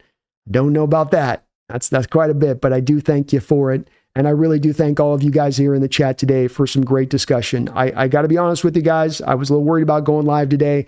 I was a little bit like, is this going to be just me trying to kind of put people on the couch and tell them to take the deep breath and like, we're going to get through this. We're going to get through this. But I've got to give my Seahawks faithful a lot of credit today. And that in my chat, be it whether it was in donations or reading the chat, you guys kept the mentals together on this and understanding that, look, even if this isn't the outcome that I was hoping for, the direction that I wanted to see, let's give this thing the time to see this play out. Let's see how it goes. Let's not jump into any conclusions. Let's just see how the full fulfillment of the plan plays out, and then we can, critique it, pick it apart, or celebrate it and go, wow, they found a creative approach that we hadn't anticipated that's actually a much better outcome of an approach than the one that we thought they were going to go down. So I want to thank you guys, too, for keeping that kind of mentality, as this is a day I think a lot of fandoms would have completely lost their stuff and would have just been red-faced and pissed and just losing it. And you guys didn't. And we were able to keep that stuff together in that way here on the channel. And I thank you guys for that. Me, you are awesome for the $100 donation. Randall, for all of your donations. Garth, for all of your donations. All of you guys that dropped your donations over. I really thank you for that. Me, appreciate that $100 drop. We will be back at 12 o'clock tomorrow with more answers. I haven't been able to give you guys as many as I would like. Most of the time, I can kind of predict some of the moves as to what's going to happen. And I did predict that there was a chance here this offseason we could see a Geno and a DK moved because the timing was just not quite right. Not because they weren't good players, but because the timing just wasn't quite right. And the team has built up on the back of that. Now, I don't know what the next moves are going to be in conjunction with these moves, but I do feel like the team seems to be, it would appear, wrapping themselves back in the blanket of intelligence in their approaches. So much of what you've done the past 10 years has been reactionary, scrambling, trying to get things done quick, as opposed to building it with that sense of vision, as opposed to slowly having it go right so that you can build it properly. Because there's always a price to pay when you take a shortcut. There's always a price to pay when you put it in the microwave rather than slow roll cook that thing over the grill, right? It's going to taste a little bit better over the grill than it is in the microwave. And I hope Hawk fans do keep that in mind tonight as we're turning over these many, many possible moves. As we're heading out the door today, I ask you to do please hit that like button for me if you haven't already. Do please as well get subbed up. I thank all of the new subscribers who joined the channel as we had a ton today. We might even work our way over 19,000 by tomorrow. So we're cooking along on that. I thank you guys for all of that support coming aboard as you guys have. You guys are great in the donations and the support, great in the discussion as ever. And I thank you for that because that is what makes this place what it is. It is not me. It is you. It is you. It is this channel. It is this community. It is this discussion. And when it can be vibrant like it was today, that's when this channel can be at its best. So I thank you for that, you guys. You're amazing in that way, amazing every single time in how I go live, and that I can count on you guys to understand what time of day it is, even on a day like this, where there was some troubling news that we had to turn over. So thank you for that. We will be back in less than 11 hours here. Back to be live. We're going to be covering free agency end-to-end, every team, updates, tracking. I will be on my toes throughout the day, breaking it all down, and we will finally get to see the fulfillment of the grand 2025 John Schneider, Mike McDonald plan, attack, approach. Comes to fulfillment tomorrow finally. So ride with me tomorrow. Hop with me here in the car. Get in. We're going to contending town. And don't you ever forget, by God. Don't you ever forget. Go Hawks.